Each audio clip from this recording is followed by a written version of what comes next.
strong language and is intended only for mature audiences.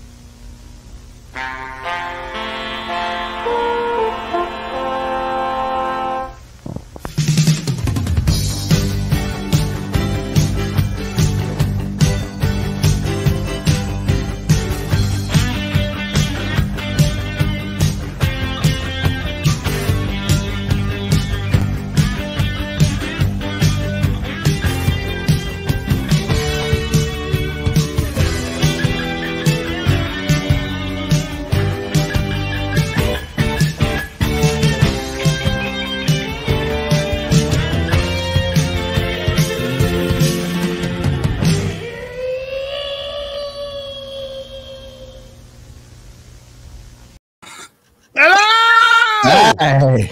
Fucking hell, did we just blow all the mics?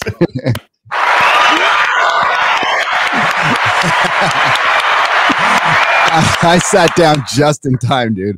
I'm like, I know. I'm watching the screen at the bottom. You're gone.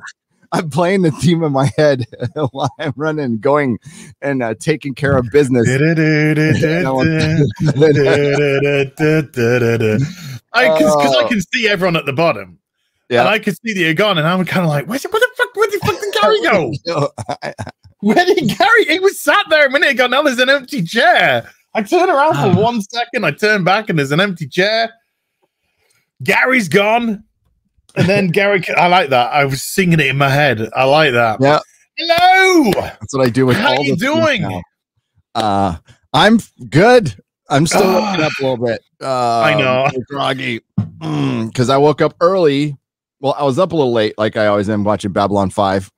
And I didn't even watch any new episodes. I rewatched Severed Dreams. 3 times. Good. 3 times. Hey, dude, look. Dude. I went down a Mystique. Oh, you did? How was it? It's great. You know what they say? If it tastes like chicken, keep on licking. Yeah, as long as she smells like in trout Mystique form. Yeah. I mean, is it 1980s Marvel Mystique, 1990s Marvel Mystique, or 2021 Marvel Mystique? I kind of like 1980s Marvel Mystique. Well, she's mean. She's just mean as a. I like it. I like a mean girl. Yeah, me too. Dude, it's one of my favorite times of the week. The Real BBC. I've got so many now. I've got the Real BBC. I've got Hot Toys. I've got Friday Night Tights. I just love it all. I love it all. Yeah, yeah. Somebody told me to on Twitter that they're having a cry. I want their address so I can send them some tissues. They're like, "Why do you get a fucking real job?" I'm like, dude, this pays well better than a real job. Come on. Oh, a real job. We've had real jobs. What's this? Yeah, did 20 something years of real jobs. I mean, in the technical sense, yeah, it is. Because we get compensated for what we do. Difference is, like, I was doing this for fun. You would do it for fun. I mean, we'd always do it for fun on the side. And we had our real jobs. I didn't mind my real job that much. The last one got a bit much. But, Tesla, fucking Elon Musk, good guy, but it got so corporate-y, and I just couldn't stand it. So if I was going to stay in that job, I was going to go work for a shop that's owned by a guy. I was never going to work for like a corporation again. But this worked out. Yeah, it's a real job, but we've had the real jobs too. We did. My wife had a point of going to YouTube was working for the man. The man gets the money, you know? You work your ass off. People, you can all relate. You go to work, you work your ass off, you work hard, and you get a pittance compared to the man. They're the ones that come to work in their Mazdas and Mercedes and all kinds of Maseratis and stuff. And it comes to a point where just like, I need to work for myself. I need to become that person, or try to become that person. And so you come on YouTube. I'm a 9-year vet for my sins. Started at 2012, but things didn't kick off to me until 2017, 2018. 2017 when I got my Lifeline, 2018 when things really kicked off. And you put the effort in, you put the work in, and hopefully, you hope that something materializes from it, and something has. And I can afford to buy you some tissues to cry in. Yeah, I'm trying to figure out when I can't remember now. I think it was at end of 2017. When did so end of 2017, Jody was announced, and I wasn't even doing that kind of stuff on YouTube. And I think I hit 1,000 subs at the end of 2017. Nice. And I was so excited to hit that first 1,000. I ran down. YouTube was from my house in San Francisco. It's 5 miles away. So I ran down to YouTube to the front of their building where it says YouTube. And I shot a little video as a beardless boy. And yeah, that was pretty cool. I thought that, hey, this is going to be a fun hobby where like people like enjoy. It was just purely for, hey, some people are enjoying our stuff. I'm fine with that. That's cool.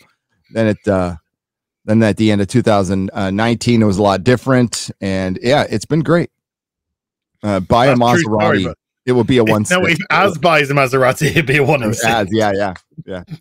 That's true. That is absolutely true as well. I would look for the Sideshow Captain America comic version on eBay yesterday, and it's sold out in America. Wow. Nobody has it. I'm like, shit. I had it in my cart forever. And I'm like, maybe not. And then it was gone. I went to go look for another one, and it's really gone. I can buy it in Australia and wait a month and a half to get it. I generally don't, but I'm ready to blow a gasket at Sideshow. For what? Well, I ordered. I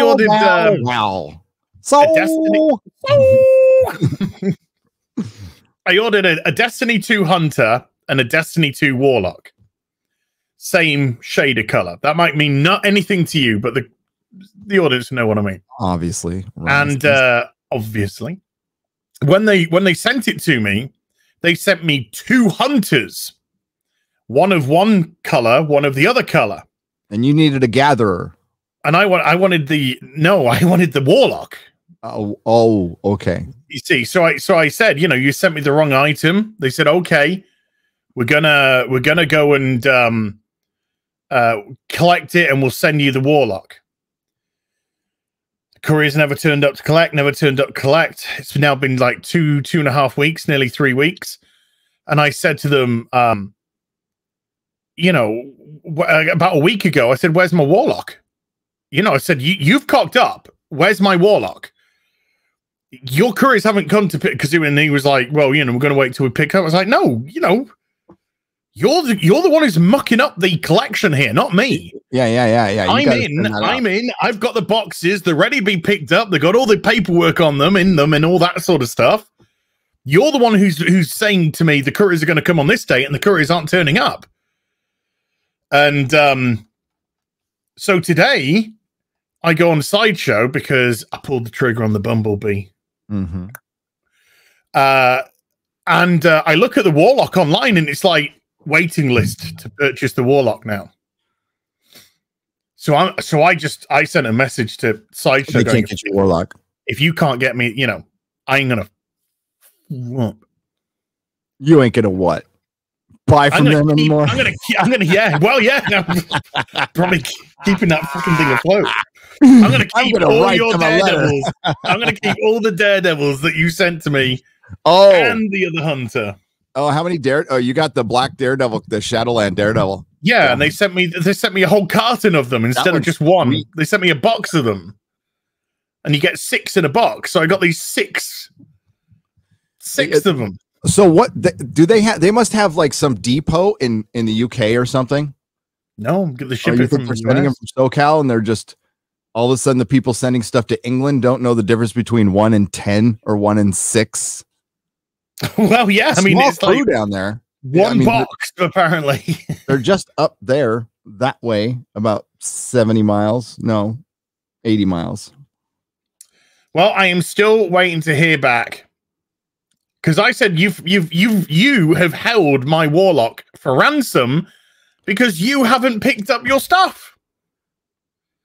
I know this is really first world stuff, people. But oh, this is we live in the first world.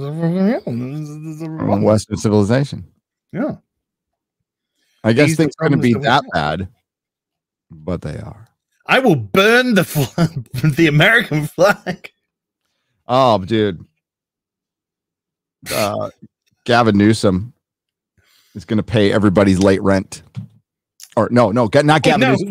With people's taxes. California with their own money. He's acting like he's paying for it. Like, all right, guys, I'm going to take care of your rent. What do I write this check to? Yeah. It's paying everybody's rent with their own money. Yeah. People are going, and it's like, oh my God, we're doomed. This is the one who's under threat of being recalled, isn't it? Yeah, but he saved his ass because there's enough people that actually believe that he's paying them. Like the state is, it's a fuck situation. See, the state kept you from working, but the state doesn't generate any money except from the people of the state. So if you kept working and then you get your rent paid, you just paid your rent with your own money for the most part. And then those the people who dug through their savings to pay their rent because, people take personal responsibility. Now, not everybody can do that, and I understand that. But the ones who did are really fucked because there's no record of it. They can't show it. There's no outstanding rent because they paid their rent on time because they felt bad for their landlords and they had the money, but now they don't have a fucking future. That's why a lot of us said, oh, fuck this. This isn't going to get fixed, and that's fine. And we'll go on and do our own thing. It sucks, but I'm not going to burn through my future, my kids' future on the possibility that we don't get locked down again. And there's, by the way, in Australia, there's people locked down right now. Mm-hmm. There's people locked down right now. There's people locked down in Southeast Asia. So don't think that they won't do it again. Strange. Well, yeah, I mean, this Monday, yesterday, was meant to be Freedom Day for the UK, but four more weeks. How long have you been locked down in total since since March of last year? So you got free a little bit. Well, we got free a little bit for about 4 weeks. It's sometime like September, October time of last year. Let's say around about 4 or so weeks. Oh, dude, if it wasn't for the recall, we'd still be locked down. Fun times in the Western world. Still be locked down. Hey! And if Biden didn't win the presidency, we'd never be free. They'd lock us down for 4 years until day one. Swear to God. Hey, we got a guest confirmed for the 2nd of July's Friday night. Let's talk about this. Hold on. We got to hold off on that. Okay, let's hold off on that. I'll tell you why. I'll tell you why. Yeah, we don't want to make one of those internet awkward situations. We've been through enough of those, haven't we? But you said oh shit. Whoopsies. Oopsie doopsies. Whoopsies. Yeah. Oh fuck. But we got the other one. Yeah. Hey, July 9th, Chrissy Meyer. Yes. Mayor. God, I did it again. Man. That was my temper tantrum. I can fucking Chrissy Mayer. Guys, I am barely awake right now. Okay. I'm just going through my first cup of coffee. And gals, excuse me, ladies. And 57, is it? Fuck. You know what? However you identify, that's your own personal thing. Wear your bracelet. And if I can see it, I care. And I can't see it, so I don't care. Chrissy Mayer, because I'm retarded, is going to be on July 9th for sure. She is booked, and she is like a rising star now. I think she's co-hosting with Anthony Cumia. I haven't dipped in on Compound Media in the last few days, but her presence there is more and more. And I'm I've been a subscriber to that thing since 2005. 2015, I think. So it's the thing I've been subscribed to the longest, and it's not for everybody, but I'm an Anthony Cumia fan, and I didn't like Opie. I liked Anthony, so I liked it very much when they broke up, and he was solo, and I think he's much better. But he, out of a lot of the people who were around in 2015, this early free speech, free expression movement that really gutted a lot of people, and not many of them are left. Anthony's still around. Anthony's still around. He's still funny. He's still around. And maybe because he didn't rise as high as Gavin McGinnis or others and didn't get plucked down. I don't know whatever reason, or because he's just on his own thing, doing his own thing, which I thought was pretty inspiring and pretty cool. And that's where Chrissy is. And she also has her own podcast. So July 9th. She's fucking great.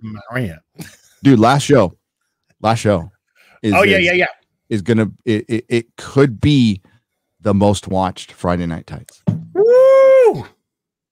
Can we get a clap email? Oh yeah. Thanks.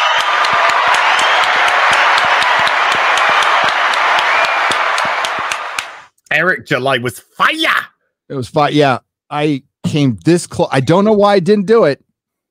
Probably because I'm dumb, or probably because we had a copyright claim. But I was just gonna leave it public. I am going to very soon, maybe this Friday, we're gonna leave. Friday Night Tights is now gonna stay on Nerdrotic. It's just gonna stay there. And I'll put all my other live streams. I used to leave my live streams on my channel all the time, and it didn't really affect it that much because I made more videos, because I made 3 videos a week. Yeah. And I'm probably going to go back to that. I probably should. And we're going to see. But yeah, we're going to start leaving it up. And I think Eric July was the last highest one. So I wouldn't be surprised at all if Eric July is the next highest one. And that's crossing like 120,000 views total with what was on the main channel and what was on the upload. Come on. And was great. Everybody was great. It was fucking fun. Cheers. I only got 2 complaint emails. I usually get 2. About me. They're less about you now. They used to be when you first showed up. It was like 5 or 6, dude. It wasn't that it was like 5 or 6. And some of the, out of those 5 or 6, half of them were very polite, right? They're like, he seems like a nice person. It just, the audience has to get used to it. That's all. And then I've gotten the ones where like, I wasn't sure at first, but I love this guy now. And that's the ones you want to do. You want to change people's minds. That's what we're here to do. And I have seen a couple of people who I must say were not too keen on me when I first came onto Friday Night Tights, who were nice as pie as me, and now they come over on my channel and stuff. So yeah, always nice to win somebody over. You got to win the folks over. How. You do. Oh my God. No idea how. Well, yeah, I watched Babylon 5, Severed Dreams 3 times last night because that part where oh God, where he gives the speech where they secede from Earth. And that's so fucking cool. I love that part. And then the battle and stuff. I thought it was cool. Battle's good. Battle's good. I watched the because I'm watching it on Amazon. It's not the good remaster. Yeah, that's what I'm watching it on too. It's showing that it's the remaster, but it's not the remaster. Yeah, it says the image is the remaster, but it's not.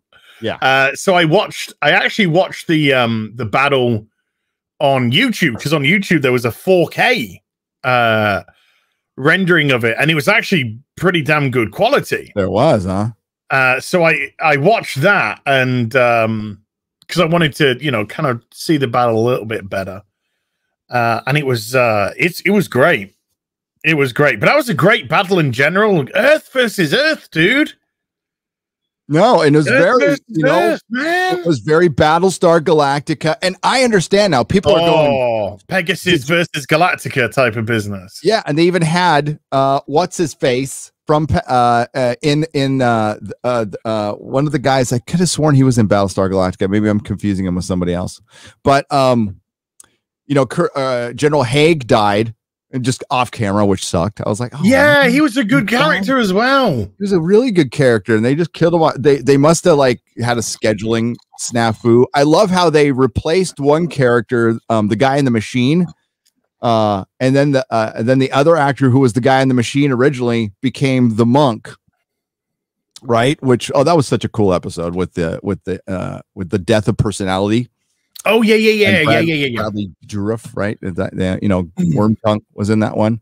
But Delenn, her speech when she comes in, was that the one with David Warner?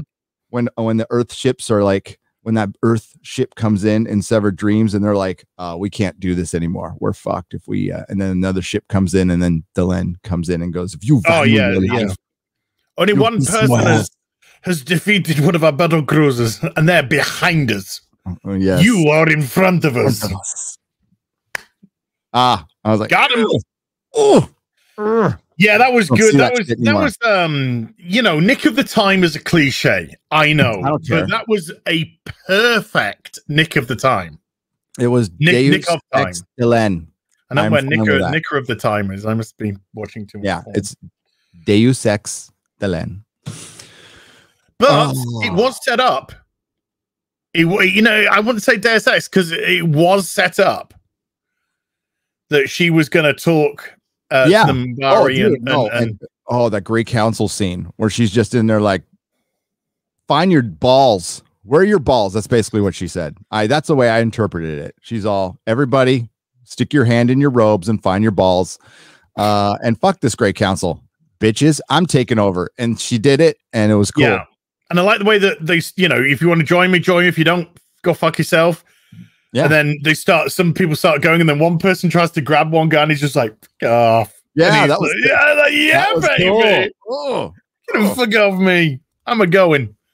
I'm doing the right thing. Fighting now, and the warrior cast. You know what? Like, that makes sense, though. See, these things, certain things make sense. It's presented in a very 90s way, so it's not, like modern television, but yeah, I could understand the warrior cast going, listen, we're fighting all the fucking time. Fuck you. You fight next time.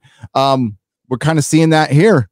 Oh, ladies, you want to be in the military now? Okay, let's sign up for the draft. And the next time there's a war, you go.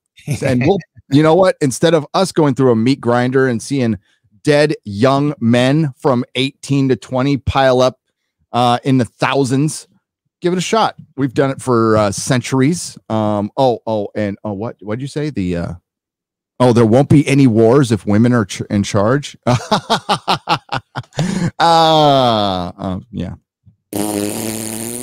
That's funny. Hey, how many people do you think are in chat right now going, if we just keep quiet, maybe they'll keep talking about Babylon 5? Yes, they're all saying that right now. Guys, just keep quiet. Let them keep talking about Babylon 5. We need this. We fucking need this. So have you had Sinclair's story? Have you gone through that? Well, okay, so I'm at episode the one after Severed Dreams, which is so they have the ceremony because they want to bring everything together, and that's where there's still some night watch people there. By the way, now I know what people have been going in my chat forever going, I think George R.R. Martin watched a little Babylon 5 before he wrote Wins a Winner, because there was the night watch and there's the shadows and the fucking and I'm like, yeah, I see a similarity. I don't know if George, Mira Furlan, yeah, by the way, now it hurts. Now it hits. Yeah, now it hurts. Yeah. I knew her from Lost before, but not that she was bad or anything. So Straczynski and George R. R. Martin worked together on the Twilight Zone series in the 80s. So I'm sure they threw concepts around with each other that were similar back then that might come out in their stories. So I don't know who came up with the idea first or anything. This is how you do interesting politics, though. Mm-hmm. This is the fun politics of sci-fi, when it's involving different races and different species, and they have their own internal squabbles and whatnot. This is when you wrap it all up in beautiful metaphor, like they have, then this is the exciting, this is the interesting one. This is the, and this is how you can tell these amazing stories, which nowadays it doesn't happen because the writer can't help but insert their own personal, like the Leslye Headland Star Wars. Oh, you mean where one of her writers on her staff had never seen Star Wars? Yeah, but if you read the interview, all the interview is I want to see representation. I get excited when I see representation. I cry when I see a female lead. Fuck off, you stupid cow. It's all me. I. Hey, I cried when I brought in that 7th person to Harvey Weinstein and he did what he did. I went back to my desk and cried a little bit because I'm still a little human, but I didn't tell anybody. And then I wrote a play about what a monster he was when I probably helped him get a bunch of those girls. And yeah. And in my opinion, I absolutely agree. In my opinion, by the way. Everything I say here is my opinion, nor as and I are medical doctors or doctors of who or doctors of the vagina. We are just guys. Whoa. But we like vaginas. It's easy now. I like to call myself a doctor of. Well, more of an adventurer. An adventurer. Finding the treasure. I'm off to find the treasure. What is this button? What happens when I push it? The Defenders. The Defenders, one of my favorite comic books. One of my favorite comic books as a kid. I thought it was a better team than the Avengers. I always thought the Defenders could kick the Avengers' ass. Well, Silver Namor, Doctor Strange, and the Hulk. Good fucking luck, Captain America and Iron Man and fucking Hawkeye with your little sticks that you shoot from your rubber band. Bait. What a pussy. Fucking pussy. Oh, but let's get the girl one. Maybe she'll be better. That's beautiful. I'm trying to get the rest of the blue up. Yeah. No, I think you need to get a little more. I don't think it's enough. Suck it down, ass. Oh my God, I'm hyperventilating because there's nothing in it.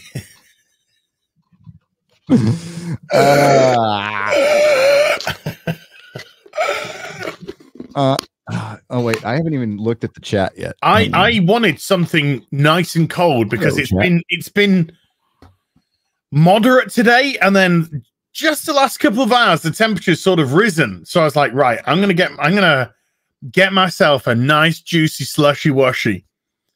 And so I order a nice juicy slushy washy from this slushy washy place. A couple of waters as well.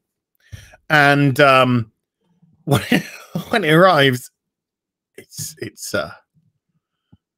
washy and not slushy. It's just water. It's pretty washy. With this tiny broken bit of a couple of bits of ice just floating on the top, and I'm sort of like, wow, not so much a slush now, is it?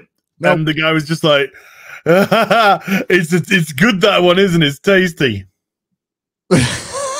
He didn't understand a word you said. Didn't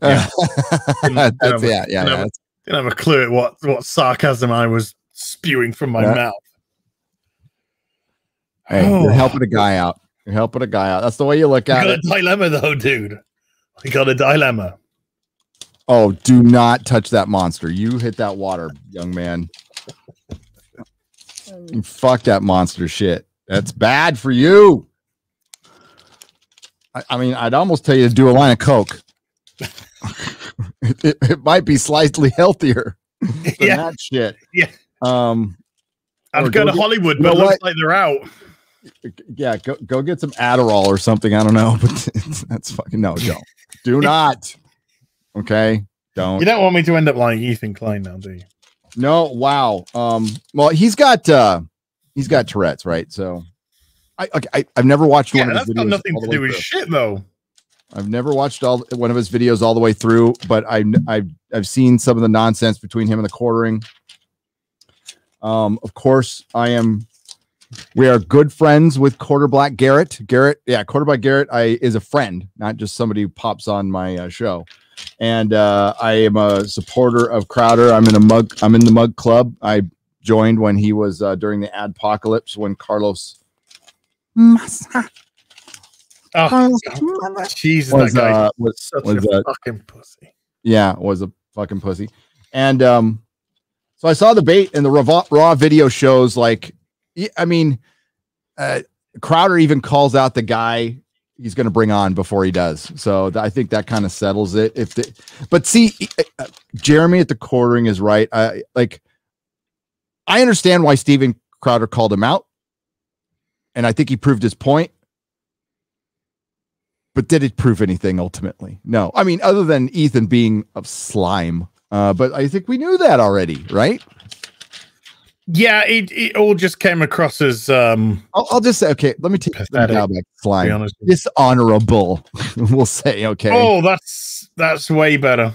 Yeah. I mean, to me, it just came across as typical Ethan. He's lost his backbone. He's thin-skinned as hell nowadays, and he's not the person that he used to be. He used to be a funny chap. Now I don't know. I think he's drunk too much of his own Kool-Aid. I really do, and I think he thinks he's more intelligent than he is, and spoiler alert, but okay, but don't call him out, because he'll go have your channel pulled down. Because he's so thin-skinned nowadays. Hey, just in a couple of people, just saw Dan Vask in the chat. Hell, Dan Vask. And I just saw Fragga Boom. Dan Fragga. They got a couple of dandies in the chat right there. Dans, I gotta admit, those are a couple of dandy Dans. Good guys out there, genuine dudes. Dan Vask, sorry for what you're going through. He's got a little bit of a problem. I have that problem too. It's terrible, and I know as you have it twice as worse as I do. But want too much pussy? Yeah, yeah. It's a curse, people. It's a curse. It's a curse. I don't know what else to tell you, but. No, I don't. I currently do not have any of those, other than out in the open, maybe, but not behind the scenes. No, I just get dudes trying to catfish me. It's really oh, hi. His stock photograph. I think you're awesome. I think you're awesome person. Come play me. That's half of my Facebook requests. For friends, hey, dude. Yeah. Somebody has actually sent me artwork for you. Oh, wow. Holy shit. That's fucking awesome, dude. Wow. That is pretty fucking sexy. That is fucking cool as hell. Thank you. How does the skull kind of look like my face? Oh, yeah, because I've got kind of a skull face. That's why. So I was like, man, that's bone, but man, that looks pretty. The beard as well. The beard as well, and he's got the hair. He's got the hairline right. So yeah, that's fucking. And the glasses. Rad. It's all that personality of Gally all coming true. Like, you know what I mean? Thank you, and thanks for showing it. The see, as doesn't get, you know what this is. We share things, people send me stuff, like I got the Ocean Man song. I was pleased to share it. I was absolutely happy to share it. I love supporting my friends. Send me shit. Yeah. If you can't get a hold of them, send it to me. I'll send it to them. I'm usually not everybody's secretary, but I would certainly be happy to send stuff to the guys on FNT for sure. If you can't get a hold of them, you want to send me or the missus something, I don't have a problem with it. They're my friends. And Ocean Man was fucking awesome, dude. It charted. Okay, when your life is over, when it's over in 1,000 years, you'll be like, I had a song. I had a song chart that charted on the UK iTunes charts at number 71. Is fucking awesome, dude. I love that. Number 2 in the electronica chart, UK electronica charts. And raised £1,000 for Zack Snyder's charity. There you go. How much I wonder how much total was raised. I mean, people love to bring, I mean, people are, believe it or not, folks, people are still bringing it up. I don't know why. But what isn't being brought up is was it 100,000? Oh, it was way over 100,000. Way over $100,000 with the eBay auctions. It was way over 100,000, which is more. And if we weren't involved, our audiences weren't involved, it wouldn't have been that much. So you guys are awesome. You did a good thing. These guys hit. You did like 70.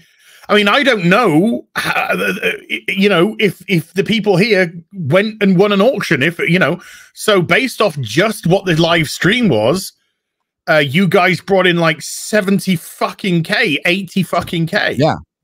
That wouldn't have happened. Insane. That wouldn't have happened. So for people, Jesus, woman. Jesus wept. That's really loud too. My bad. That's what goes off in my head. I don't every think time. For all the Monday morning quarterbacking that still goes on, that somehow never gets mentioned ever. That over $100,000 was raised. It wouldn't have been raised without you guys. Yeah. And everything else that, like, fuck Zack Snyder. There, I'll say it again.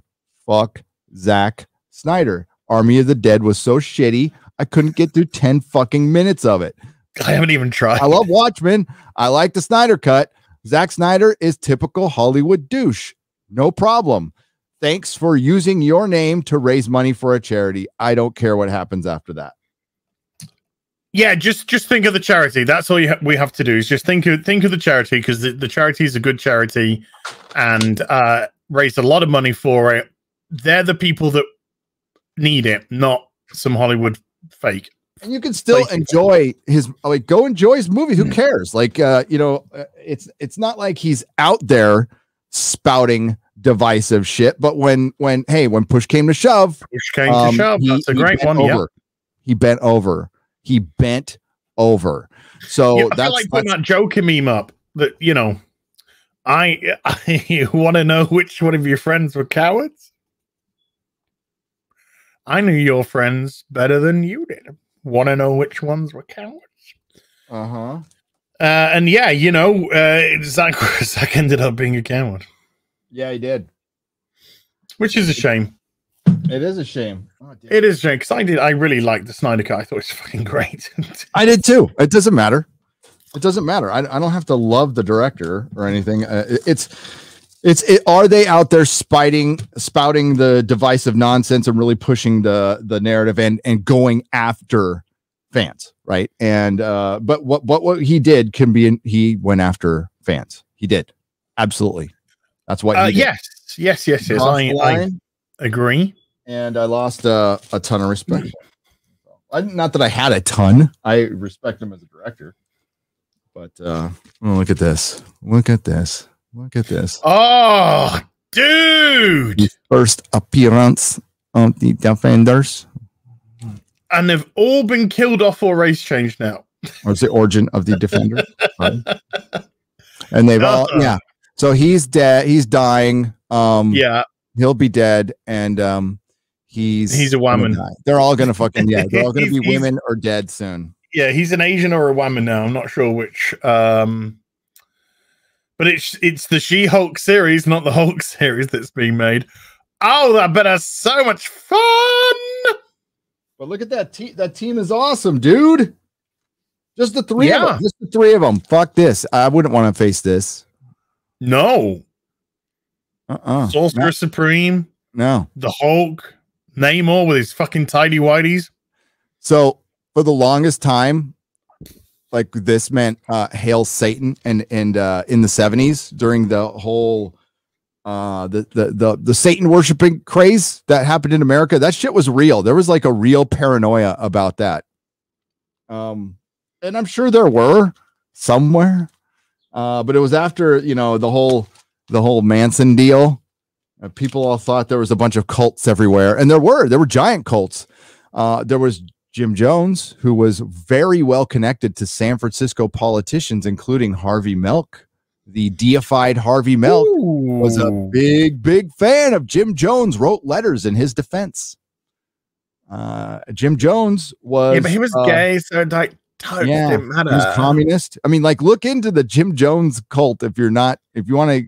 It's... the politics of it, there's lots of politics of it. Lots and lots of politics of it. And he was pretty well connected to a certain first lady for a while too. It's pretty crazy. What, in a biblical sense? No, in Jimmy Carter's wife. Oh my God! Jimmy Carter's wife. Good buds. They were good buds. I bet. Oh, look at this cover. Let's have a look. God damn, that's a beauty. Wow. Oh, look, there's holy shit. Loki. I love how Marvel tried to lay down more like low key and Dormammu. Dormammu. And then we go around. You see, it's in a circle. Look at those metal tits right there. Yes. Oh yeah, baby. Proper Iron Man costume. Thor. I mean, this is proper. This is pure. That's the Iron Man costume I fucking drool over, dude. That's the one I just love. Yeah. Look, Black Panther. I didn't know there was black people back then, but I guess there were. There wasn't. That must be an apparition. Yeah. Or somebody went back in time to add representation. Representation. Representation. Representation.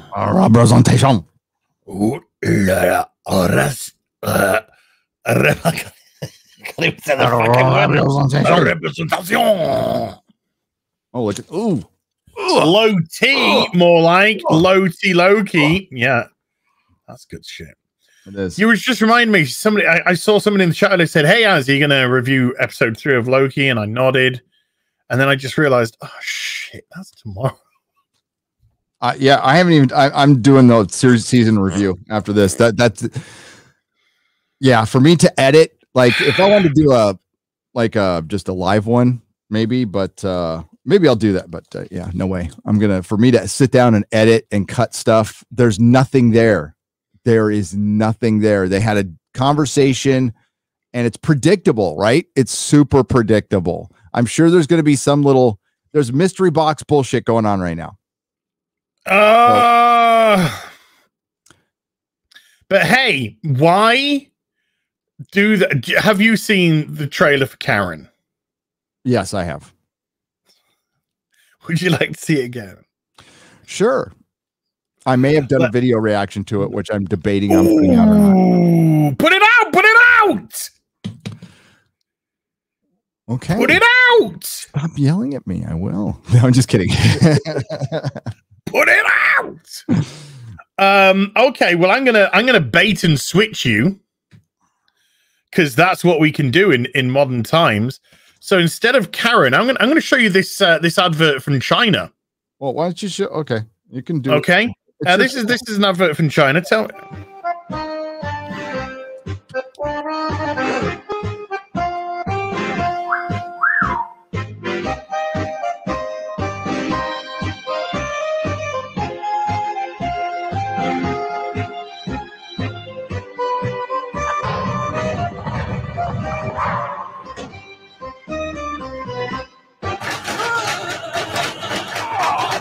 Wait for the punchline.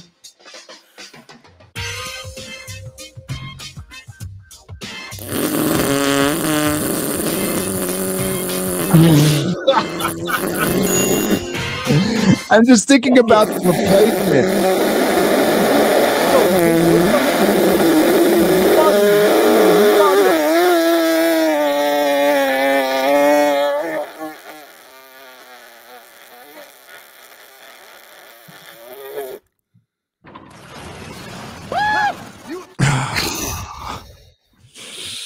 Awkward. That's really awkward.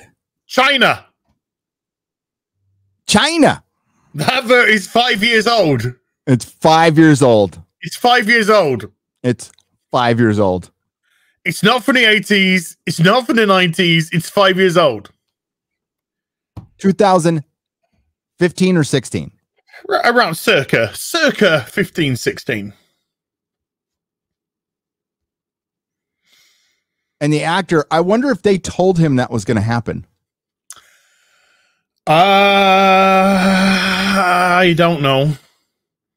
I don't know I if wonder he's if they still told alive. the actor, you're just going to get cleaned up when you come out. Your paint will be gone off your face or whatever. Oh, it was definitely gone. Yeah. It was most definitely gone. That's fucking horrible. And that's so but somehow our country's the problem. Yeah. So we are bowing down to everything they want. Yeah. Communist China. But what a great place. Yep. So it says in search of the Silver Surfer, but there he is. It's like you found him. He's right on the cover. Got He's him. Right there. He's right got there him. on the cover. He got him. That is the worst Where's Waldo Marvel edition I've ever seen. So I think so. Where's the Silver Surfer? Right there. He's right. He's actually right there. Right there on the screen. Whew, that was a difficult one. Now then, let's have a look at. Let's get Karen. Let's get Karen. So when this started trending yesterday, by the way, the last time I saw 2 million people had seen the trailer on Twitter. Mm-hmm. And when I saw it, I quote tweeted it and said,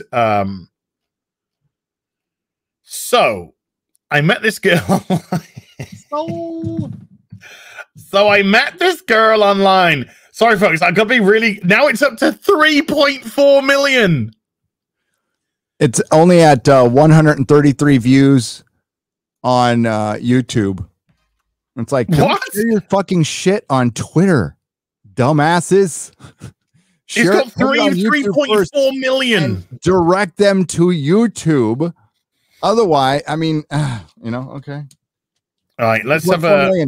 Got it trending with 5% of the United States, but that's great. Okay, so I'm under 5% of the United States. I have to do it this way because the account that's sharing it has a bit of a gamer name. Oh yeah, I saw that too. I downloaded it, dude. I downloaded it. So if you want a copy of it, well, I'll just make sure that because of the gamer name. Yeah, because of the gamer. So let's have a look, shall we? If you want to stop at any time, you just say, Gary. Well, I mean, you're gonna get hit for this. You know that, right? I'll just cut it out. Okay. Let's go. Actually, I'm not even convinced that this person can afford a copyright bot. Well, what you mean, BET? I mean, I don't know who's actually distributing this apart from him. It's BET. It's Black Entertainment Television. Okay, it's segregation television. That's segregation TV. Okay, gotcha. Here we go then. Yeah. Let's do it. I guess this is a long way from East Point. Baby, you just got to give it a chance.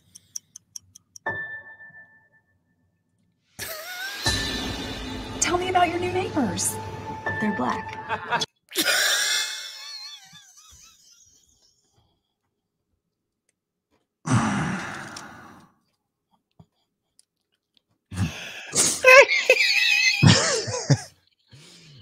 You don't want to hear what my opinion is and what I said on my video. You just don't want to hear. It just loses me. It's just this is porn for victims. Blonde, this is victim porn. Leftist women in Marin. They are fingering themselves to something like this. It's just like The Handmaid's Tale. In The Handmaid's Tale, there's a bunch of women who just love the subjugation of it. See, it's gonna happen someday, and they're just they're flicking their bean to it. That's there's no better way to put it. It's true.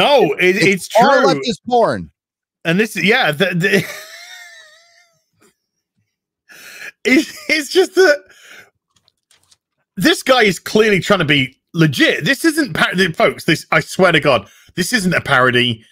This isn't ironic. This is unironic. This movie, it's done earnestly as if it's legit. And so as soon as you get to that first bit of tell me about your neighbors, well, they're black. That's it. You lose me because it becomes a parody right there. And right if there. you leaned into the parody thing, it would have been funny. But then you've got, and when she's doing it, you've got this black guy across from her who's laughing. And then what does she do? Let's find out. Do you mind keeping it down? If you don't comply, I'll tell the manager. I'll tell the manager. Karen is gonna tell the manager. Yeah, I'm a little disappointed because I thought it was going to be 2 hours of a woman screaming at people in grocery stores about masks. But then it ended up being like this because they're trying to flip the script on Karen when we know Karen is just a villain of us all. I'm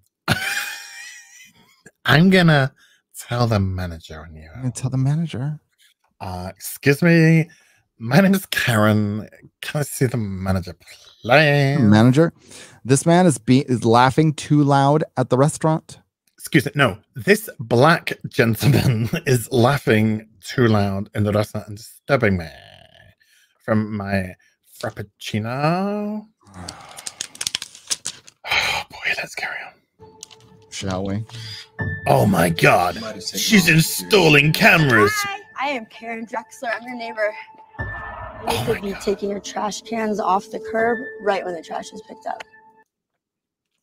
Now, when I heard her speaking those lines, I didn't say this in my video because I didn't want to get struck. I'm going to risk it on the live stream instead. It kind of comes across as if she's got, you know, like a mental disorder. The way she's talking, I wonder. Yeah, it's weird. I'm wondering if this is a British actress using an English accent. Have we looked that up? Because some, yeah. Okay, I'll do. Yeah, if you can have a look. But it just kind of looks like she's like, and you know, like she's had a stroke or something. Yeah. There's something a little weird going on with the way she talks, or she's just a really fucking terrible actress. I don't know. I could believe that. I could believe that possibly a really terrible actress. I'm going to make Karen malicious by making her sound like she's had a stroke. Okay. No, she's born in. Okay, Karen Manning. Wait a minute. Was born in Virginia, so she's just a terrible actress. That's all. Who's been in absolutely nothing. No. She's been in Hustle and Flow, Crossroads. She's been in a bunch of like TV stuff. She was an actor on Hawaii 5-0. She's been in soap operas, and she's been in a bunch of fucking she's just like a guest star. So that's all she is. Bad actress. That's I think she was interviewed about this, and she said something along the lines of, "I felt it's really important to do a film like this to highlight the systemic problems," something like that. But I have to pull it back a little bit because we're going to get the line where the woman really just should look at the camera and break the fourth wall. Yep, she's nice. Wait a minute. We have a white entitled neighbor named Karen. Karen.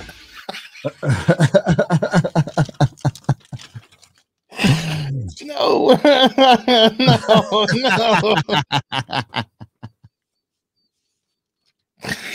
And you know, there's some people just going, oh my God, it's Karen and she's racist.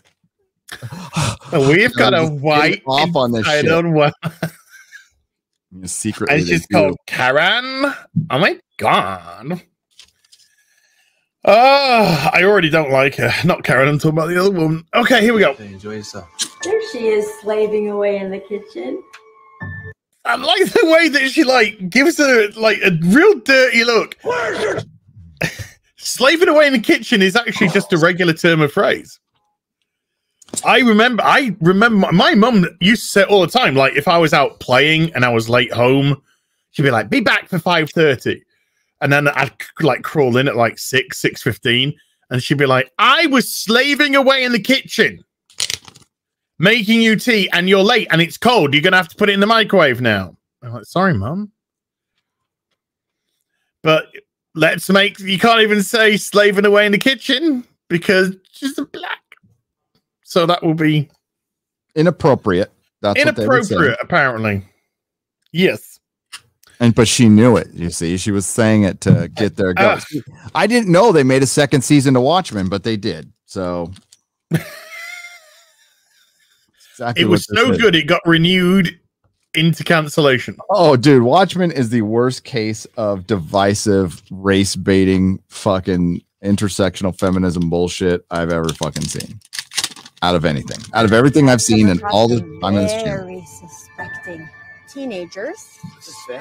Can you please hurry? So she says instead of suspicious, she says very suspecting teenagers. Yeah. So they take the piss out of her for saying very suspecting. Uh-huh.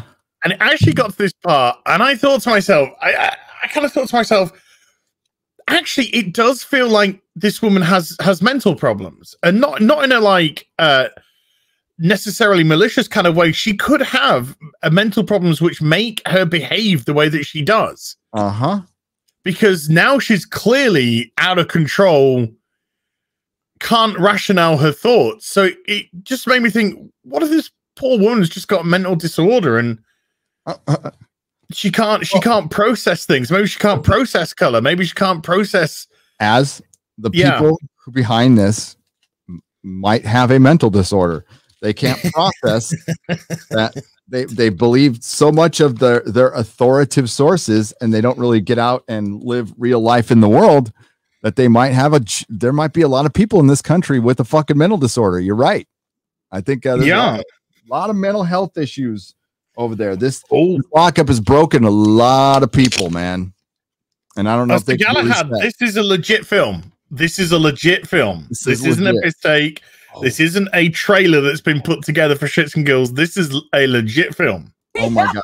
Okay, wait. They're very aggressive. Yep. I left my wallet with my ID at home. Leave us alone. We didn't do anything. Oh my god. The policeman is the narcissist. And now she's gonna wait for it. They didn't put their trash out in the right place, so she pushed it over. God, she's a right bitch. Yep. Oh, I've had crazy neighbors. Everybody's had crazy neighbors. Yeah. I've got one right now. Do you? That's why I don't give a fuck about the noise I make, because he can go fucking. Oh, good. Yeah. I don't know, man. He was old as fucking dirt, and he didn't like our dog, so he tried to kill our dog. Well, this neighbor who lives across from me, not only is he just a miserable twat, but he was an animal abuser as well. Mm. And he had a cat, and that cat was in the worst state I've ever seen a cat. It fucking brought me to tears. The condition that cat was in. They wouldn't let it in the house. It would stay out there for fucking hours and hours and hours. I wanted to bring it into my house to look after it, but we called the RSPCA, so there's nothing we can really do. Yeah. And one day that cat just vanished. That's terrible. I mean, that's good. Fuck that guy. Good. You left it outside, and maybe it vanished to a much better home. I mean, that's the hope, but let's just be honest. Yeah. As is Belle's fine. Oh, by the way, dude, I was up last night when we're having a little chat, and I got to my computer. I just went onto my computer desk, and out the corner of my eye, I saw Oh, yeah, Valkyrie. That's what we like to see. That's Madonna in the 80s, man. That's where she got her inspiration from. I got cone tits, baby. Oh. And then the corner of my eye, I see Belle go to her food, because her food's just on the little landing area here. And so I just turned to say hi. I turn, it's a completely different fucking cat. So the cat, I'm like, hi, hello. And then this cat just like fuck. Fucking Bez is out the house. Oh, no shit. So what came in your door? He came through the cat flap and upstairs. And he's like, the way that this cat's been here before, because that cat was on the landing going to Belle's food. So this cat has snuck in at night before when I've been asleep, clearly. And Belle likes to go to sleep upstairs in the attic. Have a little cat there. That's good. Yeah. He's all, oh, this isn't my house. My wood. My mistake. This isn't my locker. I'm going to leave now. Yeah. This is my locker. Sorry. Okay, I'm going to see you. God bless it. Anyway, Karen is going to talk about how to get rid of the blacks. You know, we have criminals. You take care of him, and I will take care of her. Oh my God! What, scissoring? I don't know. Stepping out of the car. My office has uncovered some disturbing information on her, on white people, and her brother. Oh my God! Wait. I need to quickly check this. Is this George Green from Trailer Park Boys? No, it's not. Fuck. I thought that might be George Green from Trailer Park Boys for a second there. Oh, look. Officer Mike Wind. I'm not even joking. There is a black policewoman in this called Officer Thick.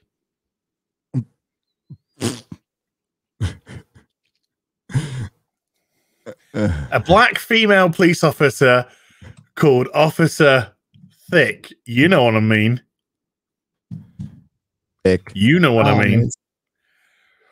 Tick-Tie is saving lives, buddy. Officer Mike Wynn suspected of excessive force. Search warrant. For 1 p.m. Okay, nice. Brother. Oh my God. The trash, which is just old clothes, so it hasn't caused any mess whatsoever, is gonna have to go back in the dustbin. But we get a great line here from this little girl. This little girl fucking delivers it like a diamond as well. She doesn't like black people.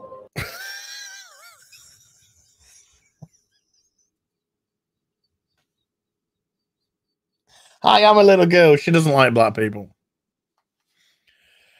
This neighbor of mine. We have a search warrant. Well, I'm black. I'm glad you cleared that up. Thank you. Yep. I had no fucking idea.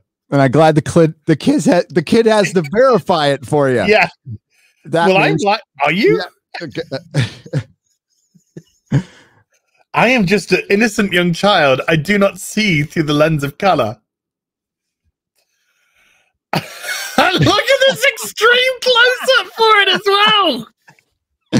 I wonder what the answer is going to be. Is it going to be, oh, but she loves you? We're going to go from a two-shot of the little girl coming in to a slightly distanced one shot of the little girl saying she doesn't like black people, to a fucking up to your asshole can see what you ate for dinner close up on your face to go, well, I'm black. Yeah, you didn't have to get that close in for us to guess. I'm pretty sure most people by now had worked it out. I know, she doesn't like you either. Oh, I thought in the trailer she said she doesn't like me either. No, she doesn't like you. No, either. She doesn't like you either. Because we have to play the creepy girl thing, you know. Oh, in my video, I thought she said didn't. Oh, I was confused now because I was just like, wait a minute. The racist doesn't like white people either. Now I'm very confused about the message. Yeah. Okay, I misheard that. That makes more sense. She's just. No. This is. But it doesn't make sense. Like, this is the thing. Is like all of us have like stars and bars hidden in our closet or something like that, and we all like give each other little hand signals or some shit. There's people out more and more by the day actually believing that shit. It's like, okay, yeah, and the same people. Oh, what's the best way to put it? The same people who are trying to cancel Gina Carano and complaining about what she retweeted are very pro-Palestine, we'll just say. Mm-hmm. Which is okay to be if you want to be. That's fine. I don't care. I don't take a side in that because I don't know what's going on. I'm not concerned with myself. My fight, yeah. Yeah, not my fight. But yeah, it's just consistency. Never see much of it. But she's black. Yeah. And there's wait, it gets better. Isn't there like a fucking soap thing? Oh yeah. We'll get to the soap dispenser or a perfume or a soap dispenser in a moment. Oh, that's my favorite. You can't tell me, huh? Oh my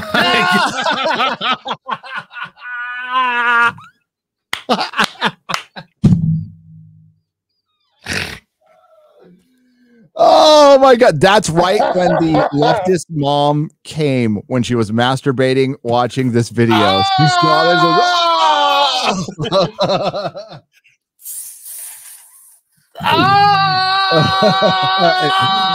sprayed everywhere. April fucking shower. I was right. Confederate flag!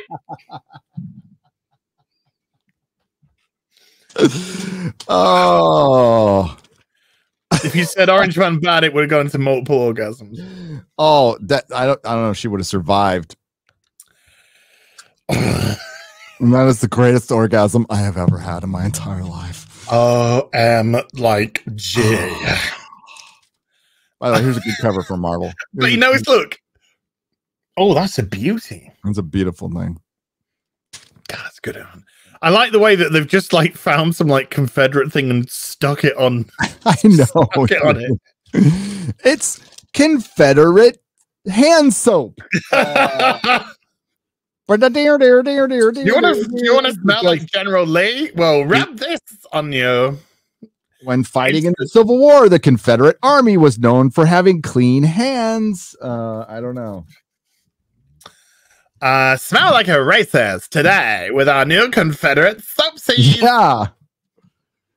And the Stars and Bars, it's controversial. There's a lot of there's an argument, a nuanced argument about culture, and that's for people in the South.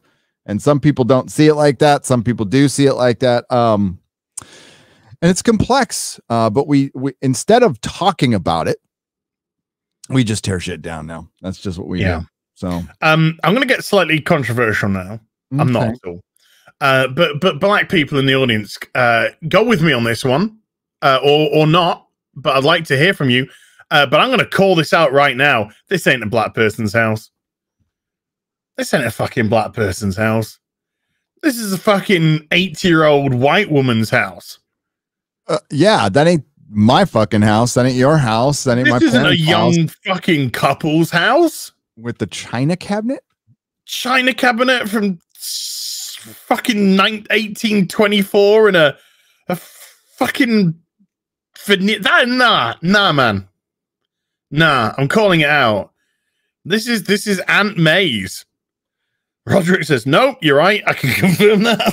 Are they okay? But are they eating at Karen's house here?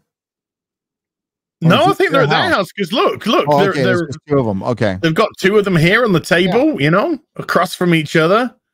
Literal broken bread in the middle. No, man. You're right. That's my grandma's house, man. That's like, well, I mean, much bigger. Much bigger. This is actually a house from Resident Evil fucking 9. That's what this is. Yeah, Uncle bullshit, Mr. Hangman. And why are they eating so far apart? I thought they were happily because they're living in an old woman's house. That's why. They're not, maybe they bought it on the furnished. Couch. Maybe they bought it furnished and they hadn't had a chance to clean it out yet. I call bullshit. I call bullshit too. A racist. Oh my God! Did you hear that, Gary? Yep. Let's just play that again for the Confederate soap. We are living next door to a racist. Oh my God! She's living next door to. Look at this bullshit! What the fuck? What? No. This is the director's grandma's house. Yeah. My grandma had a piano just freaking like that. In the hallway. In the fucking hallway. Where I played the Halloween theme over and over again because it was the only thing I knew and drove her crazy.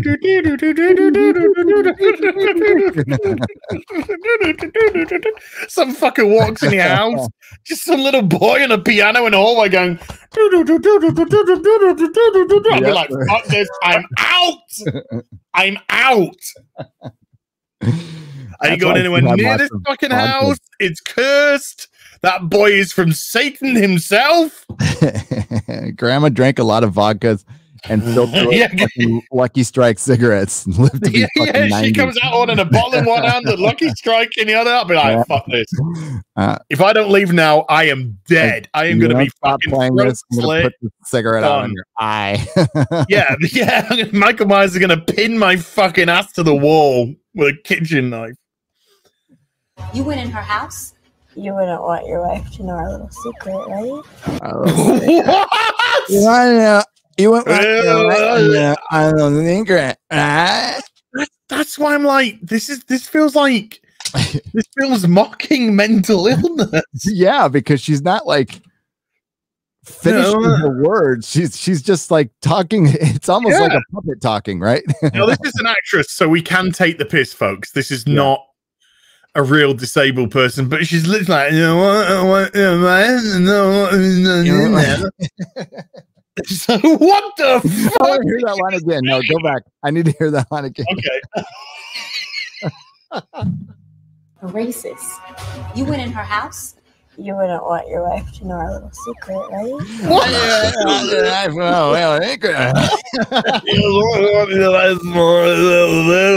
Is your little secret your fucking... It's not your mind on vodka?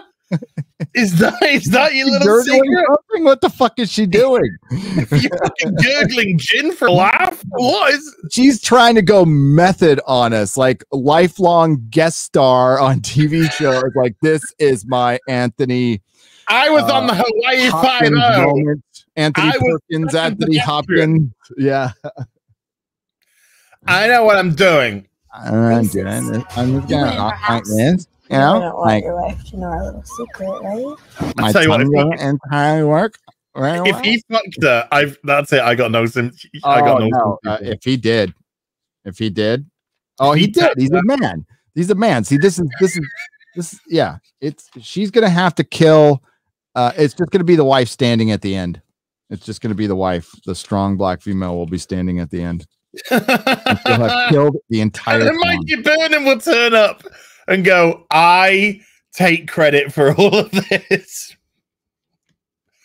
Track discovery. The Red Angel comes in. The Red Angel comes in. She saves her, and then as Michael Burnham gets back on the ship, everybody's crying and clapping, going, "We love you, Michael. We love you." You're just playing the 21st century from racism. There's not standard police procedure back there. What do we have here? Bag of flour?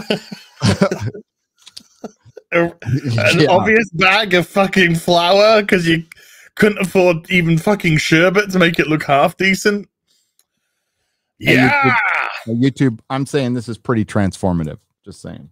Oh, this is very transformative. I will fight this on the beaches. When you got a hammer, everything looks like nails.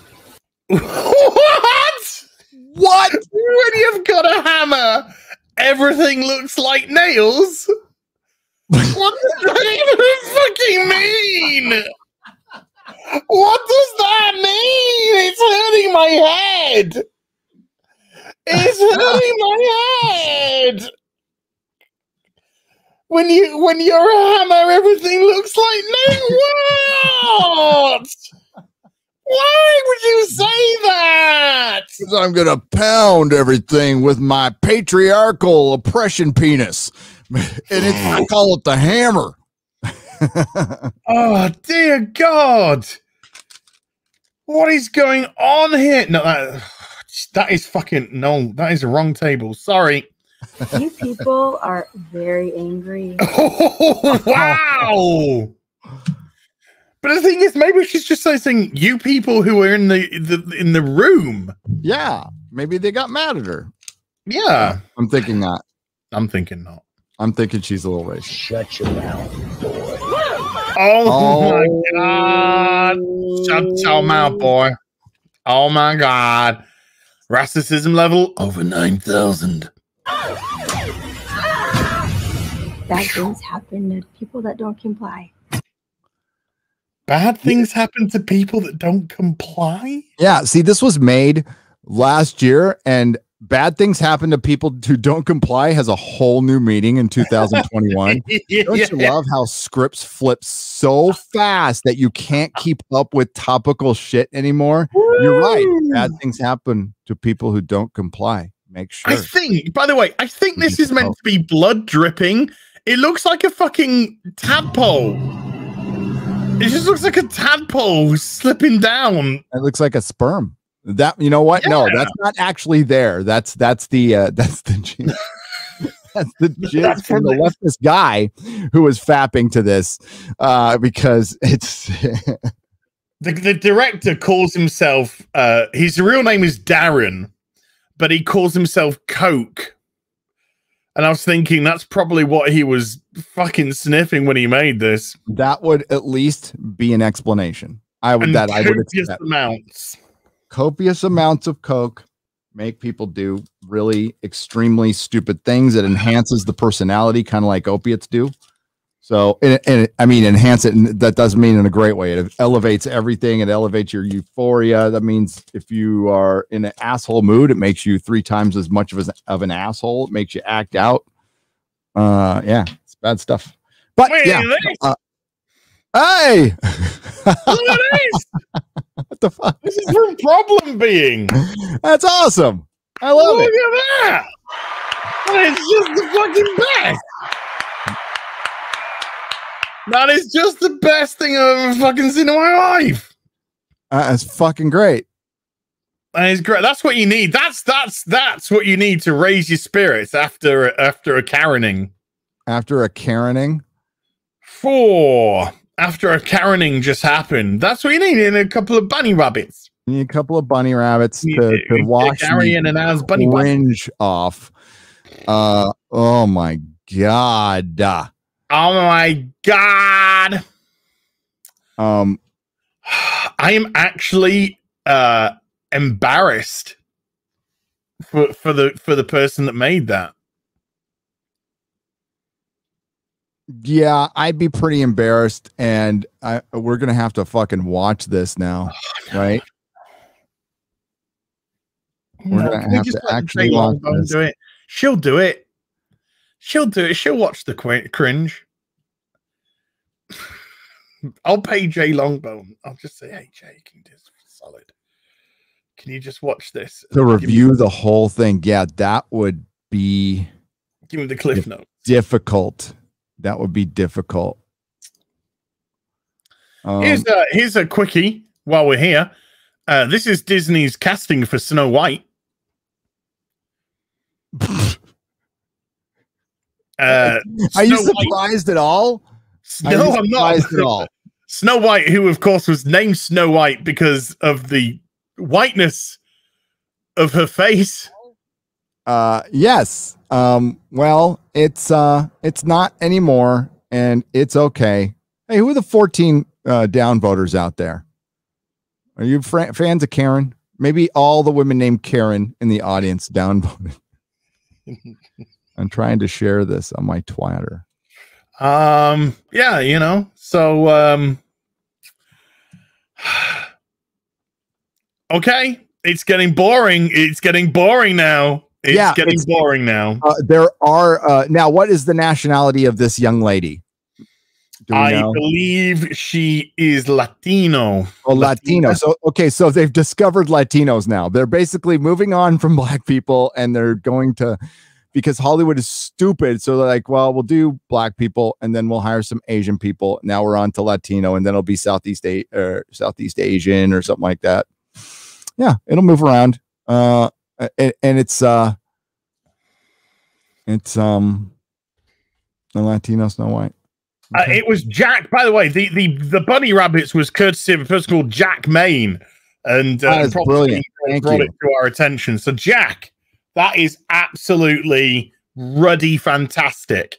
Thank you. So thank you so much. I've given it a retweet now on the old Twatters.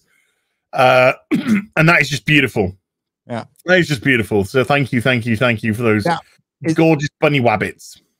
It is, yeah, and I'll retweet it as well. I'm trying to retweet the show first, and then I'm going to retweet memes as we go along. Thank you. Keep them coming. They're fucking awesome.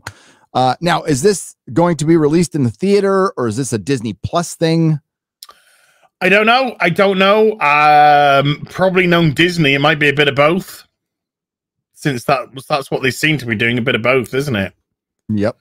Stick it out at the cinema. Stick it out on Disney Plus as well. Stick it on there. So is it going to be not so Snow White and the 7 little people? It'll be, yeah. That's a bit of a problem too, isn't it? Mm-hmm. Yeah. I don't know. I will not see it. And no, we're remaking Snow White again for the 1000th time. Yeah, seriously, it's like, and if you can't beat the one that came out like 100 fucking years ago, practically, then I would say give up at this point. But they won't. But Hollywood has proven they are just scraping the bottom of the barrel. So if anybody feels like this is progress, you're being considered the bottom of the barrel. So Hollywood shows its racism one more time. Let me remind you, in Star Trek Picard, which was supposed to be incredibly diverse, they had the Latino guy bring a soccer ball to the final battle at the end of the show. That's right. They also made the black female a drug addict living in a space trailer.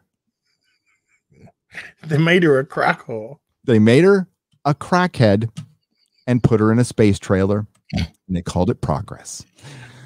And then she went to see her son and then decided that she wanted vagina. Yeah. It's so fucking shit. It's so shit and so racist. It's laughable. And people were 7 and 9 went, you know what? I'll have some of that badge as well. It is fucking incredible. He brought a soccer ball in the 24th century to a final battle. Oh, I'm gonna stick the ball into the back of the net. When that happened, I started laughing so motherfucking hard. I laughed. I just laughed my ass off. Well, I didn't see the final 3 episodes because I tapped out after 7, I think, and I've seen like highlights of the end. You know, the final episode. I've seen like highlights of Picard dying and being turned into a robot, and then that terrible, horrible death scene with Data, where Data's begging to be killed. Yeah. And Riker turning up saying in the same, Starfleet turning up in the same copy and fucking paste ship, and then the Romulans turning up in the same copy and paste ship, and then both of them acting like complete fucking morons, going "See ya, bye." What's stopping the Romulans from just coming back and going, right, no, let's kill them. The whole show should be burnt in holy fire. Yeah, I agree. Preferably along with Alex Kurtzman. Right, I'm going to do some super chats. Yep. Hey, chat, out of 10, how cringed are you after that Karen trailer? How cringed are you? 1-800, I am cringed off my tetes. Oh, yeah, don't forget that Riker and Troy's son died to a silicon virus. to a silicon virus that, because there was a ban on synths, he couldn't get treatment, although they could have gone anywhere anywhere and gotten the treatment because it did exist, but they didn't want to do it illegally, so they let their son die. And then their son died, and they were sad about it for like 5 minutes, and then they were just happy and totally because they had a daughter, and they were like, girls are way better than boys. Girls are way better. We got rid of the penis, and it was fine. Jesus fucking Christ. It was these people have no fucking soul. They don't. So that means if you don't have soul, you can't write with soul. And this Dodge, Soji character is supposed to be the key to everything. And she is there, and everybody's just doting on her. And it's like Belle in fucking Twilight. It's like, why does everybody like this lifeless husk that walks around and speaks lines like it's their first TV show? Oh, because it was her first TV show. Ooh. I tell you what, dude. I don't want to be mean, but I am going to be. Once you see a profile of that chin, you can never unsee it. A profile of whose chin? Hers? Dodge's. Yeah. Once you see a profile of that chin, you can. She's got a superhero chin. She's got a superhero chin. It's out fucking. It's out there. It's like Mr. Incredible's chin. Yeah, it's just out there, man. It's in fucking space. That's great. I love Nebulon. KK's employment status. Still employed. I think still she's employed. For reasons I'm not going to play while Gary's here. I went over the Atlantic article yesterday, and there's no, dude, don't even bother reading it. It is boring as fuck. It's a fluff piece, I suspect, from Disney to remind everybody that The Mandalorian is out there and it'll be back someday. Although it's not in production and won't be in production for months. Told you. Yeah. Told you. Yeah. People are saying, oh, they're gonna do it. They're gonna do the Book of Boba Fett, and then they're gonna, do Mandalorian season 3 will come straight after. And I was like, no, they said that they're not gonna do production on the Mandalorian season 3 till after the Book of Boba Fett. Yeah, and it looks like that's is the case. And it looks like Obi-Wan filming right now. I think Obi-Wan's next. Yeah, it was in pre-production. So Obi-Wan will be actually in production. I think it's just started production. Because I think they were doing some filming over in LA to start with, or something like that. Yep. Right, let's do some super cute. Ryan's overactive menstrual cycle with a £5. It's just, they're always out there. With a £5 Batwoman script. Ryan Wilder. I'm Ryan. I live down by the river. Mary. I'm Mary. I live down by the rail tracks. Let's be friends. Ryan. Fuck off, Whitey. Is that a script? Actually, I think that's directly from an episode. Actually, yeah, it is. Yeah, I think that's directly through it. Yeah. Derpy Hodgington with a $5. Part 1. Through to you two. Thanks, you two. Thanks to you two. Well, I got there in the end. Thanks to you two, I've collected Wolvie Old Man Logan, plus Enemy of the State, plus Weapon X, Kingdom Come, Green Arrow Longbow Hunters, Batman Year 1, Craven's LH, whatever that is. Part 2 from Derpy Hodgington with another $5. Infinity Gauntlet, Man of Steel by John Byrne. Oh, lovely. Daredevil Born Again and Man Without Fear.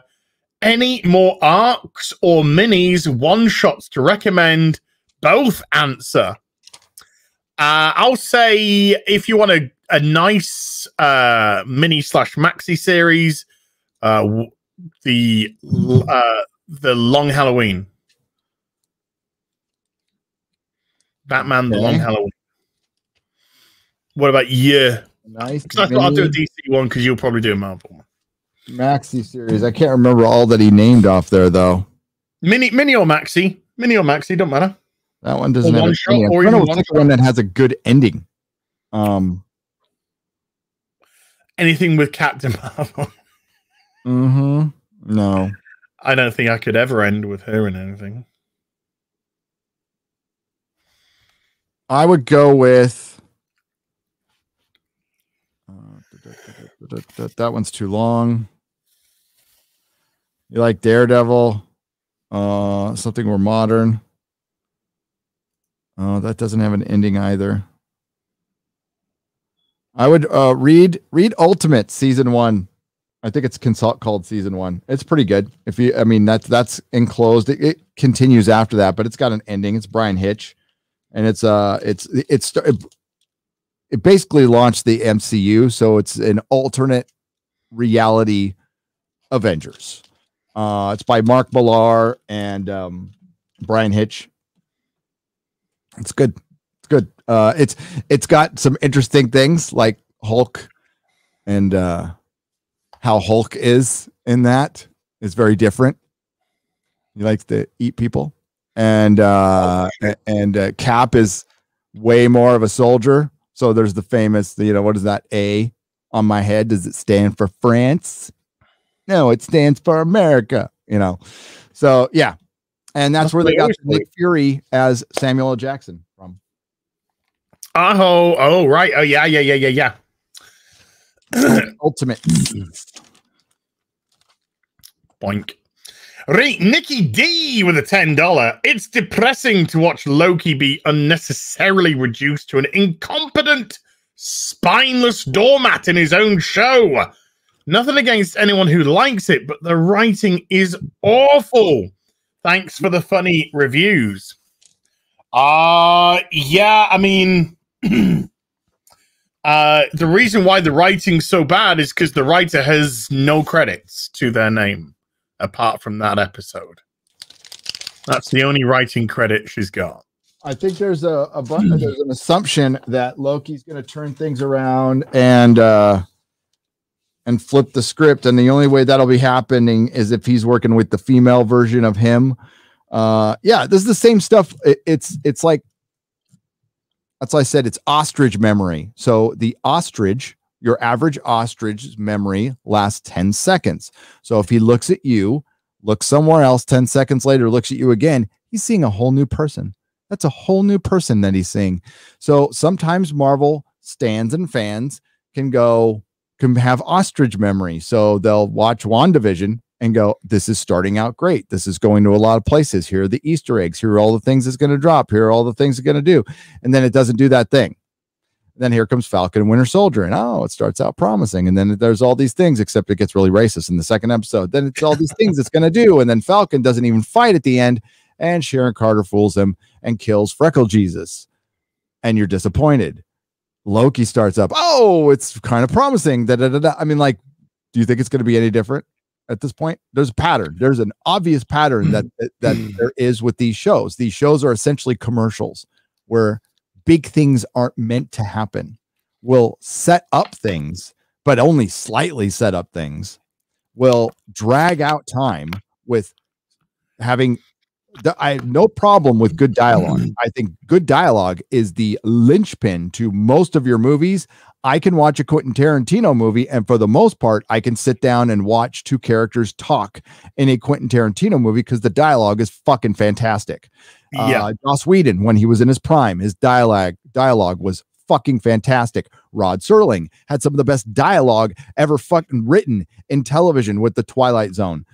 Dialogue is important, but it's it's what makes Star Trek. It's what makes all the Star Trek, even the original series and Star Trek The Next Generation.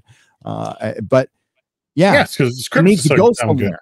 It needs to go somewhere. You need to be telling a story, going somewhere, but instead it's slowly walking up to a counter and then showing where the files are and then opening the files, and then the files open up and then you see Calamity and Loki cries again, and it's like,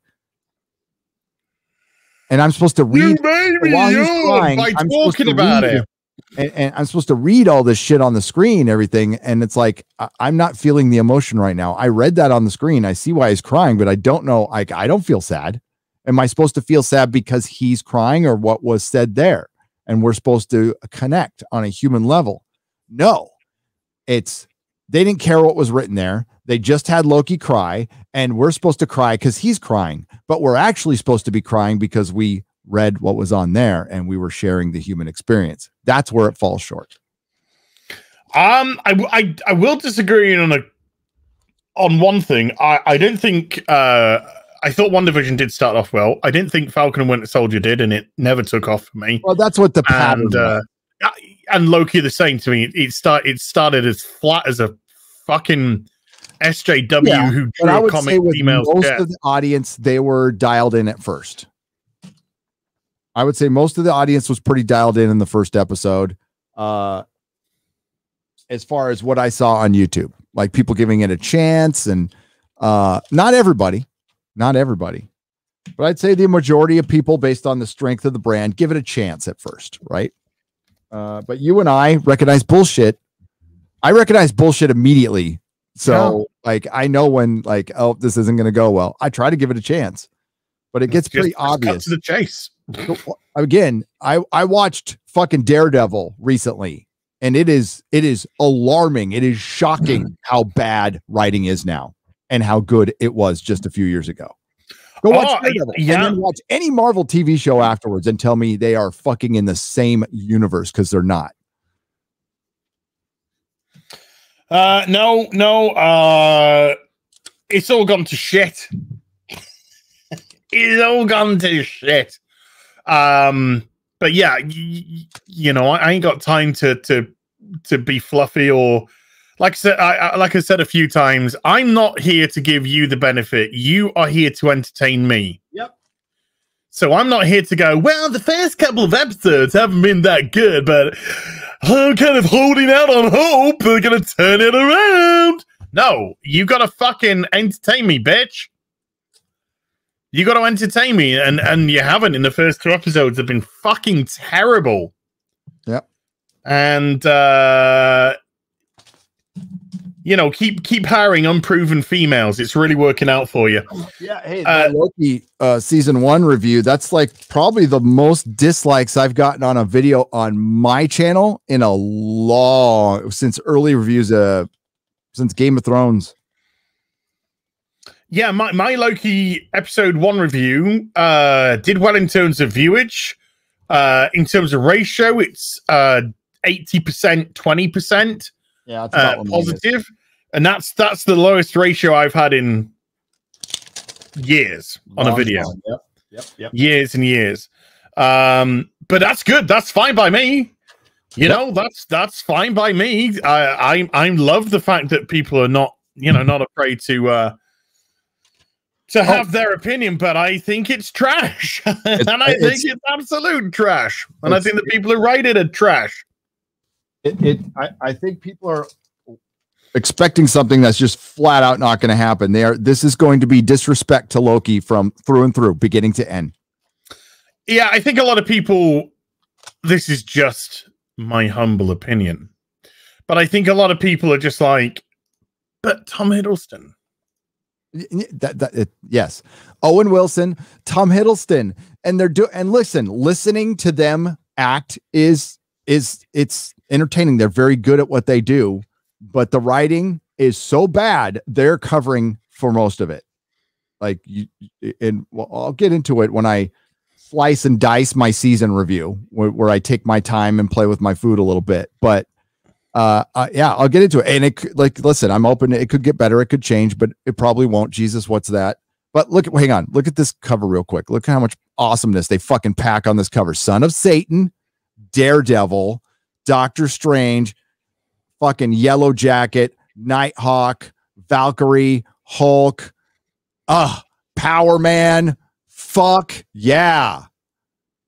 You see why I liked this comic as a kid? I saw this comic as a kid. I'm like, for 25 cents, I get all these fucking superheroes in a book. Oh, yeah. Ass. Oh, yeah. Now you get $5 and a bunch of people fucking talking and eating food. Yeah. And they're normally fat fucks or fucking flat as a pancake or some femmy black guy. Miles Morales becomes Captain America in stunning new Marvel cover. Stupid. Miles Morales, Spider-Man, shines in a new Captain America-inspired costume. My derivative of another derivative becomes a derivative of the derivative. So he's already a tokenized character. So he's now tokenized squared? Squared. Yes. Tokenized squared Miles Morales. Jesus fucking Christ. Is there no end to this oh my bullshit? God, the reverse crucifying Valkyrie. That's so hot. Oh, is that bad to say? No. Oh, hell yeah. Let's have a look at this. The reverse crucifying. Okay, I've got a real fucking idea for a kink, but I better not share it. Yeah, I wouldn't share that. Hey, with that new girl that you met on the internet, I would try it. No. I would try it. Hi, no. Everyone. Greetings. Hi. So here we go. Tokenize cubed, squared. The character. It's Captain Miles Morales. It's Captain Morales. Twice the token, double the virtue signal. Hey, look. Fighting Guardians of the Galaxy. There's Yondu. There he is. Was he on there? Look at that. Look at that. Yeah. Yeah, that's what the Guardians of the Galaxy really looked like back then. And no, it wasn't anything like the movie, but they did get it from the comics eventually. But shit, yeah. Again, when I was a kid, I thought the Guardians of the Galaxy were just going to be around forever. I'm like, yeah, they're, you know, all. I didn't think comic books got canceled. I thought everything was popular. Yeah. I was 6. So, Captain Black Spider-Man is getting a Captain America-esque upgrade in a stunning and brave new cover. Miles Morales sports a new costume that's reminiscent of Captain America, but also has influences from Miles Morales' own Puerto Rican heritage. It's not clear whether Spider-Man will wear the new costume in the upcoming issue of Miles Morales Spider-Man 28, but even if it's just a cover appearance, it's a must-see image. In his current Miles Morales Spider-Man series at Marvel Comics, Miles has had a series of a seriously unfortunate string of unfortunate events befall him. What? Is that how it was written out? Yeah. Miles, I'll read it again. In his current Miles Morales Spider-Man series at Marvel Comics, Miles has had a seriously unfortunate string of unfortunate events befall him. Yeah, I could. You know what? That would be a great description of the comic industry right now.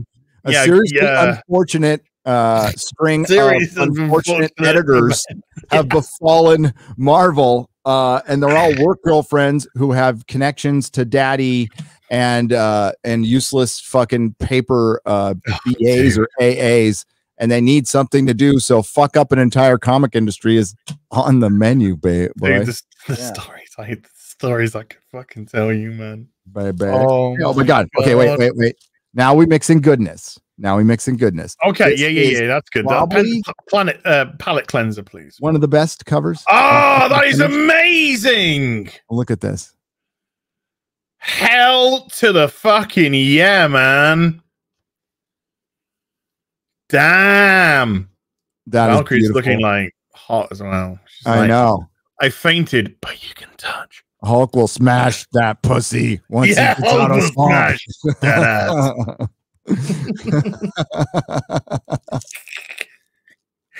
Yeah, baby. We're children, folks. Don't worry about it. So after the unfortunate events of fortunate strings of unfortunate, he was captured and tortured by a new villain called the Assessor, who experimented on him in horrible ways, leading to him taking a short break as Spider-Man. He got cancelled. If that wasn't traumatizing enough, Miles is currently dealing with his own clone saga, where a trio of copies emerged and revealed the Assessor's experiments on Miles led to their creation. But this is in the 616, right? Like Miles is in the 616 now. Yeah. Where there already was a clone saga. Yeah. So they're just doing it again. It really is overdone. Miles is black. You racist. He needs his own. He needs his own clone saga? Yes.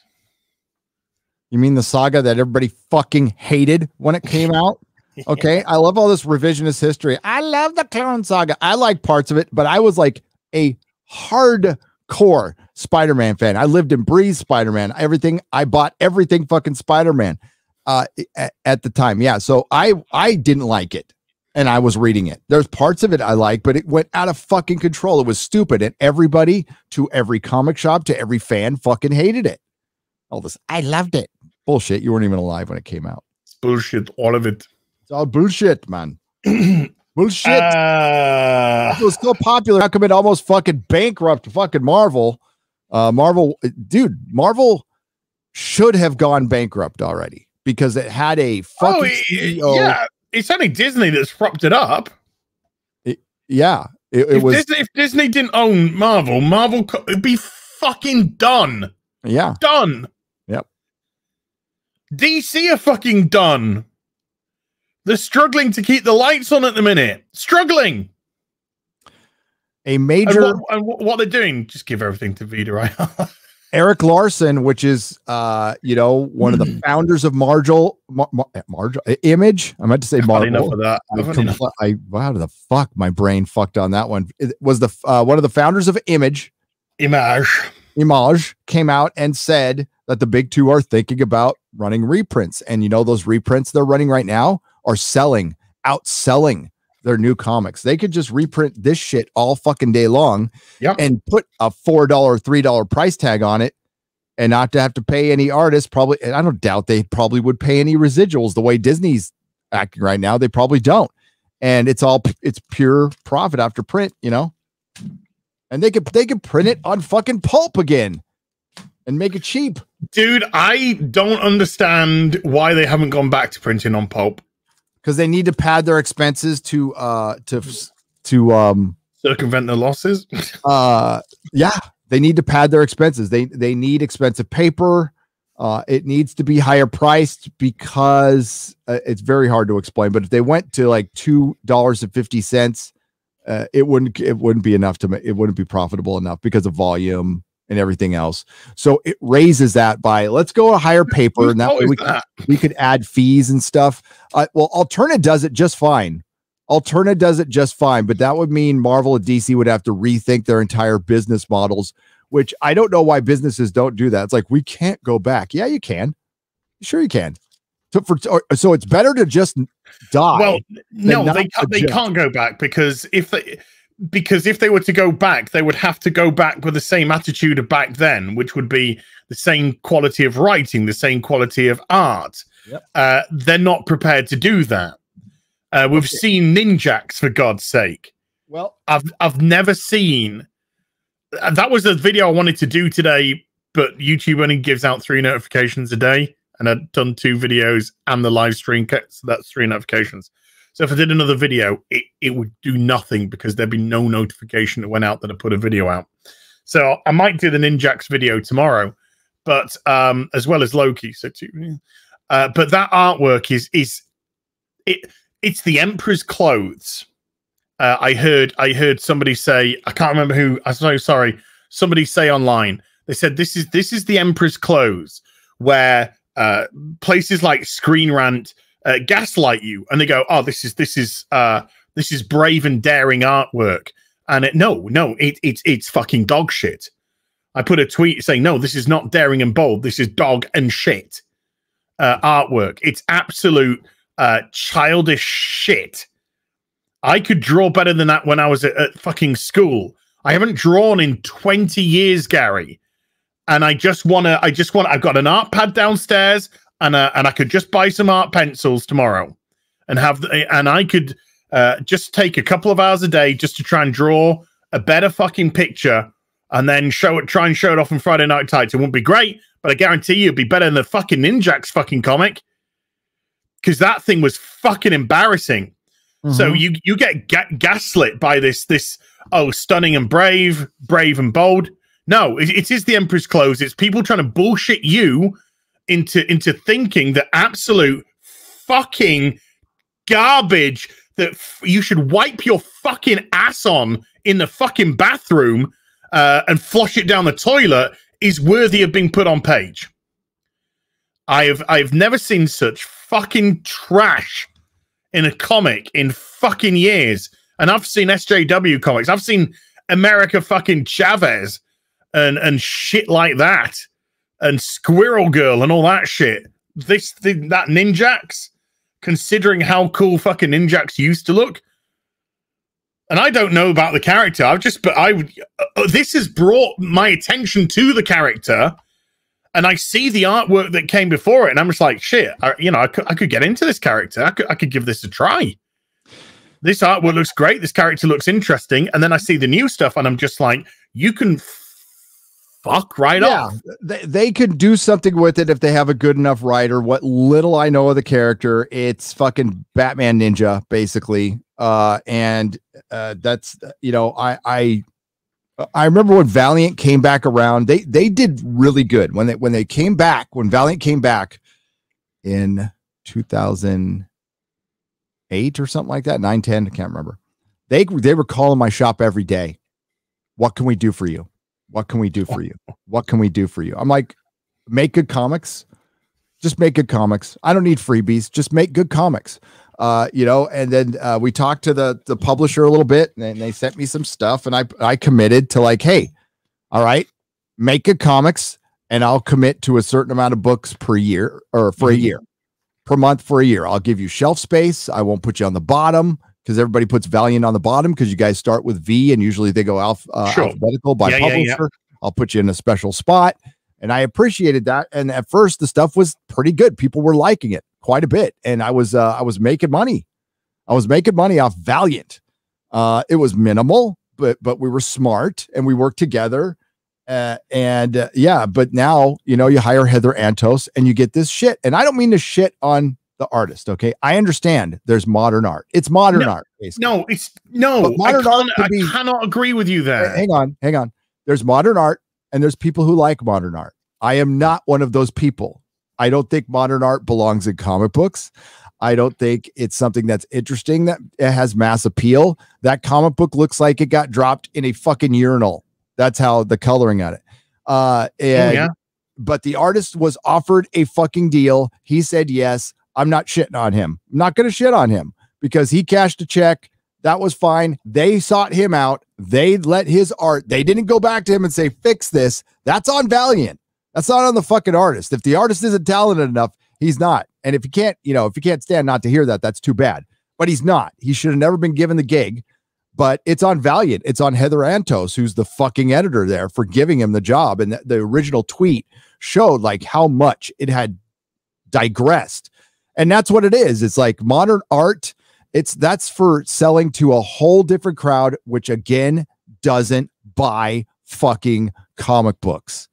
I don't give a fuck about. I hate modern art, by the way. Not a big fan of it. I think it's all like poop and fucking floating in a pee bottle or some shit like that. I've been to MoMA in London. I've been to your Museum of Modern Art. It was garbage. But the artist just took a paycheck. So I don't think he was out to ruin Ninjak. I think he just was given a job. It's on the editors. I mean, this is not a defense of Heather Antos because she's absolute fucking trash. Trash person, disgusting person, horrific person, shouldn't be anywhere near human beings. Never mind editing. She can't edit for shit. She's just joined, so I don't know if there was any, input there from her on this one. That said, I can't agree with you on modern art. I think people like this have smoke blown up their ass. That they're, again, like I said, Emperor's clothes. That they get fucking smoke blown up their ass to say, oh, you're a talented artist. When you're not. You're not. You find another job. You're shit. You're shit. So I'm not going to blow smoke up the artist's ass because if that's what they want to put out as their best effort, if that's what they want to put out as their front foot forward, then you can fuck off. As far as I'm concerned, you're part of the problem in the industry. I don't understand how you can put that out and then sit back and go, "Yep, I did my job." No, you didn't even fucking start to do your job. You didn't even make an effort to do your job. That's the best he could do. They paid him to do it. Then say, like, don't take the job. Like, that artist thinks he's good because a lot of people told him he was good. Emperor's clothes, right? He's not. They're it's under the guise of modern art. It's just like that fucking Thundercat shit and all this fucking Cal art shit. That art isn't good. It's not. It's objectively not good. It only plays to Cal art majors, and the reason we're getting this shit art out is because there's a bunch of these shit fucking schools that are pumping these people out, and they need to promise them jobs, so they lowered the fucking bar. That's exactly what it is. We've got these fucking Academy of Art shit fucking schools fucking everywhere. It is I do believe outside of the medical in San Francisco, outside of the health, I can't remember, some health company owns the most land. The second most land is owned by the Academy of Arts or whatever that fucking school is, which just cranks people out for 10, 20, 30, 40, $50,000 a year, promises them career placement, and they don't get shit. And you know what? They get to play at, video production, art production, and it's cool. And if you're a talented artist, it might help you. It might actually help you. But then again, it probably doesn't, because it's flooded the market with mediocre talent or no talent at all. And it's wasted somebody's life who probably could have done something more practical with their lives. Like, listen, I wanted to go to art school when I was a kid. I did. My dad said, fuck no. And he was right. I wasn't talented enough to go. It broke my heart. And I got mad at him for like a year. And then whatever. Like, I wasn't going to make it as a comic book artist. That was pretty clear. Unless you know pretty early. Derek Robertson knew, because he was an amazing artist by the time he was fucking 8, right? So there's a time where and your parents are there to be honest with you. And you know what? When they're all, oh, you're good, and they send you off to school when they know you're not that good, that makes your parents assholes, giant fucking assholes. And that's how we get art like this. So I'm not saying he's a good artist at all. I'm saying I don't blame him for taking the paycheck and putting it in there. And that's not his fault. He can't. How many people are going to go no to this paycheck? My art sucks, because he probably thinks his art is really good because enough people blew smoke up his ass, like you said, and told him he was good. He's not. He's objectively not. It's shit. That's why we have this problem. There's too many people going, you're so good. You could be whatever you want to be. You can fly to whatever heights you want to fly. No, you can't. As long as you dream it. No, you can't. Hey, by the way, Heather, this is how you edit. This is how you edit, Heather. This person puts this on your desk, right? And then this is what you do as an editor. You throw it right back at them and go, fuck off. That's how you edit. You're not getting another penny until you draw something in 3 dimensions. Yeah. I mean, look at the art. Pull the art up again. It's the actual Ninjax. The shitty Ninjax that looks like it was dropped inside a urinal. I can find it. Yeah, I can find it. I can find it. So he, like, some arms are like they're he drew it like a 6th grader. Actually, let me grab the here, let me pull some of my art when I was let me grab the Yellow Flash video. Yellow Flash did a video on it, and he actually got some good images from the issue. Go watch this video afterwards, folks, by the way. Yeah, and in a second, I think I know where it is. I got to pull a picture. I won an art contest at Capri Elementary School in 3rd grade. I crushed all the other kids with my fantastic art piece that I want to show off. That I think. Oh, there's the cover. There's the cover. By the way, this is the variant cover. See, you know what? I think the art is good. I don't like the over digitized color there. It's just, it looks like a video game cover, but it's better than the other one for sure. Okay, I get that, but obviously nowadays, there's a lot more digital art kind of going around. At least that's fucking decent digital art. No, that's good. That's very this is the regular cover art. This is that's somebody trying to be Frank Miller. Okay, very hard, very hard, and not succeeding because what was the key about Frank Miller? All of his characters look fluid. They look like they were actually in motion because he's one of the greatest comic book artists who's ever lived. Frank Miller's stuff is fucking genius. This is lazy. It's easy. I could do that. Here's a bit of piss. Here's a piss. The colors just went, oh, I know. I'm gonna piss all over the page. Let's just piss all over it. This is Alternative Press Expo art. Piss. That fucking color palette is horrible. Piss. Okay, go to the next one. Piss. Yeah. So yeah, it's just trash.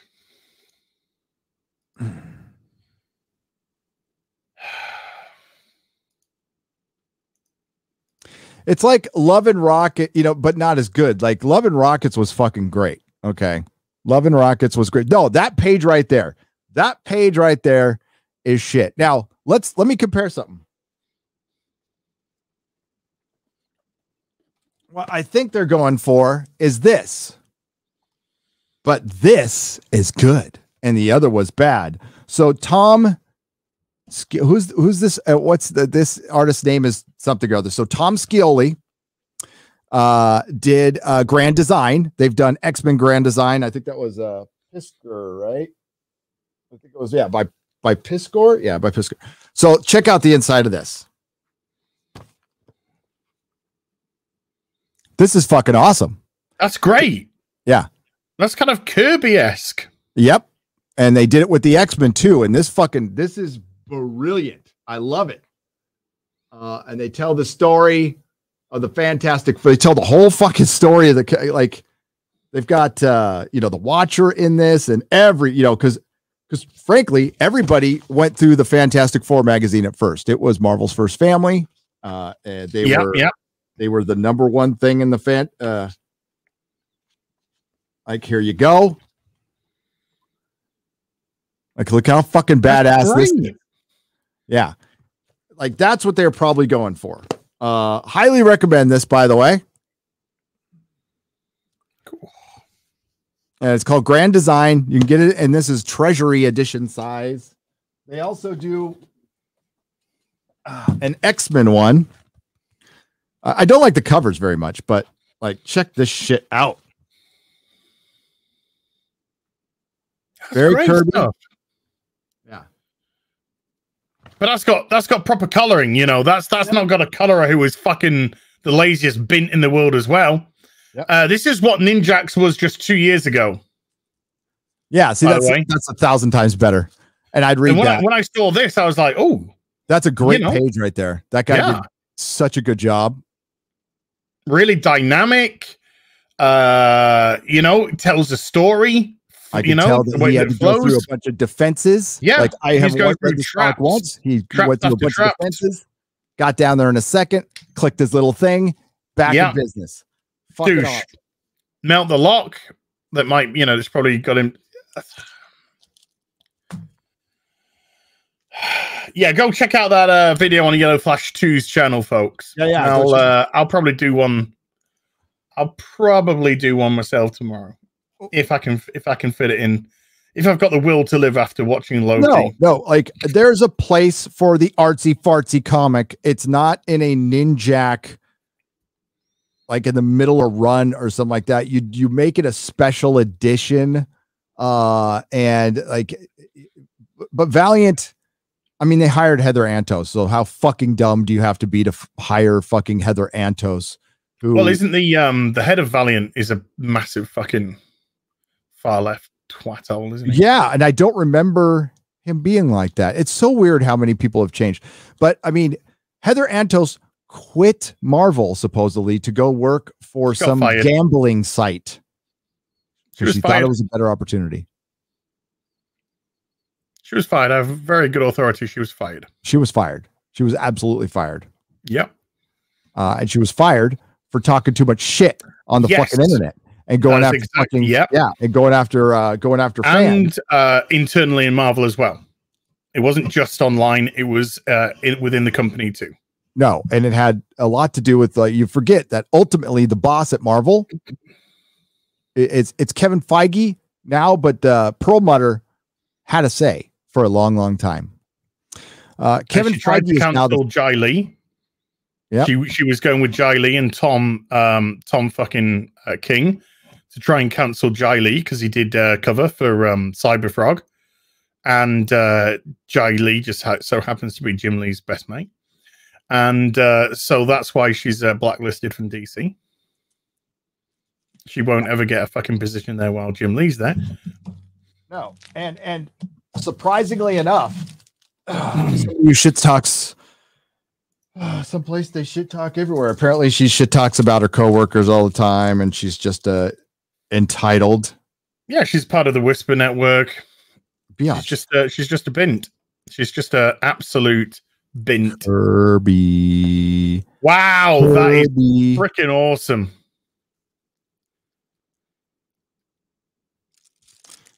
But you want a good artist? There's a good artist that pops in this stream a fair bit and watches Dan Frager. Dan fucking Frager.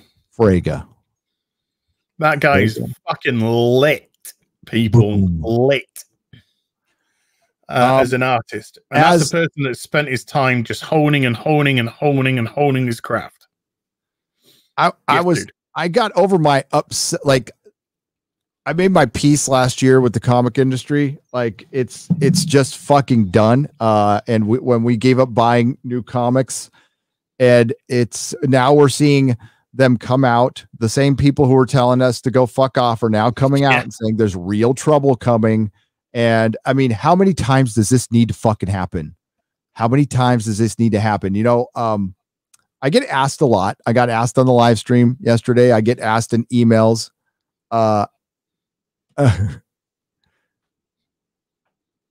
What's wrong with praising a good artist? Yeah, that's weird. So weird people. So I get asked a lot, like, what am I personally trying to accomplish? Well, on my channel and as a channel, we're trying to entertain you each day. As far as this giant battle we're fighting, accomplishment, I don't know. I take it day by day, but I think it's more of informing the normies, changing minds. That's all. Do I expect that I could get a company to change, a giant multinational subsidiary of $1 billion corporation? No. If it happens, great. We try though. We got a voice. We got to be a voice. We got to be that heretic, and it takes years. I said it yesterday. It's nice being a heretic in the 21st century because at least for the most part, you'll live long enough to see if you're right or wrong. You know, that's all. You won't get burned at the stake. And right now we're just seeing this shit happen over and over again. I mean, with this fucking Flash movie and the Supergirl, I don't know if Michael Keaton can save it. He better be in the whole damn movie. He better be in a Batman suit from beginning to fucking end. He has to be in a Batman outfit at some point. Has to. Whether it's a a version of what he's had on before, whether it's a version of Kingdom Come, I don't know, but he's got to get into a suit at some point. Isn't that fuck that? I don't want to see Michael Keaton walking around in a suit. Are you fucking kidding me? No. I want to see him. We'll get into the Supergirl. Let me do some more super chats, and then we'll get into the Supergirl stuff. I'm just going to show coverage, and you do super chats. Yeah. And they are beautiful. But you know, when you got just quickly though, when you got people like Eric Larson going, piracy's killing the industry. No, now we're getting gaslit again. You burned your industry down, and now you've got remorse, and none of you have the balls to take responsibility. Because you're all just a bunch of fucking cowards, and it's your own fault. Deal with it, move on, and that's why we have fucking trash like we got with Ninjax. That's why we got fucking trash like we have in the modern comics. That's why they don't even fucking know where to stop. It's a great cover, by the way. It's fucking beautiful, isn't it? Yeah, they just don't know what they just can't stop pouring gasoline on their own fucking fire and then trying to blame other people. Tough shit. And look at all these girls. Damn, it's just great art after great art after great art. It's just a hit every fucking cover. Because I don't know if you're aware of this, folks, but comics, they're a visual medium. And a really good way to attract somebody to read a comic is by having a cover that really drags you in.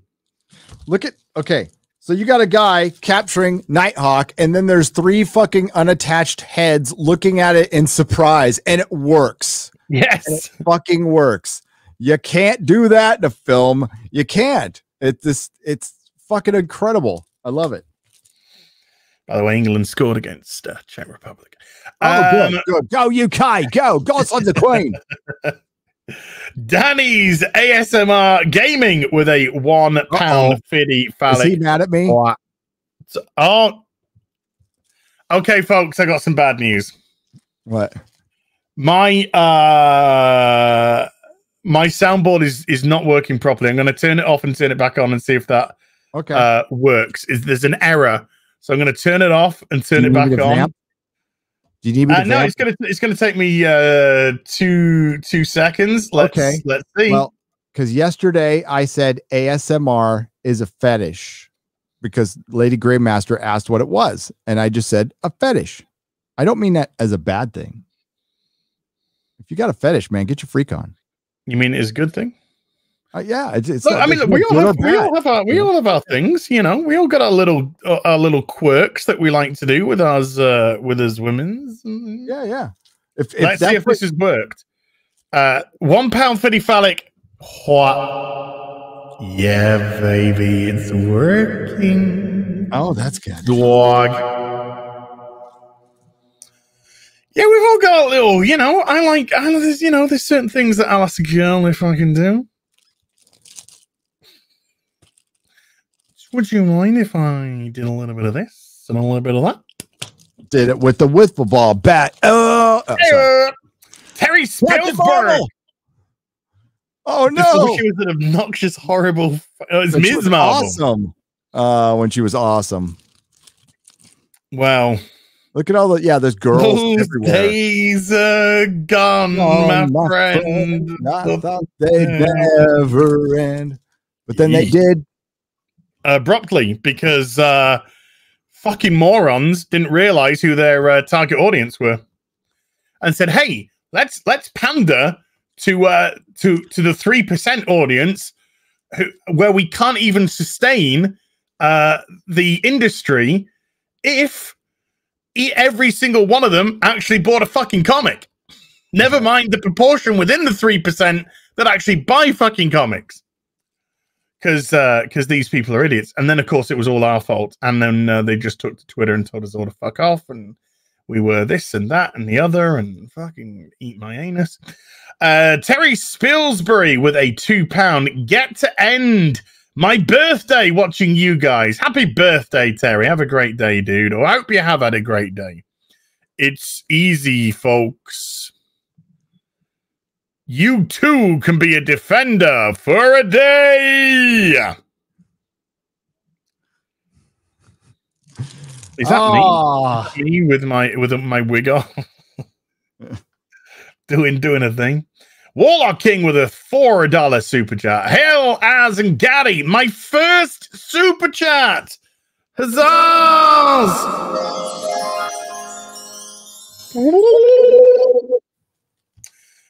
Black Tiger with a 5 Canadian. Gary, to answer you from the last BBC, I wish I had kept track of my MFKs. If I could look it up, I would. Oh, and Karen is just a bad Lakeview terrace. Yeah. Oh man. Oh, look at this. It's Pride Month. With Defenders. War in the land of the dead. What does that mean? When a rainbow was just a rainbow. Shayna Riley with a €1.50 phallic. What dog?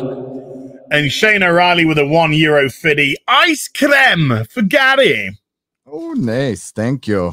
Sharon C with a $10. It's amazing how you two can get me to. Yes, Sharon. Carry on, Sharon. Listen to you talk comic books and other stuff. God damn it, Leroy. I do hope you two are beyond business associates and meeting because of Bao's trek. Doctor Who led to a real friendship. Yeah, Gary and I, we talk probably almost most every days, day. actually. Yeah, almost every day. Sometimes multiple times a day. So, yeah. And more often than not, we're either flashing back pictures of stuff that we want, or talking some geeky shit, or just talking some business, or just giving us both a mental boost, to keep working hard, forget about the fucking nonsense, forget about fucking weirdos trying to drag you into drama, just focus on ourselves, leave that all behind, focus on the positive stuff with our channel, focus on trying to entertain you guys. And that's what makes us just come out here and go, fucking yeah, let's do it. Yeah. And leave all that fucking shit behind. Let them scream into the void. That's all you can do. We're having so much fun here, and some people don't like the fact that we're having fun. I don't know. I can't. Az is right. We can't spend time thinking. Friday Night Tights is bots, dude. Yeah, I got my citronella candle. Friday Night Tights is what? Sorry, it's bots, dude. Remember? Oh yeah. That's okay. Well, you said it. Yeah. Apparently, I am padding my audience with bots. Oh, fuck, gracious God. Yeah. I mean, that organic growth that you've seen over the last 15 months now with Friday Night Tights, no, that'd be botties. That'd be bots. Aside from breaking and betraying everything in recovery that I've worked for, because I'd be lying to everybody. And aside from, I would probably make it a little higher. I don't know. Maybe if I knew how to do it. And yes, obviously, Chris Absolution is a bot. Yes, we're padding with bots.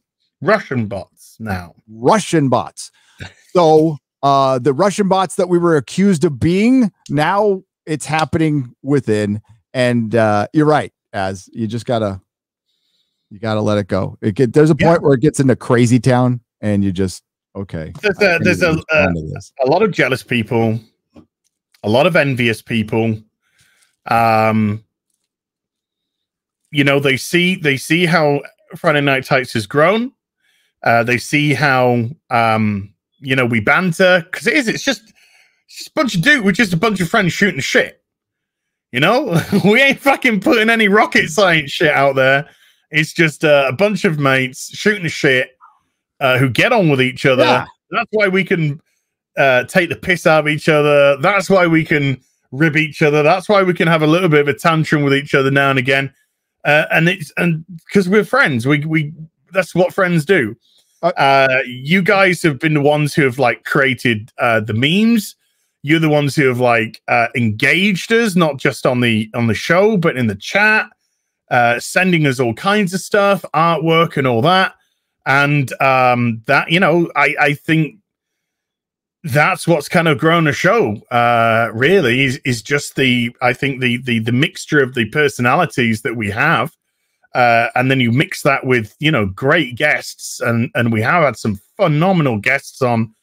Last week was Eric July. We've had Yellow Flash on, Just Some Guy, Critical Drinker, Lauren Chen, Chrissy Mayer.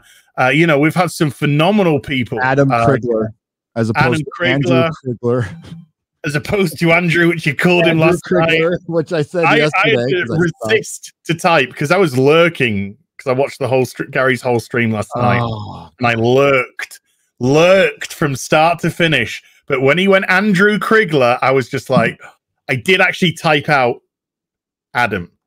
But then two people put Adam, and I was like, delete. No. I as soon as I said it, I knew I said something wrong. I'm like, I said that wrong. I said that wrong. I said it wrong twice. Oh well, it happens. I need a lot of whatever. I need a lot of repetitiveness for me to remember stuff sometimes. But as is right, we okay. For example, the Filoniing, the fucking argument that led probably to the growth of EFAP. Did I say EFAP? See, things are right in front. Of EFAP too, of Friday Night Tights. I'll tell you what, it was a little over a year ago. We had Critical Drinker come on, and I had it in my head that it was after the Doctor Who stuff. I was like, I want to level this thing up a little bit. So we're going to add a little more structure. We're going to invite, I want to invite guests of a caliber that will draw an audience, right? And entertain them, that are good live streamers, That's if you want to know what one thing you have to be, it's good live for me to bring you on. And by the way, it's not just me. I pass it by the guys. If the guys don't, if they say, can't do this, then it doesn't happen. Well, hasn't come up yet. But we all have to decide on this. It's an equal show. It's on my channel. It's not about me. We brought on Critical Drinker, and on a whim, we're like, let's bring Az on too, because the Doctor Who stuff had just happened. And then we did one show, and I'm like, I need to have him on all the time, like all the time. So it took me a week to ask him. Yeah, and he did it, and we changed the time for the Critical Drinker and Mahler, not for Az. No. I was just a happy accident. Well, I recall, you invited me back. I went on, and then then the next week you had somebody else on, and then you invited me back, and then you invited me back the next week and the week after, and then I think you just said to us at one point, you just went, you just said something along the lines of, yeah, you're kind of always going to come back. It's just something along the lines of that. It's like, you don't have a say, you just, the guests we're going to have back all the time. And then after about 6 weeks of being the guest that came back, it was just like, oh no, you're staying now. I always felt like we were missing a piece. Right. And I still think the Drinker's fucking awesome in everything he does. Okay. He's next level. He's next level.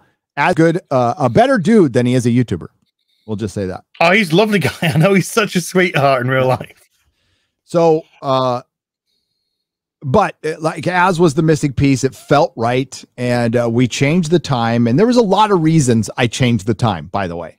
I changed the time so we could get British, the audience, because I have a pretty, for my channel, because of Doctor Who, I have a pretty large British audience.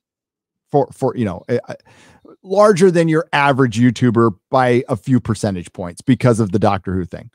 So I'm like, I got to put stuff out that they can watch, that they're actually up for, because I care. Plus I'm an Anglophobe. So not a phobe, Anglophile. See, God damn it. This is what happens when you don't get enough sleep. And it worked out, but there were other reasons I changed the time too, that we'll discuss at a later date. But there's other reasons I changed the time. As courtesy.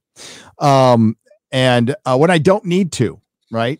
It's all a big fucking wonderful internet that we're here, and we can all live stream whenever we want. And if people live stream over me, it's fine, because you're not live streaming over me.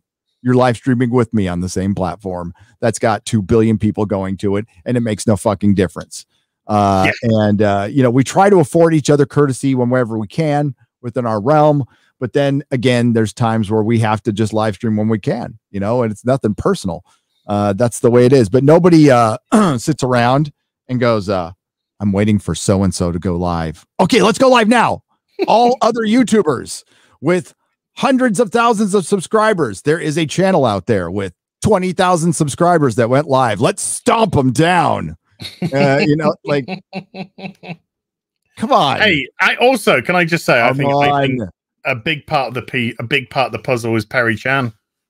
I think Perry right. Chan's his skits, his openings, they're unmissable. They're absolutely unmissable, and it's so exciting for us to see your reaction to a new beginning. to a new skit. And you know, just to have that, you know, Perry's got carte blanche to do what he wants. Yes. You know, there's no restrictions. We don't care how much he ridicules us, takes the piss out of us to us. The more he does it, it's just more love, to be honest with you.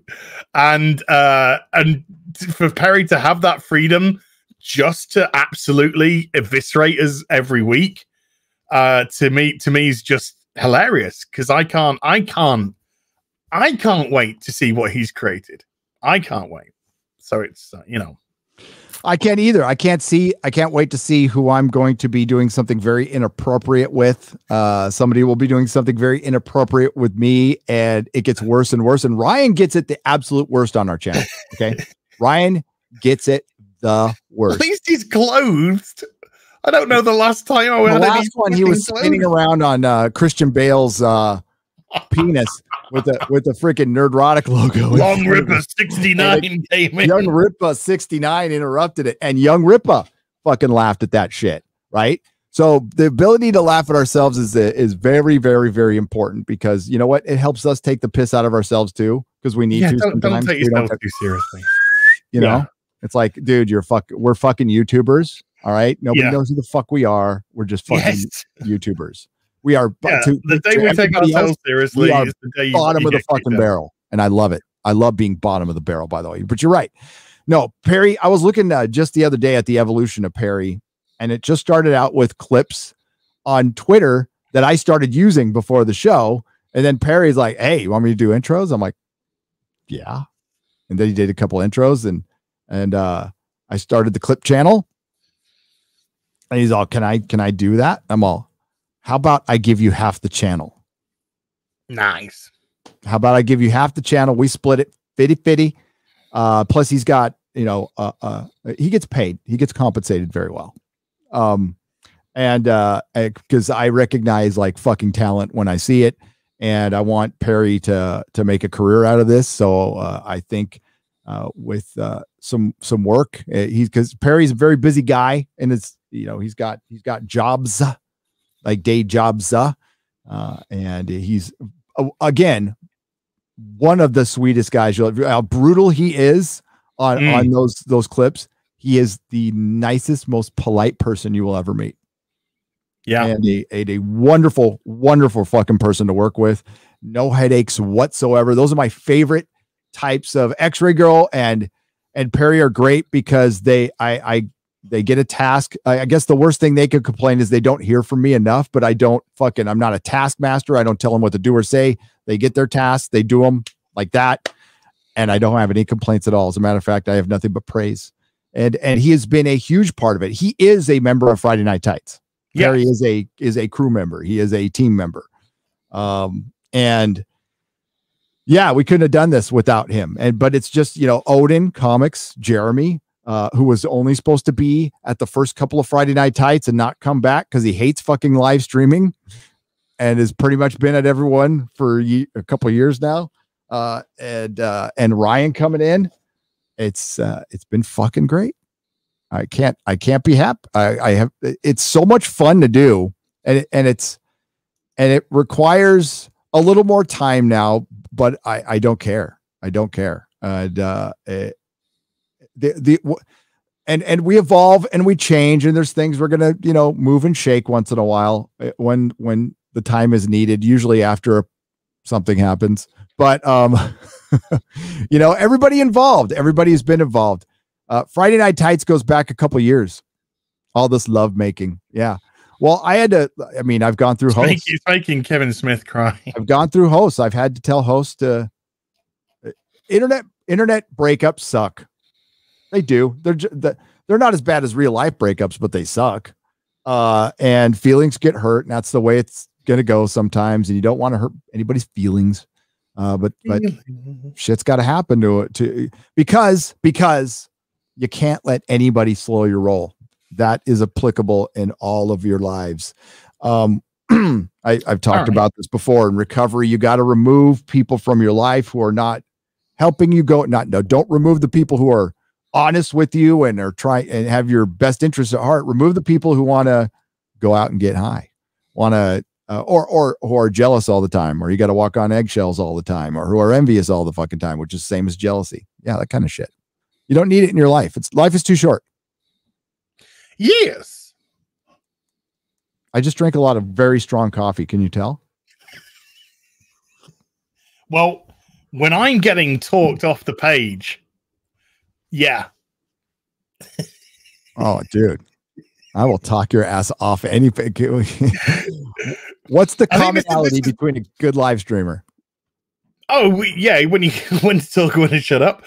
But the ability to talk, that's what you need. You know, we both do streams solo as well. You got to keep your audience entertained. So, yep. This is probably why our stream's gone for 5+ hours half the time. Yeah, they look below. I gotta shut up now so you can read super chats. Yeah, I'll read some super dupers. So Sharon, I think you got pretty decent $10 worth there for that super chat. That answer. Taker 610 with a $2. Was Perry's new Friday Night Tights intro too spicy? No, that wasn't it. It was the showing the Anthony Mackie thing that caused the copyright claim. Yeah, no big. Yeah, no big. Show it. It was really good for the show to show it. So CJ with a $10. Hi, Az and Gary. Do either of you think if DC and Marvel were to license their characters out, we'd get better comics, better art, better storylines than what the companies are currently producing? Well, it depends. I mean, if they license it out to IDW, no. Absolutely 100% not. It all depends where they license it out to. That's the big thing. But if they were to do that, floppies would be dead then. Floppies would be dead. You'd be licensing it out for one-shots, mini-series. That's what you would be doing, but the floppy would be dead. Floppy's already dead. It's not profitable. It's not making the companies any money. It's about how long they're willing to not make any more money on it. And if I was, Diamond is essentially done. That was it. When Diamond went, and they're actually public, they're now distributing through their book distributors, which means they're going to be books. Floppies are collectively heavy, and they don't sell very well. Even the best-selling floppy is 100,000 now, 80,000 now. Kind of around 80. I mean, pre-Coof it was around 80 to 90. You'd only be doing 100 plus if it was a #1 now. That's the only way that you'd hit above that, or it was a limited mini-series. But if you were an existing ongoing run, you're looking at 80 really tops. Kind of Batman. Batman was sort of like without variants. Thanks to Tom King, Batman sank down to about 60 something. Yeah, Tom King Batman was selling so well, and then it just went off a cliff when he fucked over the comic shops. And the mask came off. He was building up to cuckdom. It was like a mystery cuck. Yeah. It was. Oh man, yeah. His run started off so good. And little did we know where it was leading. And the guy's a bellend, and I'm glad that Jim Lee fucking slapped his ass. Yep. Not that I got issues with Jim Lee. Roger H with a 2 Canadian thumbs up super sticker. Thank you, Roger. Thomas Scott with a £5. New SNL tonight. Oh dear. Flashbacks, iconic ripping shirts open with S logo. Oh, Superman and Lois. I thought SNL, the fucking Saturday Night Live. Saturday Night Live. I'm like, what? No, new Superman and Lois tonight. Flashbacks, iconic ripping shirts open with S logo. Black symbol suit from pilot. Tom Cavanagh, Reverse Flash, directing the season 1 finale. I'm going to, I'll just tell you this right now, folks. I'm going to do an overview of the season of Superman. A lot of people have been asking me to do a review of each episode. I'll be honest, when I did the reviews of the first couple of issues, not many people watched. Not many people watched. So my energy would be better put into something that more people would watch. But I want to, give you guys something. So I'm going to do a season overview. And I should have that hopefully Thursday. He says tentatively, but hopefully Thursday for that. Rebecca, Pirate Queen, with a $10 for your mum's knitting supplies. You are one of the good ones, as. Oh, thank you. Oh, dude, since I've got you right here, my mum said she'd love to knit some 1 in 6 Tom Baker Doctor Who scarves. Awesome. I thought you wanted one. I do. Yes, I do. I absolutely. So she just wants like some, All right. I didn't know if you were talking to me or the audience on that one. Oh, okay. Yeah. So if you could give her like a length of how long it should be, sort of like dimensions. Okay. If you could grab those for us, I will send them to my mum with some images for her. And she said she's going to do it. You're welcome. Where is he? Where'd the bug go? There's a bug on this. Oh, no, he's gone. He buggered off. Man. Oh, there he is. Oh, yeah, I should be showing off my mum's the caterpillar my mum knitted for me on tomorrow's What Toys. Thomas Scott with a £2. Watching Dexter for the first time. You guys like it? I like the first few seasons. Tell mom thank you, by the way. She's sweet. The first few seasons of Dexter were fucking fantastic. By the end, it was all silly, and it's coming back. Dexter's coming back to kill Republicans this fall. Is that what he's doing? Oh, probably. Yeah. Now I've got to see the senator of this state who's not doing his work. It's going to be some. He's suppressing voting rights by asking for an ID. Heyo. Phoenix Tangent with a $1 super sticker of a phallic what dog? Shane O'Reilly with a €2. As be honest, you sucked off Papa Smurf. It's going. Michael Golden art. Michael Golden. There's nobody like Michael Golden, man. Look at Valkyrie just like pushing her fucking cone titties together. Yep. Oh, look, the end of her cones are totally nipples. That's totally areola. Yeah. I love fucking Michael Golden art. He's so fucking good. It's beautiful. It's beautiful. That was just the cover, though. Freak Sheet with a 5 Canadian. Factorio developer Cavarex told the Reddit mob to take the cancel culture mentality and shove it, YouTube censored, probably up your ass. Show some support for this madman. Yeah, I've heard about that. I need to look into this. Oh wow, fuck, that's great. I've heard that this guy's just told the cancel culture people to just go fuck themselves. Look at that good old son of Satan. He's such a good guy. He's such a good guy. He's a good guy. He gives his cowl and good guy. Doesn't look like the live action. That live action Hulu show? Yeah, that was fucking dumb. Yeah, got cancelled after one season. That's good. Yeah. 5 picoseconds with 5 Canadian. All right, boys. Who has the smaller peen, Ethan Klein or Freddie Prinze Jr.? Ethan Klein. Ethan Klein.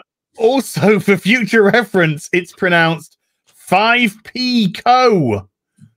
Which one is that one? How's it spelled? So I can remember it. 5, then pico, as in PICO seconds, but it's 5 pico. Yeah, I actually got it right, didn't I? So, yeah. I got it right. Well, don't you love it when you get this consonant-laden fucking name that's zigga, zigga, zigga, bigga, zigga, ligga, ligga, locks, and they're all dumbass. It spells I am the warrior. Duh. You know, you're like, oh, you just try. You just do the best you can. Andrew Matthews with a £5. He is behind me. You are in front of me. If you value your lives, be somewhere else. Get behind me, Satan. Oh, another Michael Golden cover. I've won 5. Ghost nice Rider. God damn, that's beautiful. Ah. Why isn't Alley Cat telling Iron Man off and then raping him? Because he can. You notice that? You notice that how they've turned Batman into Harley Quinn's book, and they turned the new Iron Man comic into Alley Cat's book. Yep. Dan Fragaboom with a $2 super chat. What's up, fellas? Love and respect. Right back at you, dude. Right back at you. Scottish Nerd with a £20 super chat. Scottish Nerd, thank you. Hello there, real BBC. As good luck tonight with the Czech Republic. I don't know what's going on. It's saying it's 1-0 to England, but they also said that the Czech Republic scored. So I don't know what's going on with Sky TV. It's telling me lies. Gary, be true to your heritage and support Scotland in the sports ball tournament. Yes. Did you two eat a lot of oranges after the start of Babylon 5 season 2? No, I didn't actually. I don't. Okay. Quick story. There's no such thing as a quick story for me. I love orange juices. I love the orange juices with the pulps, with the not pulps. I hate fucking oranges. Can't stand oranges. Can't stand the smell of oranges. Peeled oranges give me prison PTSD because there's a certain cleaner that if I smell it, it reminds me of prison, and oranges remind me of prison. So my wife knows to never peel an orange around me. I mean, she can have it. That's fine. But I can't fucking stand them because that's all I ate. That's all you could eat in there was like apples and oranges. And there was just a very distinct smell. It doesn't make any sense at all, but it reminds me of the joint. So no, I get it. No, it's a thing. It's a thing. You know, smells can trigger memories. And if the memories are back in the clink. Yeah, I can understand that. I can understand that, dude. I still have dreams. I still have nightmares. Oh, I'm still there. All these years. I've been later. having some weird dreams recently. Oh, me too. Really? Yeah, not terrible nightmares, but just weird. It's weird stuff. Same here. Like, that's weird. Maybe it's the heat. It might be the heat. Maybe it's the heat. Or my fasting. I don't know. Truxenhausen with a $10 two-part chat. Thank you, Az, for the drinker show on Beverly Hills Cop. Cheers, man. Always enjoy hearing you talk about a film that makes you happy. Can't wait for you and Gary on the next happy hour show. In fact, and then with a part 2 and a $5 super chat. Thank you, Chuck, again. What would you two want to review next? I'd say Karate Kid, just before season 2 of Cobra Kai comes out to get ready for the Hash Brown Legendary show. So what would you like to do next with Drinker, Gary? I don't think Karate Kid's a bad idea. I would I don't want to spoil. He spoke something to me in DMs, and I don't want to. There's an 80s film that I would love to discuss with him. We already know, dude. Which one? We discussed it openly on Did we Lethal Weapon. Bonsai? Oh, Lethal Weapon was thrown around quite a bit. Oh yeah, like Lethal Weapon. Like 48 Hours would be one I would want to discuss with you guys. Lethal Weapon, Buckaroo Banzai, and the Adventures in the 8th Dimension. Repo Man. I could think of 1,000 fucking 80s movies I would love to talk to him about. Dreamscape. Dreamscape's a fun fucking movie, dude. It's weird. That's a great movie. Yeah, I love it. That's a great fun movie. I saw that in the theater like 6 times. I don't know. There's something about it that really spoke to me. That woman's tip. Yeah, there's I could talk to any movie about the drinker, or we could just pick like a stone cold classic from the, like when we were talking with about Rocky. That was fucking great.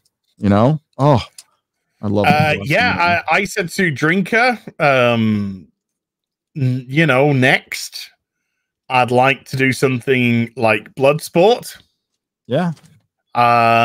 I also had a thought, but I think I have one that I'd like to do more. And I think I would like to do Fletch. Fletch. Yes. Yes. Yes. Yes. That's yes. what yes, I yes, would like yes, to do. Yes. Yes. Yes. All over it. Love Fletch. Love that film so much. Tango and Cash. Mm. But I think Flesh would win out. I think Flesh would win out. Christopher Arcella with a $5. Speaking of statues, unfortunately, I got an email by Prime One Studio saying that the shipping for my Doom guy will be delayed to December to March. December of this year to March of next year. Bummer, dude. It's a bummer when that happens.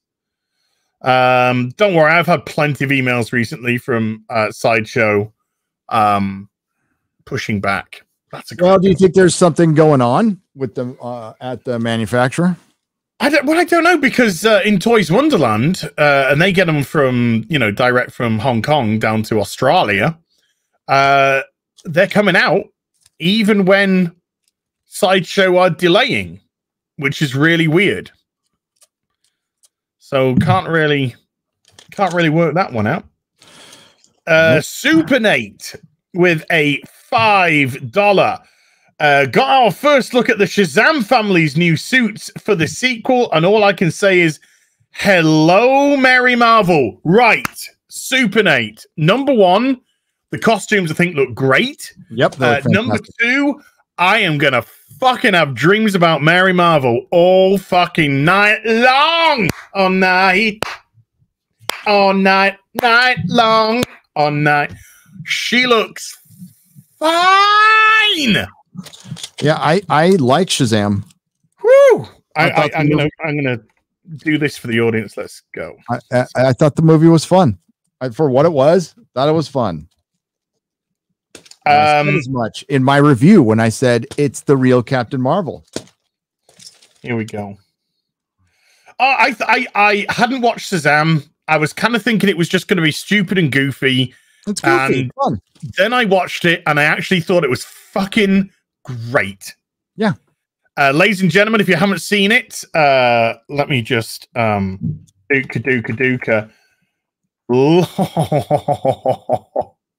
Mary, look at, oh my God.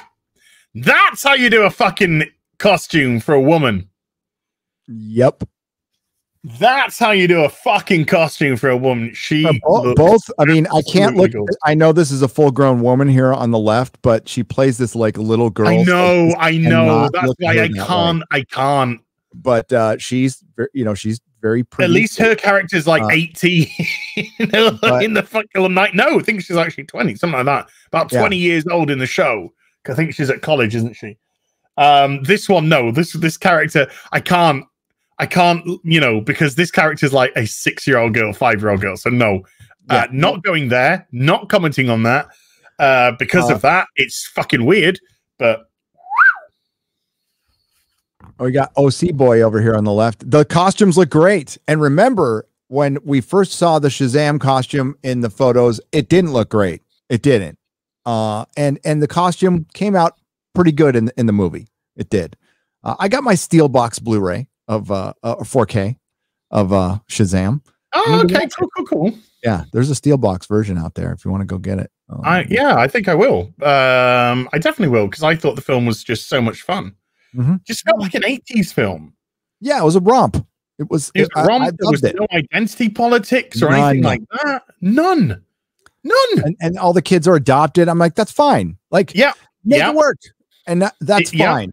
I don't need the entire Marvel family to be white. Never thought that. And listen, there's characters you can race swap where it like fundamentally doesn't matter at all, right? If you really think about the story, for some stories, I still believe in making new characters, and they need to make new characters. And if they don't make new characters, then you're just going to recycle out the classic ones until they're useless. And that's what's going to happen. Whoa. Robert Pattinson will be the last Batman, last white Batman. Tom Holland will be the last white Spider-Man. Hold on. There's a few people in the chat saying that one of them has actually been fired. Who got fired? They just showed this picture off yesterday. So did they get fired yesterday? Somebody got fired and a new actress has come in, and this is one of these they're all the dudes are all the same. Okay. And I'm pretty sure she's the same. So is the Mary Marvel? Is that the new? Is she new? She must be new. I don't know. I'm just gonna say the one in the red dress. Quartering has a video on it. Well, I mean, hang on. Was it? Oh, we got this covered. Quartering. Somebody said Quartering's got a video on it. By the way, I just want to recognize this while it's come in, because it has just come in. Oh! It's from We Got This Covered.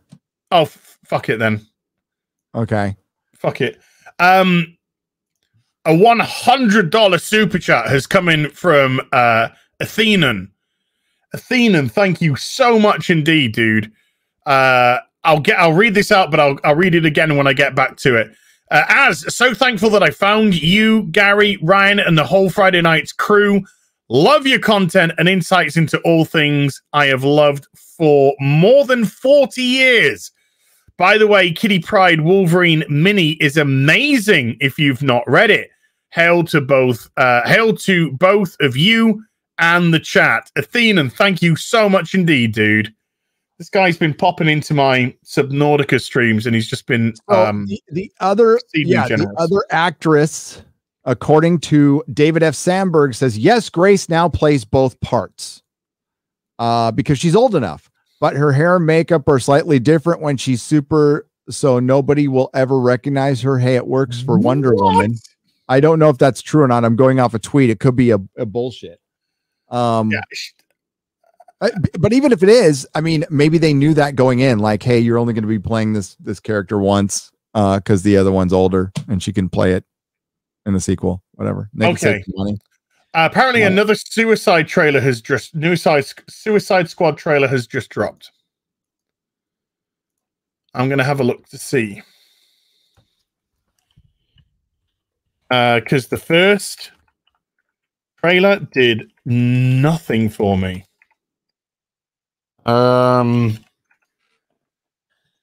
Let's have a look. Yeah, 53 minutes ago, Suicide Squad official Rain trailer. Should I go get a copyright claim? You can cut it out. I can cut it out. Okay, it's up to you. I would say, yeah, I would say no for time, but like, yeah, let's do it if you want to do it. It's your channel. Well, we'll do it real quick. It's like a 2-minute trailer, and then we'll make it transformative as hell. Sure. We can like. I mean, yeah. Oops, Daisy. Yeah. God, yeah. I can recommend you do something that might fight it. Okay, that might help you against it next time if you want to prepare. You can download these videos. It takes a second, but you can do it while we're talking. You can download the video and throw it in Camtasia, flip the screen 180 degrees, crop it a little bit, crunch the time down so it goes a little faster, and that generally works. I mean, I can't say generally works every time, but it works quite a bit. Like my Star Trek Picard review, CBS fucking copyrights strikes absolutely every frame, and that thing made it clean first time I uploaded. I'm like, trailers are all they're watermarked, aren't they? Yep. And I used their site. I used Paramount, so I gave him credit. WG's also just thrown $100 super chat as well. $100, guys! Thank you. WG says, "Howdy, gents. Here's another donation for your No Burrito Left Behind fund. That said, has even had a burrito yet? No, I've got to find a way to get him. Now, did you get your package yet from? Not yet. Not yet. Okay, so it's got. See, the thing is, it's got to go through customs, and I got to find a way to where I can get it to him directly while it's still fresh. He can nuke it, and it would be good. It has 3 days, so the burrito can be in 3 days and be just as good as it was the day it was cooked. After that, it gets very iffy, and I don't know. Once restrictions have cleared up a little bit, and if I can FedEx it and overnight it in dry ice or something like that, like I will get you a carne asada burrito. It will be the best fucking thing you ever had. For one thing, do you like avocado? That's important. Sure, why not? Okay. Some people don't like avocado. Some people still have, taste buds of a 5-year-old. I'm sorry. I don't want to be insulting. Jeremy. Jeremy was like taking Nerdrotic Jr. out to eat. He's simple. He's not expensive.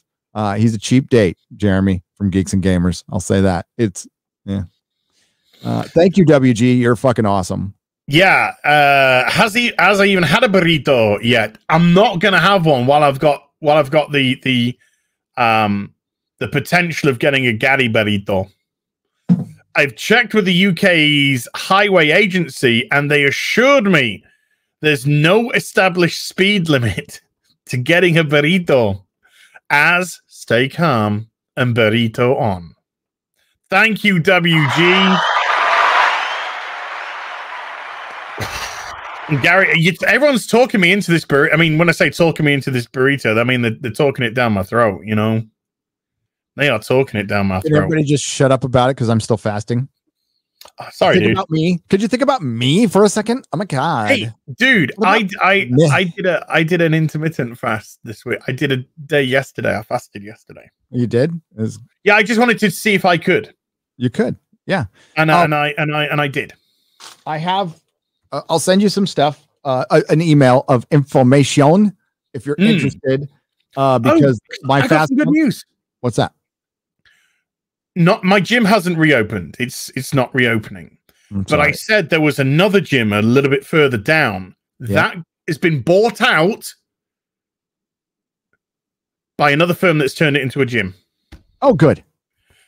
So it's got a different name now, but they've started to put machines in it, and there's a website up about them. So I am going to give them a shout and give it a go and see what I think. But I got a little bit of bad news. My personal trainer is no longer a personal trainer because of everything that's happened. Oh, that fucking sucks.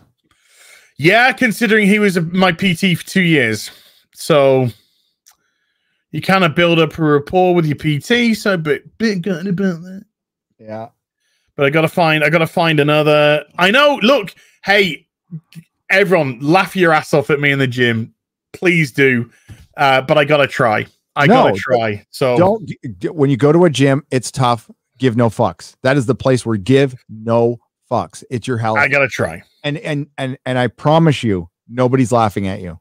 Nobody at the gym is laughing at you. They're all there. Oh no, these people are in the chat though. People in the chat are. Yeah, people. Well, I mean, that's your job. I would be disappointed in the chat if they weren't making fun of people. Okay, I'm like, what? Are you guys getting soft on me all of a sudden? What the fuck's going on? No. I'll send you some stuff because there's some appetite suppressants that come. There's some like big bags of cocaine that come with my hell yeah. No, there's these 2 little brown pills that are appetite suppressants, and they fucking work. They work. You take them twice a day, and you're not hungry. And if you starting to get a little lightheaded, you eat almonds. Eat almonds. Almonds are the food of the gods. They're raw almonds, not salted. No salt. No, I used to have flaked almonds on my brekkie. Your brekkie. I'd have bran flakes with flaked almonds on top. Yep. Or Weetabix with some flaked almonds on top, skim milk. And you had some Weetabix this morning. I read your Twitter. Well, that was actually just a joke because white privilege was trending in the UK. Oh, it was? Okay. And I just wanted to fucking tear my hair out, but I didn't have any. So I had to make a passive-aggressive tweet for all the fucking toss bags that were talking about white privilege. I wish I had known that. I have a T-shirt with my prison card. Somebody made me a T-shirt with my fucking prison ID on it. Nice. And send it to me. I got to wear. That's my privilege card shirt. I should have worn it today or shown a picture. I'm just going to go down. I'm just going to go. Leeds is like 20 something miles away or something. I'm just going to go to Leeds. I'm going to go down a fucking. I know Leeds. I'm going to go down a street that's just fucking riddled with homeless and record it. And put that up and just put white fucking privilege. Yep. Right. Sorry. Should we have a look at a Suicide Squad trailer? Yep. Let's have a look.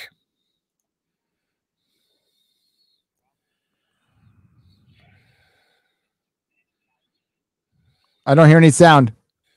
Oh. Okay. In which case, let me go to here.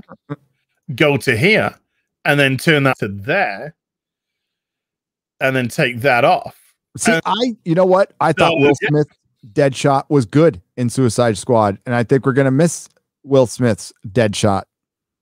I don't know if I hit sound when I shared it. Fuckerella. I got a Deadshot 1/6 scale. I know. I want one. I think I can get one from Toys Wonderland. Right. Yeah, I got to keep checking it. You know, I'll get something from them. Hang on. Could you hear? Play it again. Yes. Huh? Yes. Sound fine? It sounds a little muffled, but I think if we shut up, we'll be fine. Okay. Let's go then. Robert Dubois. He's in prison for putting Superman in the ICU with a kryptonite bullet. Okay, I've got it on the wrong one then. I had it on the right one then, but I obviously had forgot to press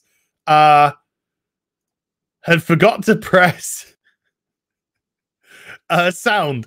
So let's go again. Are you having fun yet? Hey, it's one of our fucking shows. What do you expect? How about you? Professionalism? Okay, you ready? Robert Dubois. He's in prison for putting Superman in the ICU with a kryptonite bullet. I'm not joining your Suicide Squad. We'll see. My court date is coming up. And Miss Waller said maybe you could help me out. You're flexing in my door! Everyone stand down. Miss Waller, I don't... Stand down! I wouldn't take such extreme measures if this mission went more important than you could possibly imagine. This is actually quite badass. In or out? Good. Let's meet your team. It's okay, I'm not okay.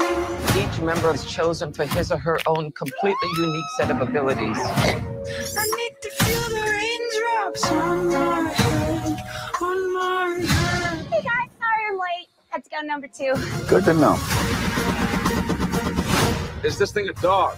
A dog? What kind of dog do you think it is, mate? I'm gonna go with Afghan Hound. Oh my god, is it a werewolf? Yo, they sent me this for a werewolf? Yo, let me out! Hey, he's not a werewolf, okay? He's a weasel. He's harmless. I mean, he's not harmless. He's killed 27 children, but, you know. Wow.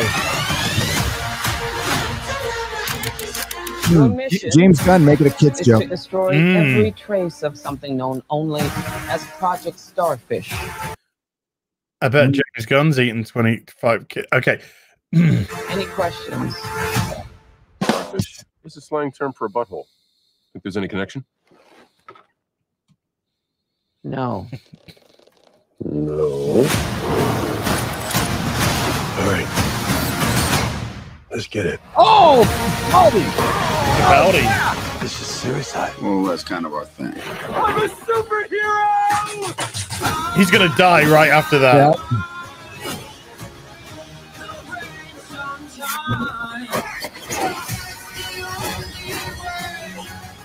Joel Kinnaman's gonna die in this. That's not. You reckon? To get you Yep. out of here alone. He's not in the end part. I heard there's a high death count in this.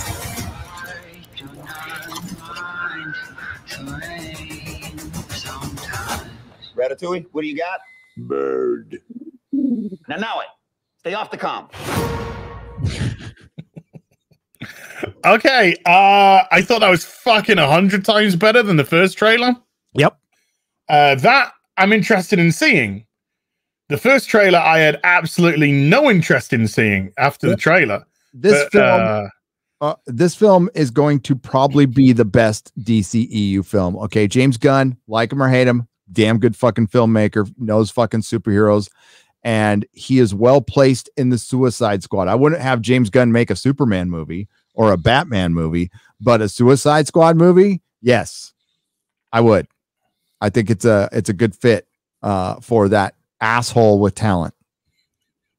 A lot of assholes with talent. Yeah, I mean, I get it. If there were a bit, there were certainly a few things in there I was kind of like, but there were actually a few things in that where I thought, oh, I do like Idris Elba a lot.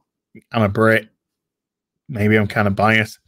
But I do like him a lot. And I he's clearly taking over the Will Smith role.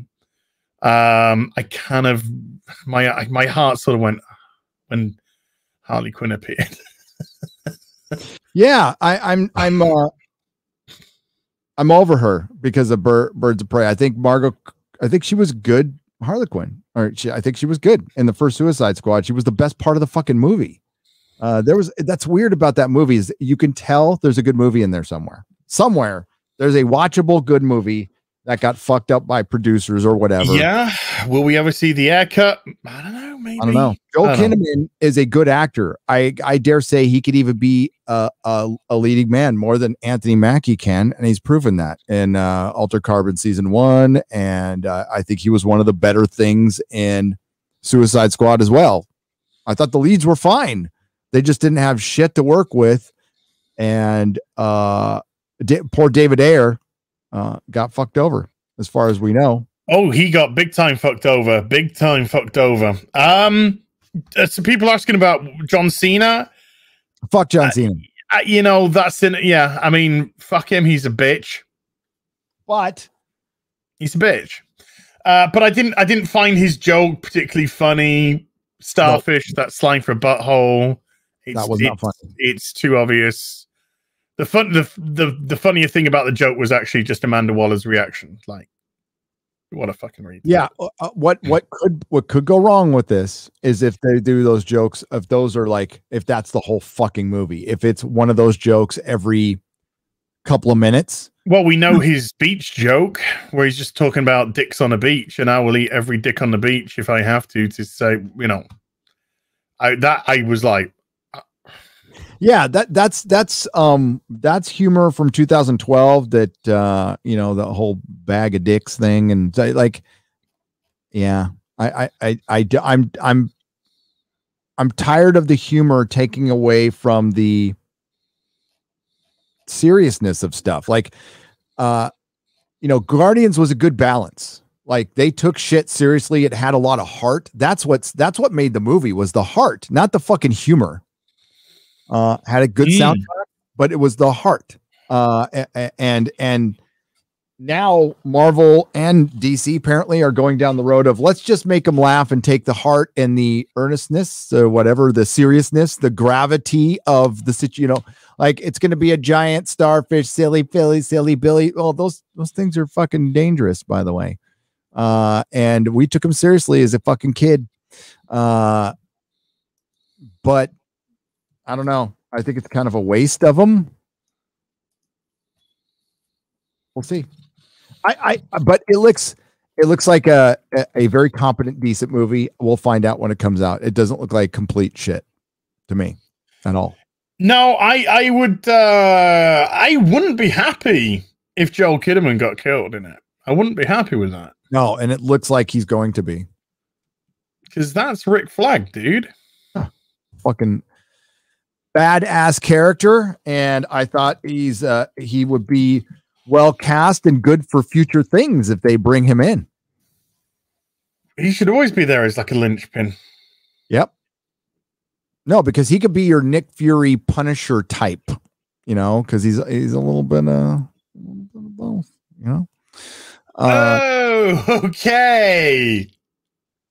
So, the actress who was cast for Snow White, yep, decided to tweet a hot take. Uh-oh. Yes, I am Snow White. No, I am not bleaching my skin for the role.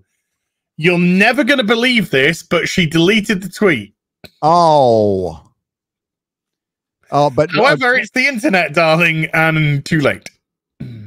Yep, and quartering got it. Oopsie doopsie.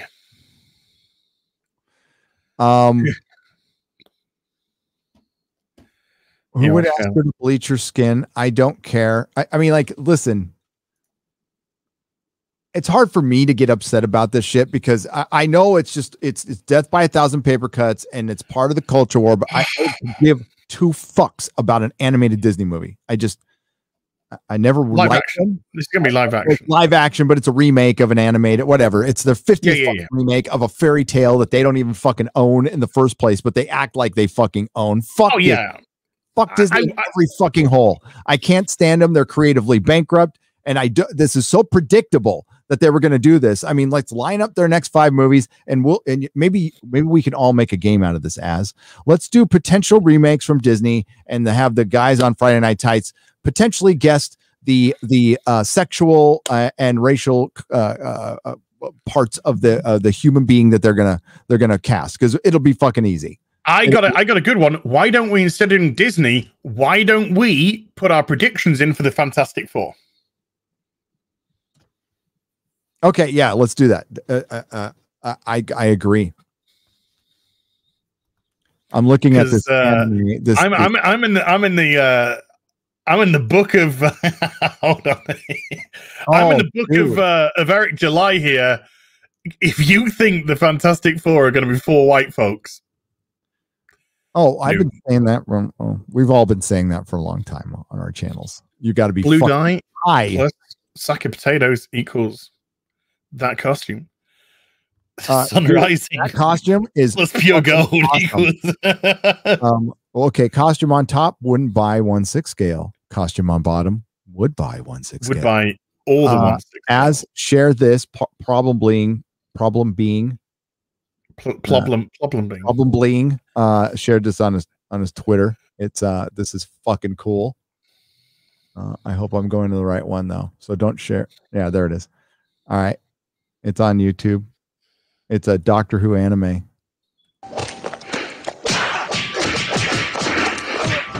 Oh, Pertwee. Come on then.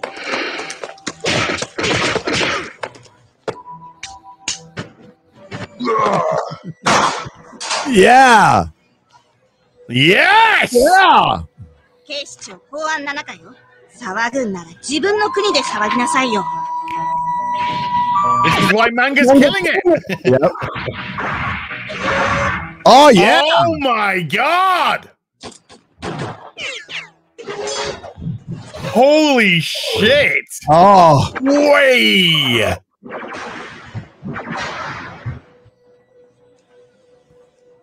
Whoa. For heaven's sake, I'll go and put something warm on.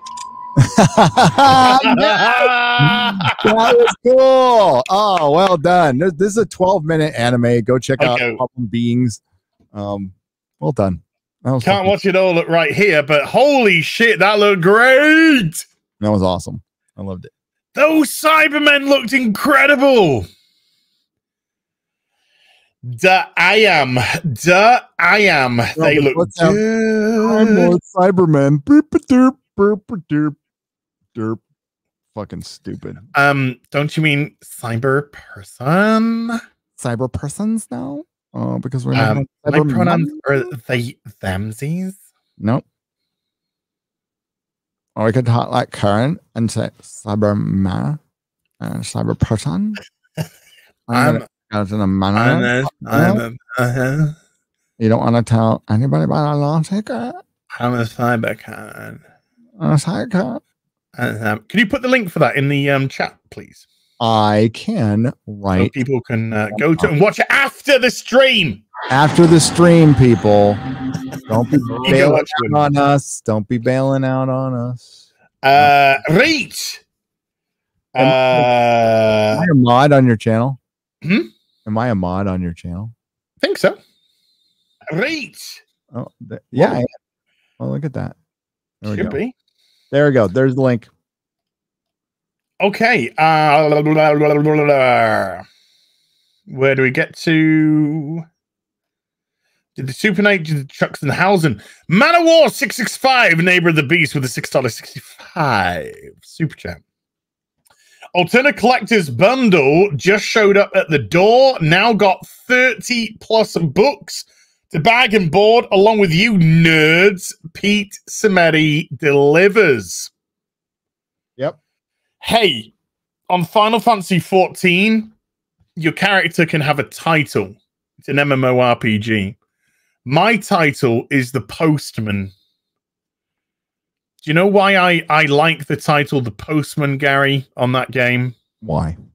Because I always fucking deliver. Sup, ladies? Want to catfish me? I'm sure a lot of dudes do. I need you do something to catfish me. Right, Christopher Archella again, or Archella, or I think Archella, or with a $5. Gary, Jay told me you might visit New York City with him in October. Is this true? If so, I'm looking forward to meeting you again there. I can't make it to Vegas. Unfortunately, I can't now. I can't because that's probably when we're moving. So our house goes on the market August 1st, and the plan is to be out of here because we signed a 1-year lease, and I'm paying a rent and a mortgage and my mom's rent. And I said I could only do that for a year, and that's why poor Melissa's been working her ass off too. Yeah, so unfortunately, I will be skipping New York this year, but I'll be in Wisconsin in September, if that's close enough. I'll do a meetup in Wisconsin, in Milwaukee, because I'll be there for a memorial. Right. Oh shit, dude! You went dark at the end there, and I'm just looking at fucking Mary Shazam's fucking thighs. Oh, it's okay. We can get, but go look at her thighs. Just look at her thighs. It's I can't fucking stop. Those are good thighs. They're like she must work out. But he works. Nice ass. Yeah, I bet he works out. Mm-hmm. Oh, dude, bless your fucking heart. Yeah, it's gonna be stress, dude. But when it's done, it's done.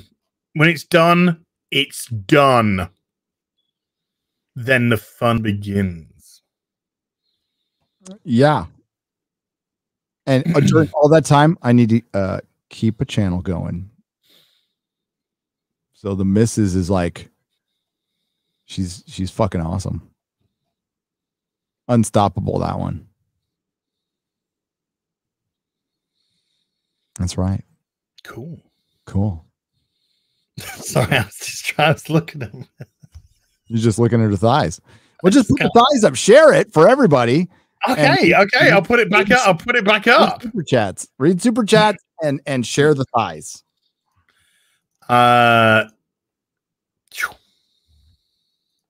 Reach.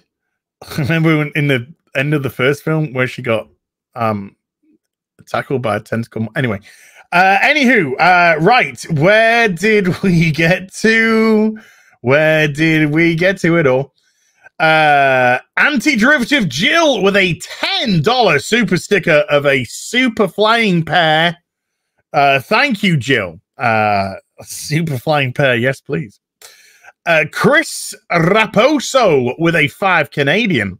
You watch every flu season will be lockdowns and forced vax. It has now been made public, accepted policy to protect a failing healthcare system.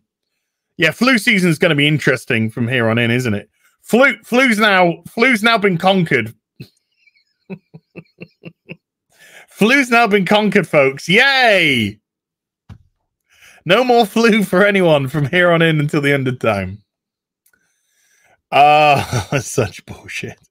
By the way, pneumonia cured. Think of the past now. Don't worry about it.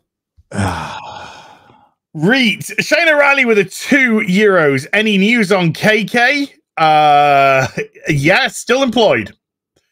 You can put Kathleen Kennedy. You can put in the same category with Jodie Whittaker. Both of their employment status are very queer at this point, and both will eventually be gone someday. And it'll be too late in both cases. They both did lots of damage. Well, I mean, respectively to varying degrees, but they both did lots of damage, and being gone would simply be a scalp at that point, but it meaningless. And we know that under normal circumstances, which we hope we reach someday based on merit, that these people would be gone. I believe Kathleen Kennedy, there was a point where I thought she was going to be gone, and then there was a point where nope, she has the Bob's balls in her fucking desk drawer. She was appointed by George Lucas. Appointed by George Lucas. She is a woman. She is not any woman in that town. The most powerful woman in that town now. Yeah, she's protected by Spielberg. As long as Spielberg's around, she's going to be protected. No doubt.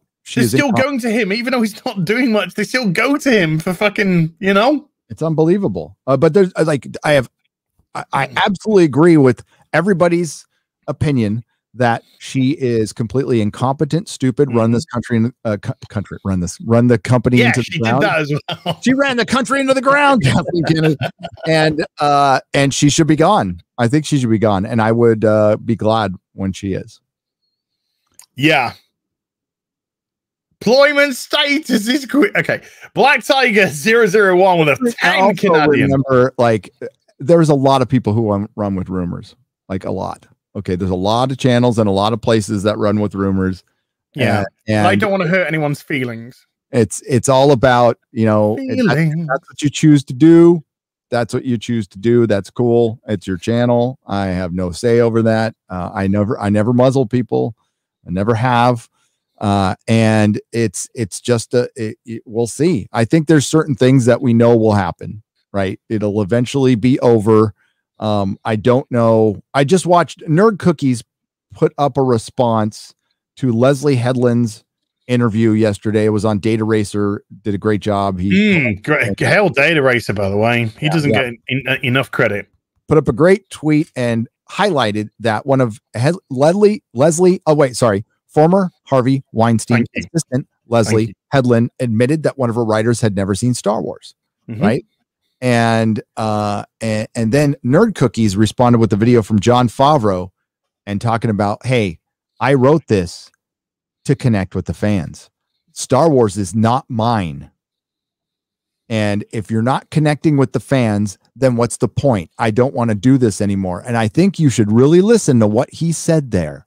If I'm not connecting with the fans, I don't want to do this anymore, because Jon Favreau is an artist. He is a creator. He is not an executive. He doesn't want to. I'm sure he could have taken over a lot of things and chose not to, because he wants to create. He wants to direct. And I understand that. I totally get it. There's certain jobs you don't want to be pushing. It's like Captain Kirk. Did he like being admiral? No. He didn't like being admiral. He wanted to be a captain. Yeah, he wanted to be out there. That's Favreau. So I think Favreau really does have the fans' best interests at heart. I wish he would have said something about Gina Carano. I think he has the power to do it and didn't. But I don't think he's a bad person at all. And I don't think I think he is one of the few who's got the fans in mind. I'm not going to say outright has their back yet. No, I wouldn't say he has their back. The Gina Carano thing kind of hints at that. But I do think what he creates, he's creating for Star Wars lovers. I I truly do. You know, you say you don't get too much out the Mandalorian. Personally, I really enjoyed it. You know, but that's swings roundabouts. This is, you know, we like stuff and we don't like other stuff. That's the beauty of being able to not be in an echo chamber. And this Headland business, this Headland show, if you read that interview, folks, all it is I, me,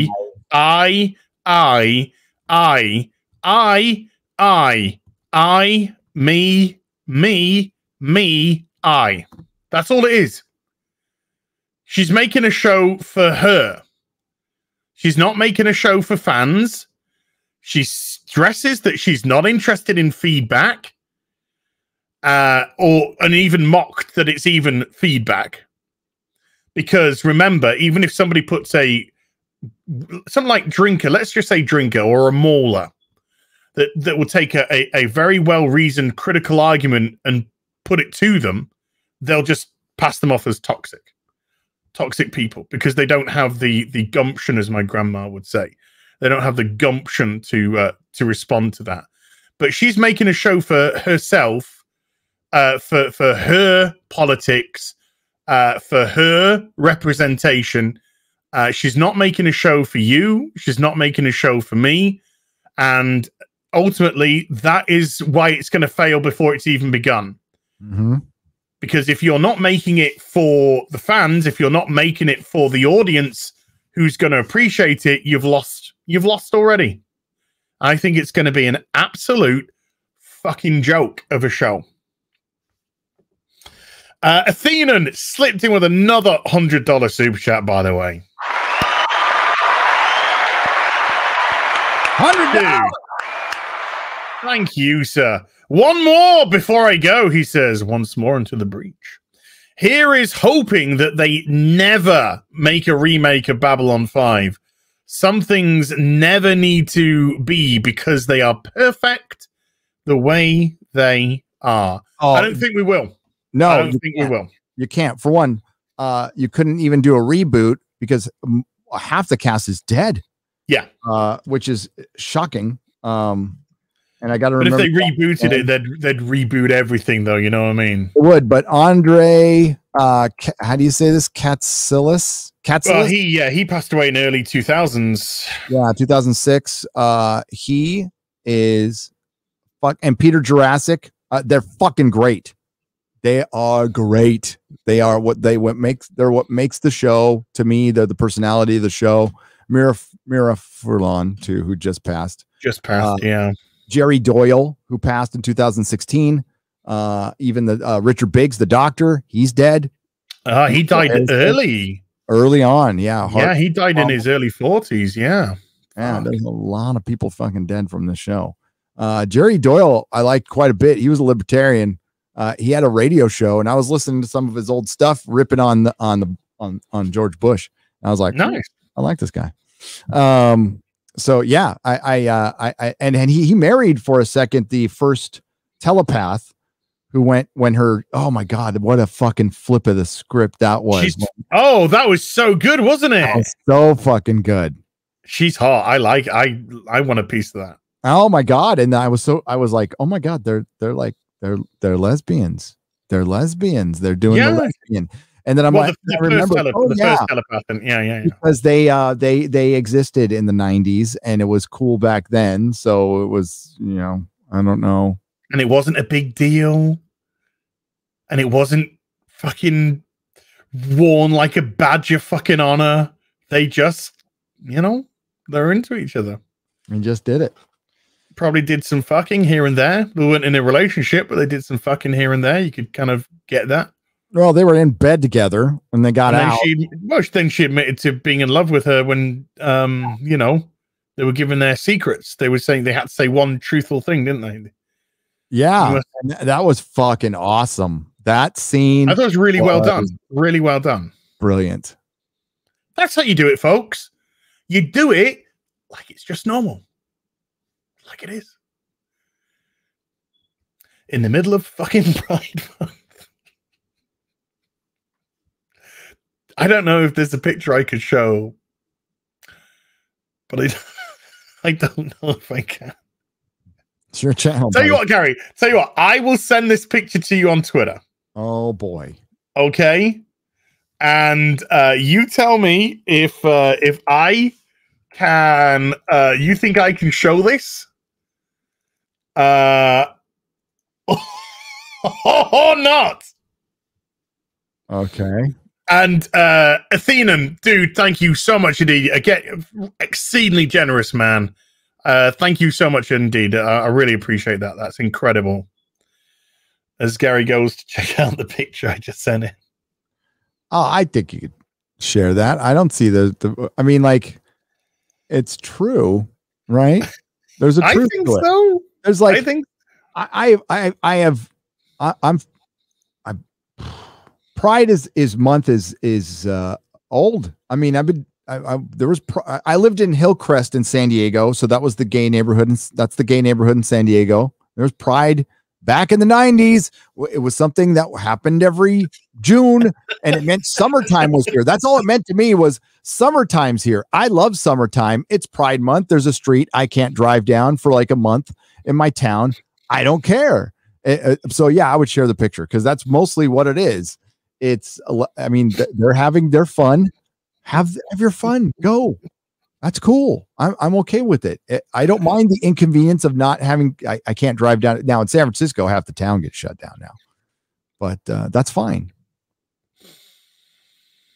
But yeah, I wonder if I get away with that. I wonder what Twitter would say to that.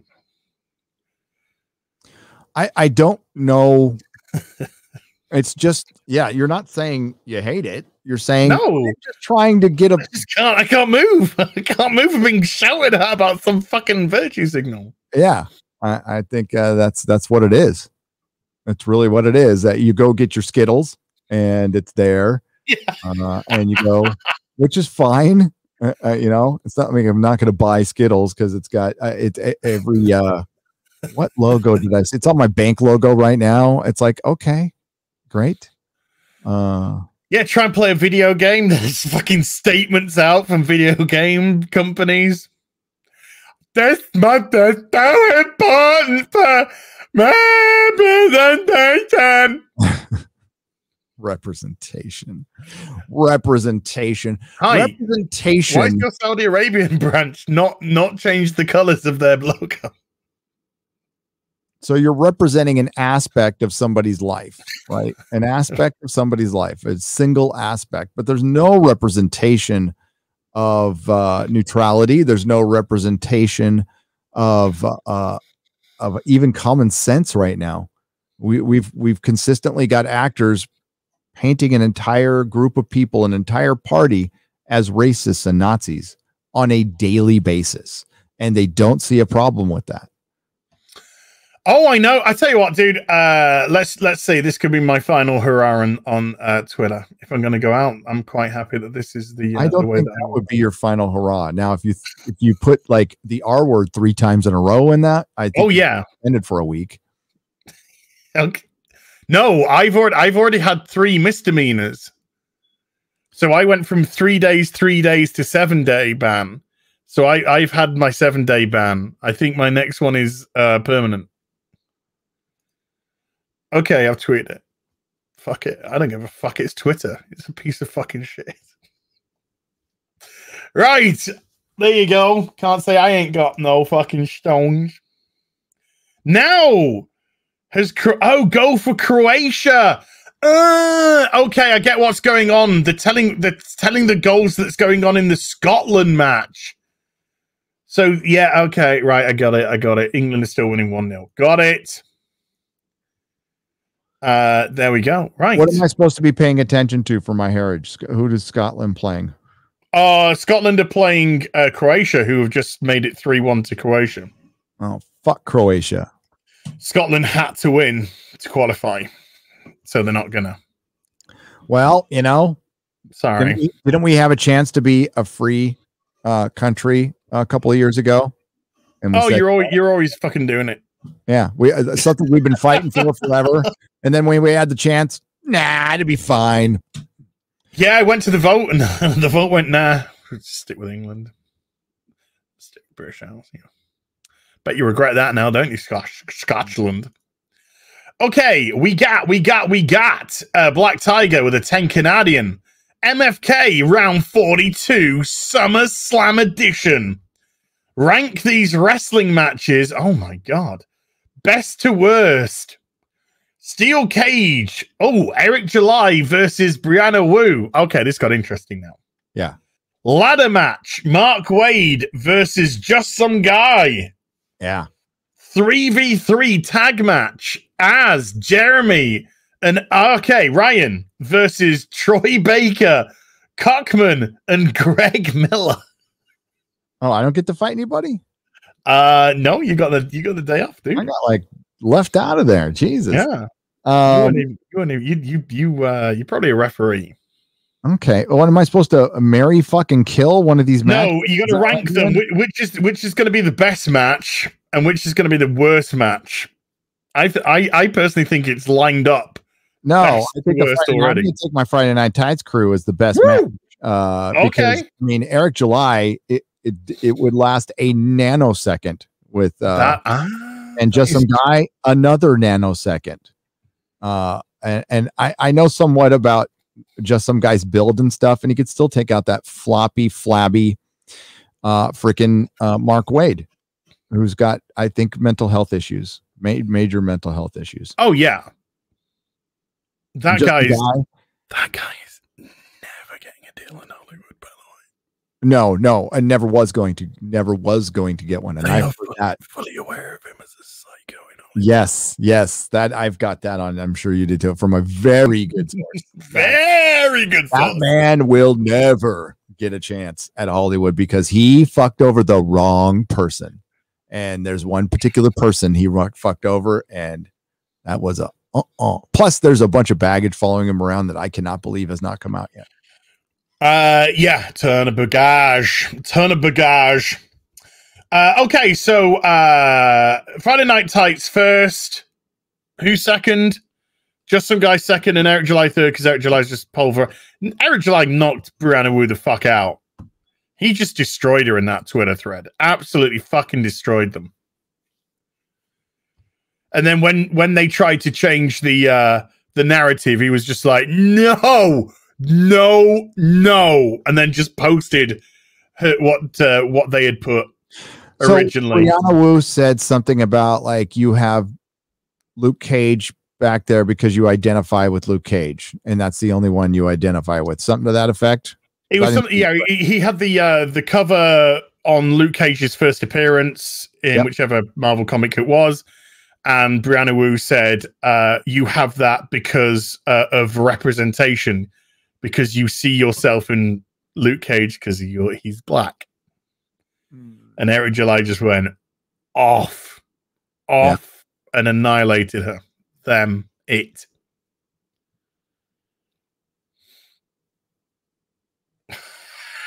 And it was glorious.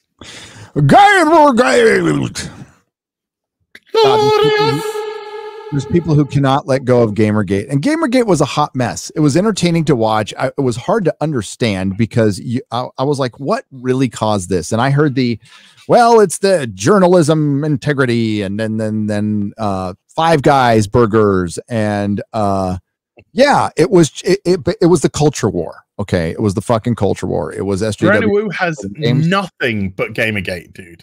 Yeah, nothing. It's the only thing that gave them a sniff of relevance, and that's why people like her and Anita Sarkeesian, they just want to keep Gamergate alive because it's the only thing that they have. Yeah, and that's why it was very important. I mean, learning from the lessons, because there was a national progression, that it was very, very important that the Fandom Menace remain a hashtag and only a hashtag, and that's all it'll ever be. Nothing you can quit, join, be canceled from. But somebody's exposed the Fandom Menace whisper now. Okay, I'll whisper it. You can't join or be canceled from a hashtag.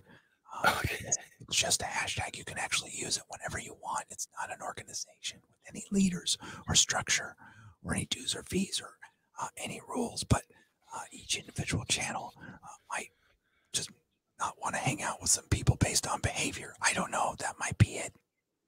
So how is there a Whisper Network if it's only a hashtag? It's not like I've interacted with a lot of these channels over the last 3 years. I know, it sounds like the ramblings of a fucking mentalist. Talked about it. If I said there was a Whisper Network in a Fandom Menace, I think I would be mental in the head. I don't even know all the people who use the hashtag. I haven't seen a Fandom Menace hashtag in probably a year. I haven't seen it in months. I've seen a lot of hashtag Friday Night Tights. I've seen that, yes. I've seen a lot of, okay. Can we start a Friday Night Tights Whisper Network, please? Okay. Okay. Who shall we destroy? Destroy. We'll start with me, and then we'll go to you. Okay. We'll do Jeremy, and then Ryan. Can I go third because I want to dress properly for it? Okay. Thank you. You're welcome. I want to put a tie on. And nothing else. Amaranth would already have $2,000 by now. It's turned into an ASMR network. I know. People are getting up on this. I'd rather have an ASMR network. Yeah, can we have an ASMR network instead? I can do things like...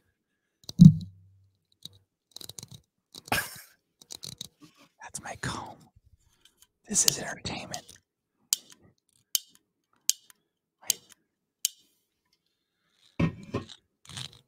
This is a vape pen on a comb. Wow, that sounds really good, actually. It does.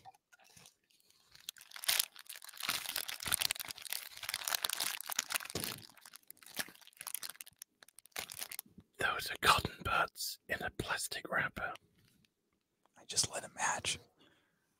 And no, I didn't fart. But how would you ever know?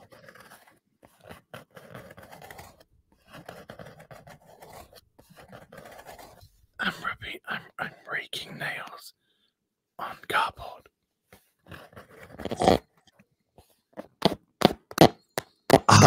Coffee.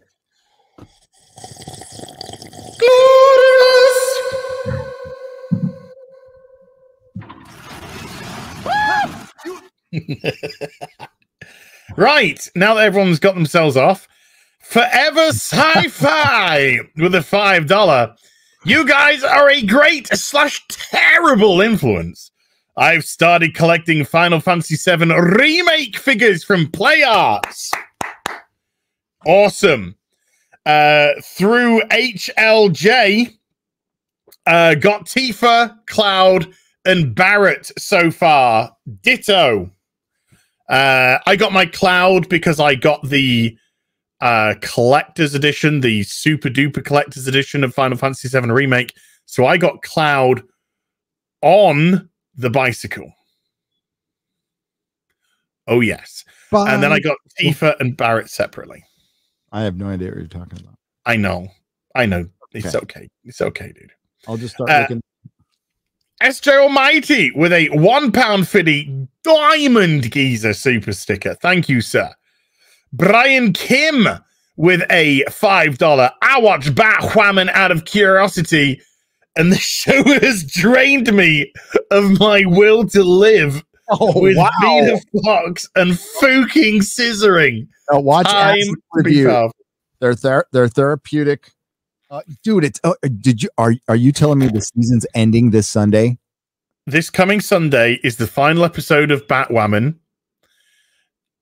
Luke Fox is just going to start wearing Batwing outfit for some reason, even though he can't fight his way out of a wet paper bag.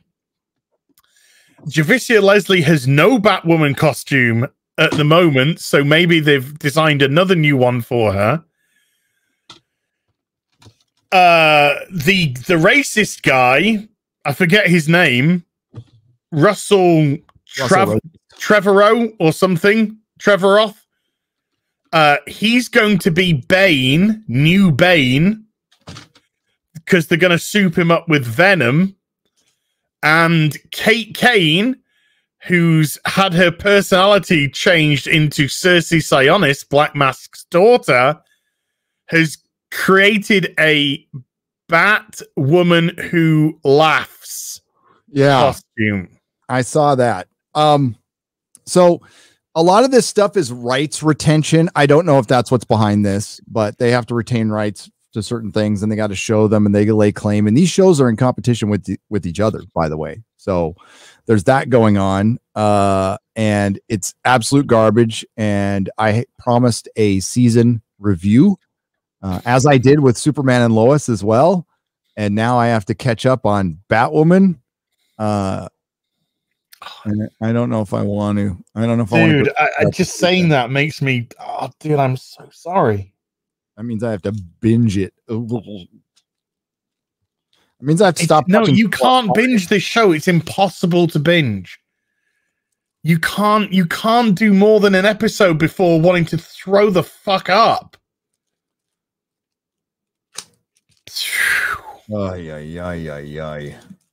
Sorry, I'm just gonna have to look at Mary's beautiful fucking thighs for a second. Yeah, you do that.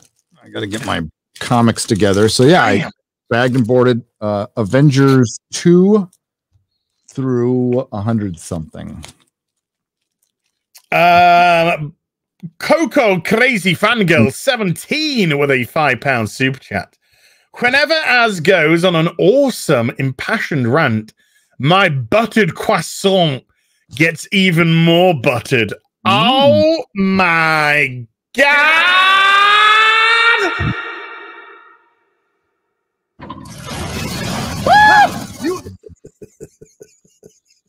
I like the way it sounds like that's actually a toilet flushing before I scream. Yeah. And I always got sucked into the toilet. Scottish nerd. Oh, yeah. Ladies. Scottish nerd with a £10. If you value your lives, be somewhere else. Dylan did council speech in one take, apart from the breaking of the staff. What about Jakar's speech when his world is conquered? Epic. Oh, dude, there was some fucking unbelievable speeches. I take it you're talking about the one where he's in the council room. And Londo's like, you know, giving it, and then Jakar just comes out. Fuck me, dude. The writing on that show is so good. Dude, when Jakar took Dust, right? And went on a fucking mind trip and then went in and beat the shit out of Londo and why am I forgetting his name now? Stephen First. Beat the shit out of him and then connected with them psychically because there's no psychics left for the Narns because they were executed because shadows were there or whatever. And then he realized that you got to put the swords down. Like this vengeance will just lead to both species killing each other. So he rose above that. Then he took his sentence of 60 days and he started writing it down. And it's fucking awesome, like how they're doing this. And now he's in the Rangers. His sentences got cut short a little bit, didn't it? Yeah, well, because of the martial law and Earth going crazy and talking about freedoms being back then you flip things around. Remember in the Night Watch or whatever the hell they're called, that run really hot blonde who was there, that PR hot blonde, and she said, we're going to be suspending things like free speech and free expression, but it'll only be temporary, and it's in the best to keep ourselves ideologically pure. Yeah. Oh yeah. That is you're speaking on a current day level right there. Yep. It's so good. Oh, okay. So 185 people have already liked the Pride tweet. Yeah, there's nothing wrong with it. I don't think there's anything wrong with it. You're not saying there's anything. You're just saying, I think I'm feeling a little overwhelmed with all the corporate bullshit. Yeah. Right? And that's how you burn things out, and that's how you create resentment. And there's a lot of people out there, like Problem being, who notice this and go, this is not good. See, there's people who look forward, like there's a lot of people who are comfortable in their settings, and it depends on their life experiences or whatever. But then there's people who look ahead, who are always looking ahead. Like, how is this going to affect the future? Like, this is great now, but does this thing that happened, how does this affect me or somebody else in the future? Some people just don't think about that shit. And it's very bad. It's very, very bad. You need to plan accordingly. And like here, as a content creator here on YouTube, there are opportunities that present themselves to us where we all have to go, is this a good idea to make this video right now? It might get a great response. It might get a lot of views, but how does that set things up for the future? Is it consistent with my message? Is it consistent with, or am I just going out to get those views? Do I actually give a shit about like what's being said here, like what this story is? Am I informing anybody, or am I just grabbing a headline, throwing it up there and echoing it? And if people, like there are people out there who can react to the news every day, like Tim Pool and Jeremy at the Quartering, and you could disagree with me or not, but they have an opinion. You can have an opinion on everything. You can have a snap opinion on everything, how it affects the big picture, right? And you don't have to be super informed about everything you talk about, but that's kind of that's what news is, though. And at least you're getting a raw response from an individual who you may or may not like or trust. It's up to you guys. And we have a lot of choices in that. But no, to come out and I just don't think it's good to burn things out, because I think it can do a lot of damage to movements in the future, including the movement. Dude, I think Pride's done. I mean, I think it's just done. Mm-hmm. Have a Pride Day. Have a month. And I feel sorry for what the message was meant to be, which was, historically, homosexuals, have had a real fucking bad run of it throughout history, and it's only were killed, were forced in the closet, had to live a life in the shadows. Yeah. All kinds of horrendous. You couldn't live your life, and now you can. Now you can, and you can live it open, so you can understand. But a day, and not for any sort of prejudicial reasons. It's just that now there's a month. It's so commercialized and politicized and weaponized now that it's just, to me, it's just obnoxious. It's exploitation. It's exploitative of the community, and there are people who are happy to be exploited, and there are others that are frustrated, very frustrated, from what I've seen at the levels of exploitation here. We have one day. Somebody said, so I can't take credit for this. Somebody said this to me, and it was either their daughter or somebody's daughter that they know. I think it was their daughter, actually. And their daughter said to them, how come Pride gets a month and Veterans Day has one day? Mm-hmm. So the tens of thousands, hundreds of thousands, millions of people that have laid down their lives for the country to give people their freedoms, to allow people to be who they want to be, to express themselves how they want to be expressed, to allow them to take to social platforms and express who they are without fear of reprisal. They get a day, a year. Yeah. And Christmas, we have a Christmas time. Christmas, it's a day, and it's done. We have a build up to it, sure, with festivities and little party here and there and whatnot. But this, to me, Pride now, it's just gone beyond. It's too politicized, too weaponized, and too exploited. And I don't want to feel. I think it. Put it this way, because I don't want to sound too bad. I think it breeds resentment when you get to this level, and I don't want good people to get backlash, because I think this is ultimately going to work against the community. To me, hot take. I don't know if you want to go on a hot take, but I don't think there's a worse enemy to the LGBT community than the LGBT community. I really don't.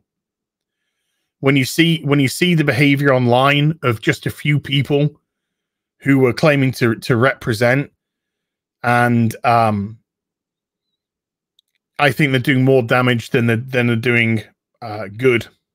Weaponization of language, weaponization of any cause or movement to be used to attack individuals. Yeah, is and you know, we have a very, I know it's the word we hate to use, but on a true basis, we do have a broad, diverse range of people that watch us. I interact every day on Twitter with people who I know are gay, people who I know are trans, people who I know are bisexual. You know, every day on Twitter, I interact with these people because these people want to interact with me. And so they send messages, they reply to tweets, etc., etc. And these are good people. And I have to say, some don't talk about it, you know, some don't talk about anything because they just want to talk about fucking geek stuff. Because that's what, you know, we kind of get. And there are a few people that will say to me, I am so fucking frustrated with the way that my community is being portrayed. And it angers me and it frustrates me. And you know, I feel for these fucking people. Not in a pity way, because they're adults, you know, they don't want pity. It's more of a frustration way, because I can see it. I can just see it as a rational human being, how people are from in and out of the community exploit it to the nines. And it's sad. It's sad because, you know, we got such a great bunch of people that watch us. And I you know, I do feel protective of these people. I do, you know, we talk, and I'm not going to give away too much, which Gary and I talk about, but I fucking swear to God, Gary and I are always talking about making sure our audiences are fucking entertained. That is one thing that we fucking always discuss. We got to keep our eye focused. We got to forget all the fucking drama. We got to make sure that we're putting out fun, entertaining content, ranting content from time to time, sure, because some people like a good rant, that's going to make you guys happy, that's going to entertain you guys for one reason or another. And it's just frustrating to see an event like this once a year that's a whole fucking month of nothing but bullshit virtue signaling.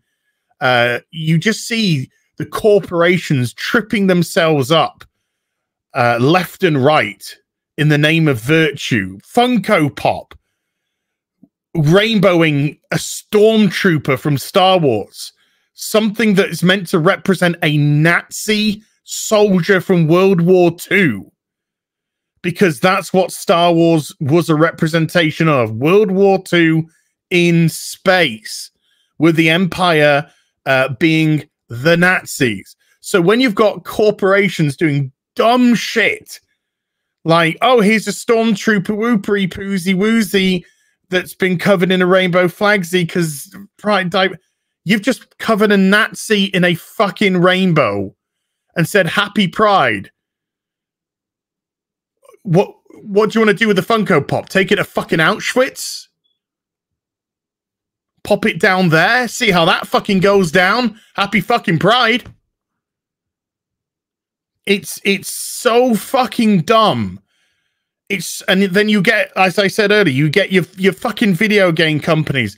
It's so important that we see diversity and inclusion in our video games. It's so important. And they are fucking kissing China's ass. Kissing that fucking ass. The person today, the last Hong Kong Free Press newspaper is done. Yeah. They It's got done yesterday. It's gone. It's gone. Oh, is that on your stream? Sorry, there you go. Proof I watched your stream, dude. It's gone. The advert that I showed today is a 5-year-old advert from China. Yeah. And the companies who are saying we're all about inclusion, all about diversity, all about representation, they're kissing China's ass to get in there. Disney, who have been doing more virtue signaling than virtually any other company right now, hide John Boyega on a poster, cover up Chadwick Boseman's blackface in a mask for the Black Panther poster.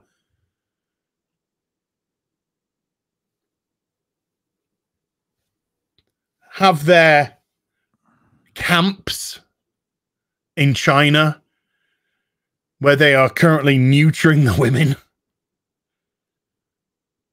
That's genocide.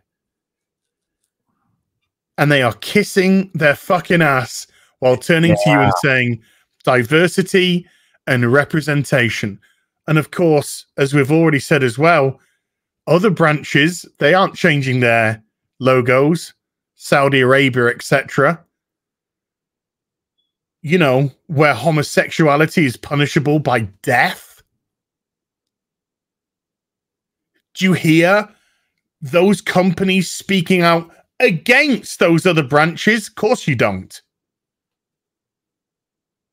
Of course you don't. The World Cup this year, or sorry, the next World Cup is going to be held in Qatar, where homosexuality is illegal. FIFA is saying everybody's welcome. Everybody's welcome to come.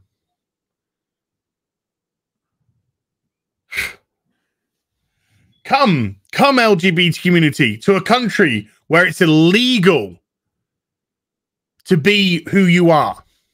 And it's not the only one. And these companies, they're all fucking flying the flags. Flying their fucking flags. We'll take Qatar's money because Qatar's got fucking money, oil money coming out the wazoo. But we know how corrupt FIFA is. Let's just be fucking honest here. I don't know, but I'll take your word for it. Oh, FIFA are exceedingly corrupt. Everyone's in fucking prison at the minute that used to be ahead of FIFA. Are they really in? Are they people in? Oh yeah, FIFA, yeah, for corruption. All for corruption. Surprise, surprise. Oh, here we go. And this is you know, so I again, you know, this isn't my month. You know, this is, to me, this should be a time where you can just enjoy a little bit of, you know, just enjoy a day or two. To you know, to just take stock of how things used to be and how they are now in the West, where you can live open and full lives without fear of reprisal, which must be so fucking relieving considering there are still places in the world that if you went, you could be killed. That's and then we just get the screeches in a society that has nothing but tolerance for you, screaming away at how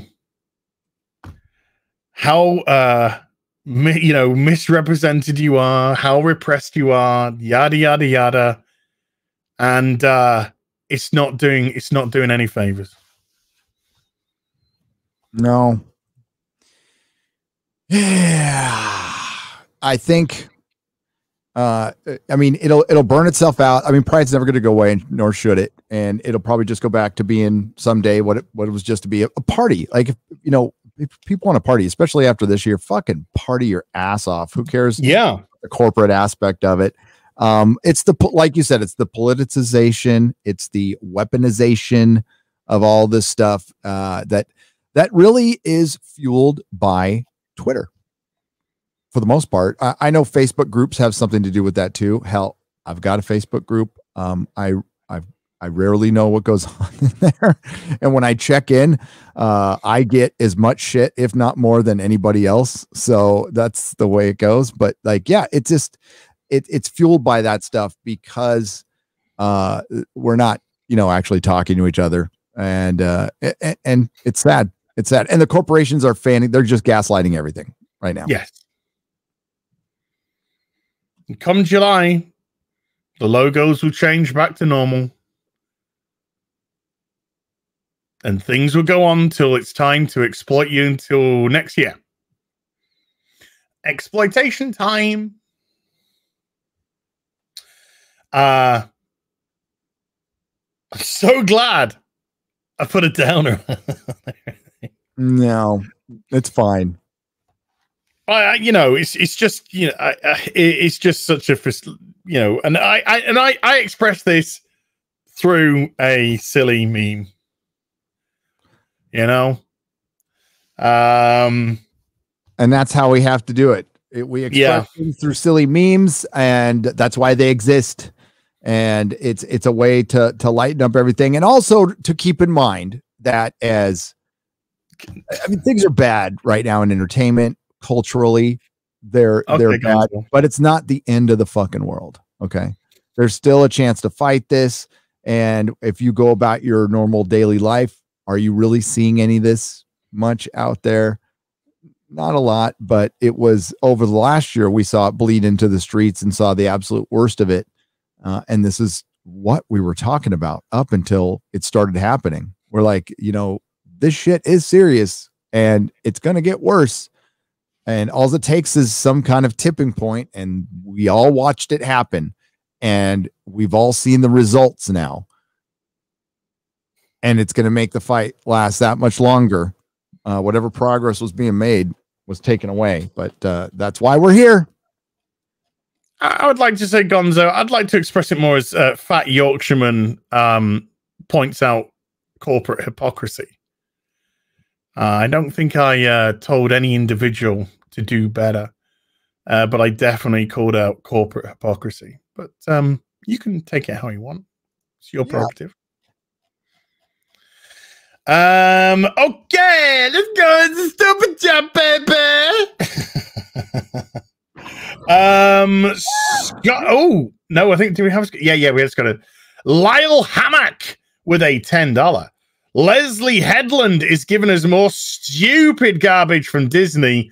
These people are vile locusts who have stripped Star Wars. Hail both of you, and can't wait to see you in Vegas, Gary. And love you, man. Oh, thank you, Lyle. Yeah, as I said earlier, her interview is all me, I. She's making a show for herself, and that's it. Mm-hmm. So enjoy when he comes out. God Crazy Fangirl 17 again with a £5. How awesome would it be if you got Dave Cullen for the next Rage of the Whovians? We need to make that happen. I've been trying to get with him for a long time, and it's a scheduling. But Dave's fucking awesome, and I really he gave my channel a shout out, and me and Bulls Trek a shout out in a video that was unbelievable. Right, it was right when the Doctor Who stuff was happening, and I was on my way to an interview on Creature Features. My life was changing rapidly. Right. And then I heard I got a shout out, Bulls Trek contacted me. It's the first message we had from each other. He said, hey, I just want to let you know, Dave Cullen shouted us both out. And I'm like, holy crap. I was wondering why I was getting more subs. And I was very nice of him. And that's that, that's the paying it forward part. Right. So we could never in a million years, we could not thank you guys enough. All of you who've helped us, and the only way, and listen, I'm taking this from from George R. R. Martin and Headland, who have both said this before, but I agree. It's you can never thank the people who helped you to your success enough, but the best way to repay that is to pay it forward, to help people when you can, and that's the best part of this.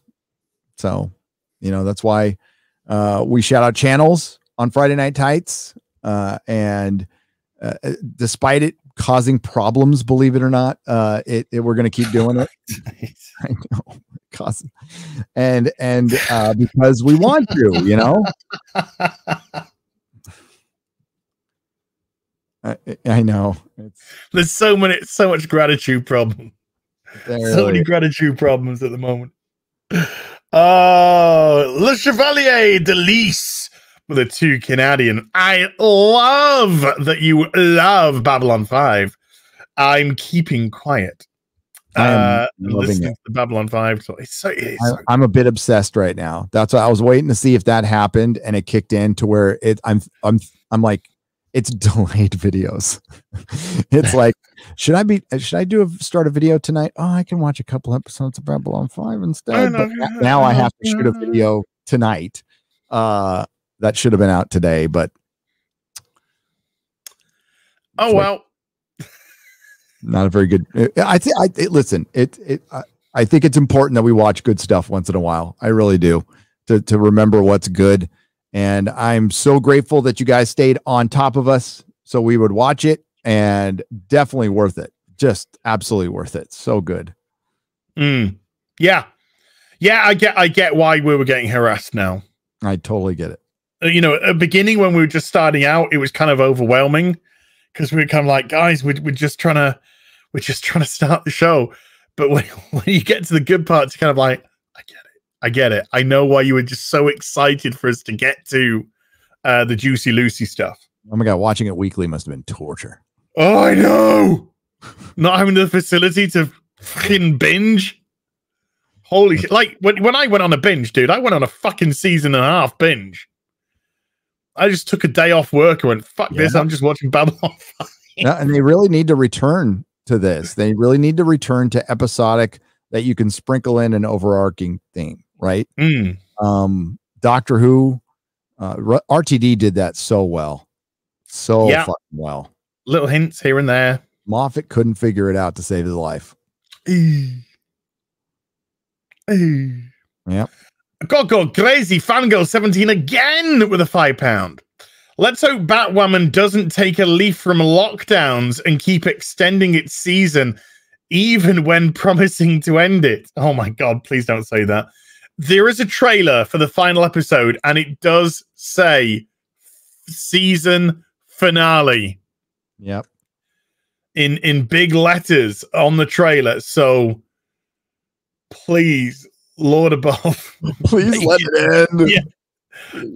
I don't think I can handle any more than one. I need a sustained break from this absolute horse shittery. Joaquin Stark with a 20 Swedish chat. Just listen. Babylon 5 talk. Kai VR with a 15 euros. Hi guys, finally able to catch you live again on European time. Looking forward to a great stream and love your SJW voices. Oh my God. Oh my God. Oh my God. Thomas Scott with a £5. Bitsy Tulloch describes tonight's episode of Superman and Lois a love letter to fans of the comic book. I love Bitsy Tulloch. I was a big Whatchamajiggy fan. Me too. Portland. I'm a yeah, huge. me too. Me too. The Vesson show. Oh my God, my brain's dying on me. You know, the Vesson show that she was in. What's it called again? My brain's gone dead. The Who show? Vesson. Vesson? Grimm, thank you. Bloody hell, my brain went dead.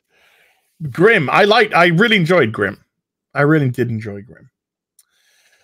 Oh yeah, she says with many Easter eggs and flashbacks, hype is real. She's on Twitter. Bitsy Tulloch is doing it right. She's on Twitter, and all she's doing on Twitter, mate, is pushing that show. It's so refreshing to see. And I like her. I do like her. I like her a lot. Dan Vask with a 20 Brazilian. I cry when I see Disney's Diversity 2. I suspect not for the same reasons, though, with a crying emoji. Oh, don't cry, Dan. Don't do it, Dan. Don't cry. Douche. Refreshed and scrolling down. I got it. Okay, we're okay. We're okay. Grand Wazoo with a €1.50 phallic. What dog? Dan Frager, Fragaboom with another $2 super chat saying hydrate as. Okay. I'm a drinking the water. Alasta's Night with a $10. Hey, Az and Gary, what is the most you have spent on a toy / statue? There is one I am eyeing, but it's super expensive, at least to me. So I'm wondering what you both have spent on a single item. I'll go first because mine's less than Gary, because I know at least one from Gary, which is just under 3 times the amount, which the most I have spent on a single statue was the Azrael Batman statue, which I have downstairs, which came in at around 1,800 delivered. So 1,800 British pounds delivered on the Azrael 1 in 4 statue. If you want to know what it looks like, I have pictures of it on Twitter, but I will post a picture on my Instagram of it after the stream. So if you want to follow me on Insta, because I really want to move to Insta from Twitter, by the way, description box down below, my Instagram link is in there. Follow me on Instagram right now. At the end of the stream, I will post you a picture of the Batman Azrael statue. Gary! How you doing, buddy? I'm good. Good. How's your wallet, buddy? It's fine. With moving expenses coming up and trucks that we have to get, and we have to paint our house, get an electrician, clear out the backyard. Yeah, it's gonna. Yeah, this. I mean, we'll be fine once we sell the house, but yeah. So, when I owned the comic shop, I used to have life-size. I had a life-size Batman, a life-size Superman, a life-size Silver Surfer, a life-size Iron Man, a life-size Supergirl, 2 life-size Spider-Mans, on a life-size Hulk that I was never able to fit in the store. It was 9 feet tall. So those were at varying degrees. Those were always about $2,000. I had to give up most of that stuff with the store just because I was I had to go to fucking rehab and I had to clean up my act. So I was just trying to get out of there as fast as I can. And Brian, who bought the store, took full advantage of buying a store off a guy whose life was crashing down around him, which is fine. Yay! I get it. But I always wanted my life sizes back. I did. I was like, damn, that, you know, especially with this new studio I'm moving into, I wanted at least one. I don't want them all back. So recently I dropped, we'll just say, about 3 times as much as what Az paid on, for that statue for a life-size Superman taking flight. That came in, which you can see tomorrow on What Toys. So yes, it's a life-size Superman taking flight. He is, he's my favorite character. He's my favorite character. And it's an officially licensed statue, and I got a deal based on some possible shout outs in the future. And I had to snag it now, or for because most life sizes are $5,000, $6,000, $7,000, which is a car, and I just can't justify that in any realm of fucking reality. Even if I do write it off or make it like, yeah, there's a life size Iron Man right now available on Sideshow, and you can make payments on it. It's $7,000 fucking. I know, I really want it. It's $7,000. I couldn't handle the export fees. $7,000 fucking dollars. It's like I would rather put that into a key Marvel comic. If I had that kind of money, I would put it into a Daredevil first appearance again, or because those are better investments. You know they will, like, if you put $7,000 in a low grade Amazing Fantasy 15, if you find it for that much, absolutely buy it. Get a loan to buy it. Sit on it for 4 years. You'll triple your money.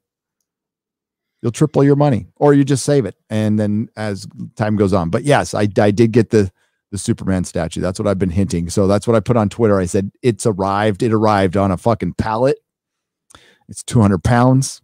It's 7 feet tall. It's yeah, baby, awesome. It's fucking awesome. And the last thing I'm buying for a very long time.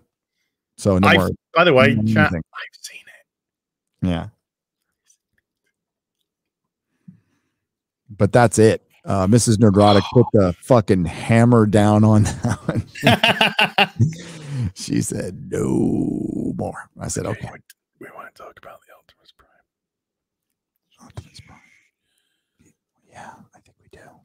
The Optimus Prime. That thing is sweet, dude. That thing is so sweet. And I can't. I simply can't. You know, I can't. Okay. But you can. I'll like yours from afar. Yeah. Well, I got the I pulled, like I said, I pulled the trigger on the Bumblebee today. The die-cast Bumblebee, 8-inch Bumblebee. So that's going to look great because it's going to look like 3 inches shorter than the Optimus Prime, which is going to be perfect because that's kind of how it looked in the OG. And that Bumblebee just look. Have you seen the Bumblebee? No, I haven't. Show me. I will show you the I will show you the. While you're looking that up, I have promised a room tour, which I'm going to do before I start breaking this down. This one was put up haphazard. Like, this is not.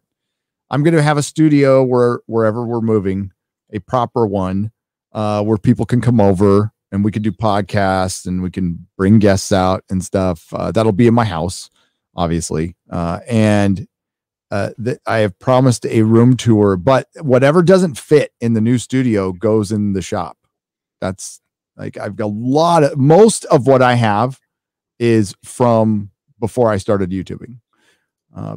Even a lot of the hot toys that have been sitting in boxes for 10 years. Some have been sitting in boxes for 10 years that I never took out. Holy shit. That is fucking awesome. And I'm taking this head off. And I'm putting that head on. The Bumblebee head. Look at that. So you can put the doors. You can do the door thing as well. Is that from the movie? This is from the movie, yeah. But that it just looks is so much better. Yes. But when he puts the other, it's the other fucking look at this. That is the one. Look at that.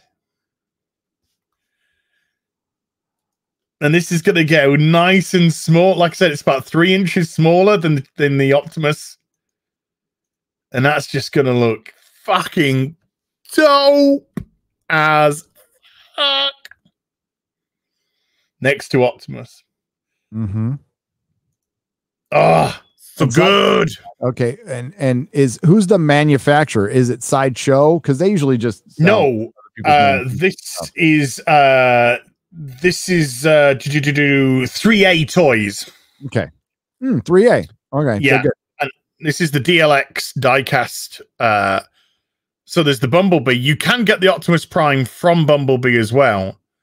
Coming out soon, they've got the Blitzwing, which looks good, but I kind of like the fact that the Bumblebee kind of still has that great anime kind of vibe to it. So that's why it's going to fit with the Optimus, because that isn't the Bumblebee Optimus. This is the die-cast realistic anime version. So I could barely move. I am surrounded by like bags and boards streamed everywhere. Bags and boards and boards and bags. Barely move. And I got some Let's left. Get Mary Marvel's thighs back. Yep. I wonder if there's going to be a 1/6 scale. Did they do? They didn't do a 1/6 scale Shazam. No, I didn't. And the rest of the Suicide Squad, I would have loved to have some of the rest of the Suicide Squad. I would have loved to have Rick Flag. I would have. I thought the Deadshot one looked really fucking good. I want more DC characters. Yeah. I kind of, it would be nice if this does really well and we do get some 1/6s of these. Yeah, the movie didn't. I mean, I'm glad it got a sequel, and I guess it was profitable. It didn't do great, but I liked it quite a bit. Yes. As it wants a full-size Mary. Yes. Mm-hmm. Yes, he does. Release the Kraken, all right. There you go, listeners' night. Nightmare X123 with a $5. Hey, Ayaz, do you remember the time you were straight in season 1? I don't, but I know somebody who does.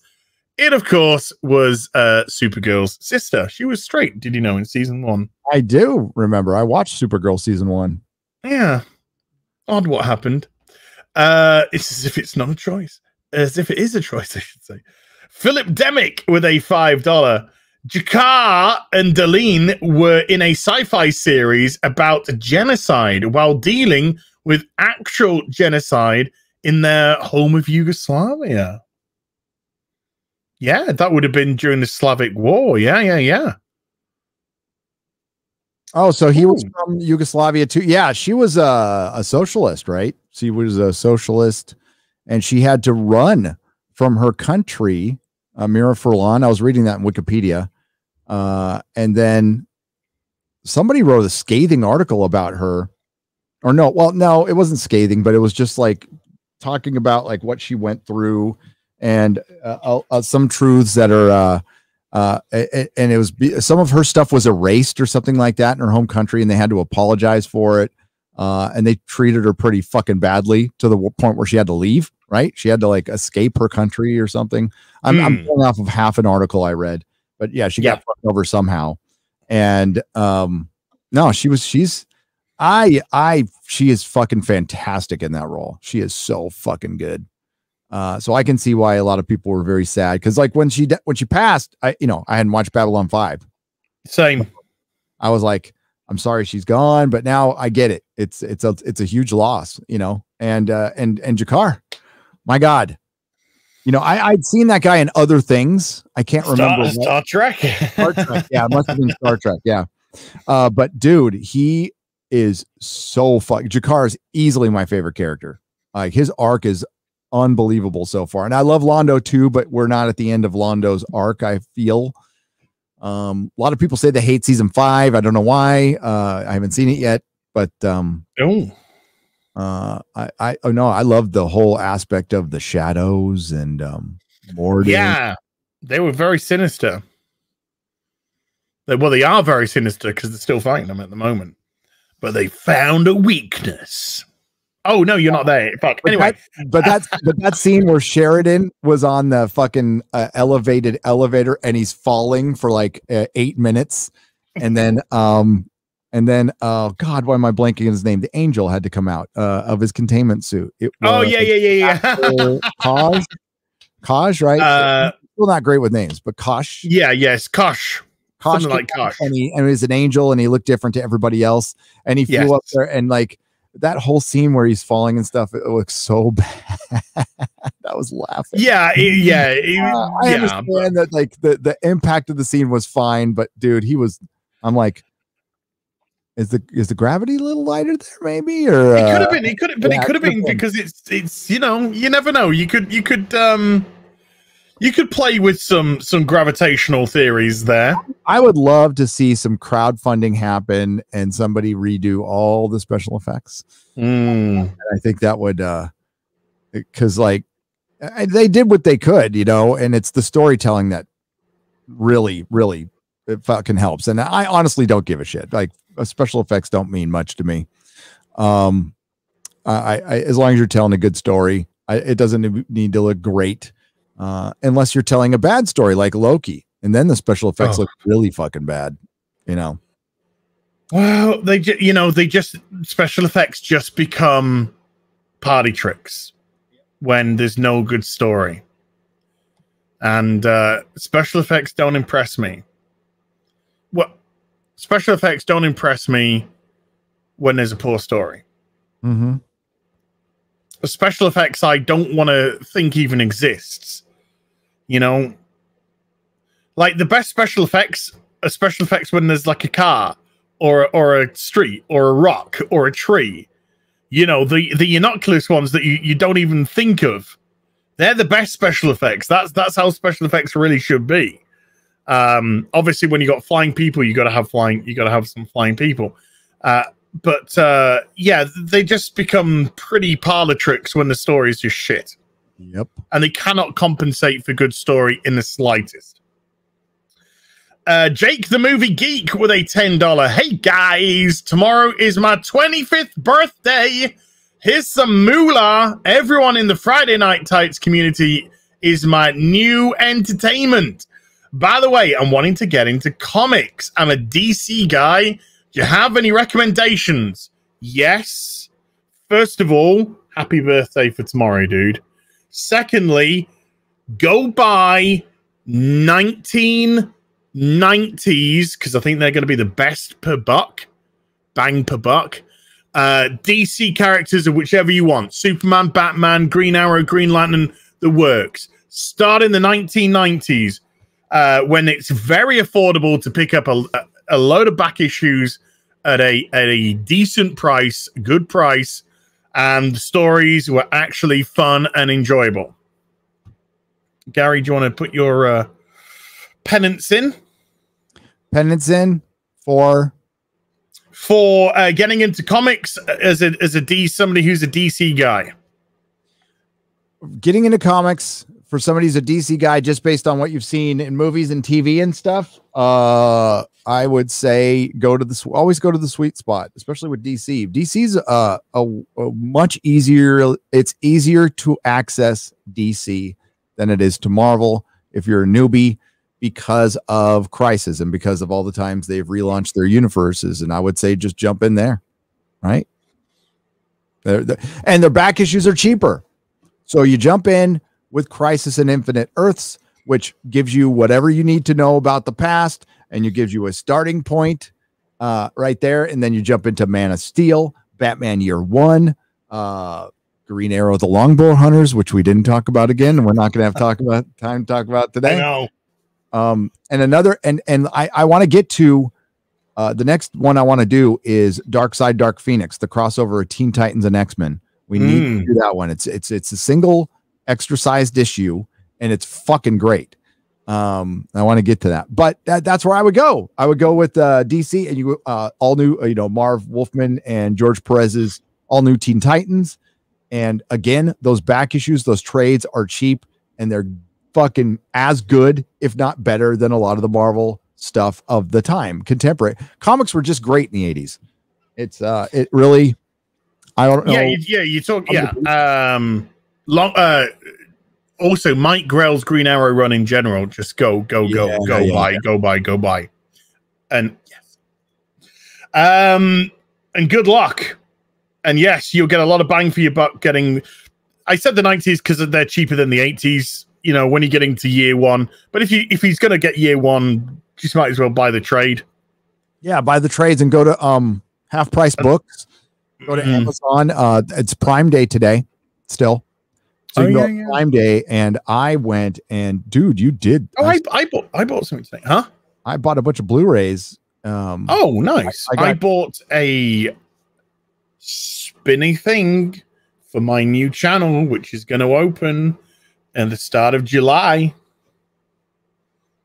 I'll plug it at the end of the stream. I'm probably going to get another office. Well, I got a bunch of blue. Well, because I tend to keep my credit cards very low. I don't want high balances on my credit card. So I think my Amazon card has $1,000 on it. Credit. I don't have a regular credit card. Do you know what I do? I have a prepaid credit card. Ah, yeah, that's smart. So I use my bank account to top up my credit card, and then whatever on the credit card, that's what I have. And then when that runs out, that runs out. So I either transfer more money from the bank. Yeah.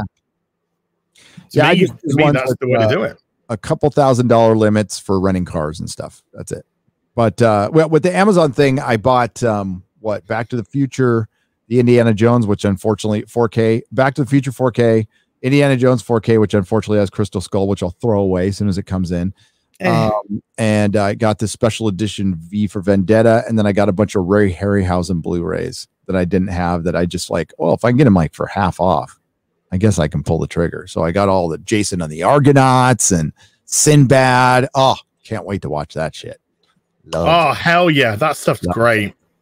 I love that stuff. Still, I watch that stuff, no problem. Yep.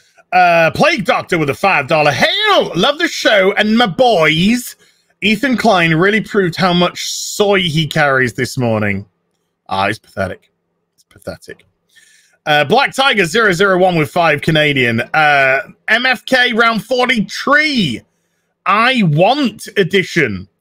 Recording live miss. Dan versus Eric J concert. 3-day Twitter crash, and Kathleen Kennedy fired in a big public scandal. I don't quite understand. I'm just going to put them in order of what I want. Yeah. What I want, Dan and Eric concert all day long. Next, I'll have a Twitter 3-day crash, and I couldn't give a fuck about Kathleen Kennedy because she's done all the damage anyway. So it's absolutely meaningless. Dan and Eric concert would be awesome at some sort of live event that we were doing that wasn't structured, charged for. Well, we can have it structured, but nobody has to buy tickets. So if we do like some live convention-y meetup thing or something where they're playing, that would be fucking rad. So yes, 3 days without Twitter, which I'm with Az completely. I'm going to be moving everything over to Instagram as well, because I am fucking sick of Twitter. It's great to have that many followers and stuff, and I really appreciate it. And I know, like, I don't get into the bad stuff, but I think, and Instagram's owned by Facebook. I know it's going from one to the other. I just fucking hate Jack Dorsey and I hate Twitter. Jack Dorsey, I tell you what though, Jack Dorsey does a hell of a fucking Osama bin Laden cosplay. He does. And if Kathleen Kennedy was fired publicly, I mean, I'm with that, as I personally don't give a fuck, but if, you know, for my Star Wars friends, Star Wars fans, friends, a scalp for them, sure. Yes, but it would still be third. It would still be third. Yeah, also, I know this is going to sound a bit wuss. I don't wish those kind of things on people, you know? Yeah. It's not what I want out of it. It's, you know, I'm not vindictive like that. She's fucked it up. You know, fine, go fuck yourself and fuck off. But the vindictive stuff's just not, you know, kind of my alleyway. Unless it's somebody that really, really, really fucking deserves it because of, you know, something actually maliciously horrendous that they've done. But I just think she's incompetent, which is slightly different. Claudio Rogojan, maybe, with a $5. Army of the Dead was really crap. The only funny thing in it, I think, was unintentional. The Queen Zombie was a stripper. I thought that was funny. You saw zombie titties? In Army of the Dead? Yeah, it was. I got 10 minutes in, and the fucking depth of field made me crazy. Oh, it was all set up at the point anyway. And Dave Bautista cannot lead fucking shit. I mean, he's a decent actor as a co-star, and I think he's great as Drax. But I look over because that's Drax right there. But yeah, we got to be. I got to go in a few minutes. But I'll try to shut up. Do you want to sum up now, and I'll finish off the supers. Well, I don't want you to. I don't want to just like hang. You know. Yeah. Okay. If you need to go, you need to go, dude. Yeah. I understand. I'm sorry, I'm bailing out early, but yeah, I've got to go make a video. As I love you, man. I love you too. And chat, you guys are fucking awesome. Thanks for supporting this. I mean, which is supposed to be, you know, the chill stream. I get to Bag and Board Comics, and you guys are fucking great. And we'll be on Friday Night Tights. We'll have a guest announcement very soon. By the way, thank you, Az. And we have some big guests lined up, folks. We got some big guests lined up. I'm very excited about it. And thank you for supporting Friday Night Tights. And what was I going to say? It's okay. Thanks for having me on. By the way, yeah, follow me on Instagram. So Instagram.com/Nerdrotic. And we have swag giveaways. And Az has the right of it for going over there. And as far as my live stream schedule outside of other stuff, it's going to be very chaotic. And I'm trying to figure out what my schedule is going to be over the next 3 months. Yeah, I'm going to have to make a decision soon. It's going to be some tough decisions, but they'll be made. And that's what I have to do. What's best for my channel. And it'll be, I'm sure it'll be fine and to everybody's liking. Because I love that people like our live stream. So I really appreciate that. So thanks again. Thanks for having me on. As subscribe to Heel versus Babyface and watch his videos. Which they have been doing in spades, so I can't thank them enough. Gary, love you, my brother. I will see you tomorrow when you show off your big one on What Toys. I'm going to whip it out. Excuse me while I whip this out.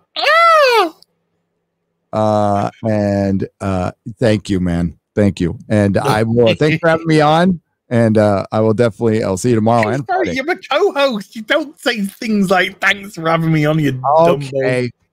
Well, you know, it's an absolute privilege to have me on your channel. That's better. That's how it should be done. Real BBC next week, of course, over on Gary's channel. And maybe we'll talk about longbow hunters. I think we should just start with the longbow hunters. Yes, just start the fucking stream with the longbow hunters. Let's make it. That's it. Priority done. No fucking around. Longbow hunters to start the stream. We'll do it. Maybe. Maybe. Depends what news come through. Bye. Bye. So, chat, I think I know the answer to this question already, but do you want me to keep Mary Marvel's beautiful thighs on the screen? And while I go through the rest of the super dupers? Yes, Az. Don't want your big fucking face on the screen. Okay. I got it. I got it. Okay. Right. John Reyes with a €1 phallic. What?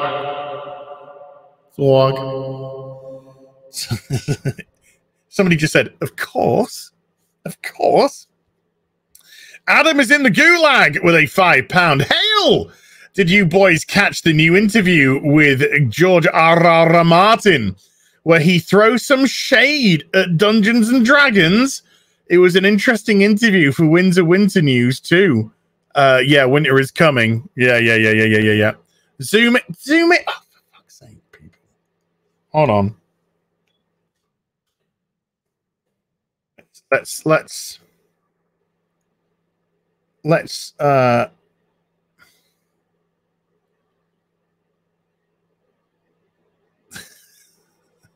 there we go. That's what you're getting. There you go. That's what you're getting. The book's never coming out while he's alive. But he who's in glass houses shouldn't throw stones. Like that's enough. That's enough. That's enough. Hold on. Got to get a... Wait, hold on. I think I've gone one too many. We're going to have to pull out. We're going to have to pull back one. There we go. There you go. That's what you're getting, folks. Dirty. Dirty, dirty, the lot of you. Okay, jockey. Michael King with a $5. How much would a clean Star Wars Episode 1 Dino Comic German edition be worth?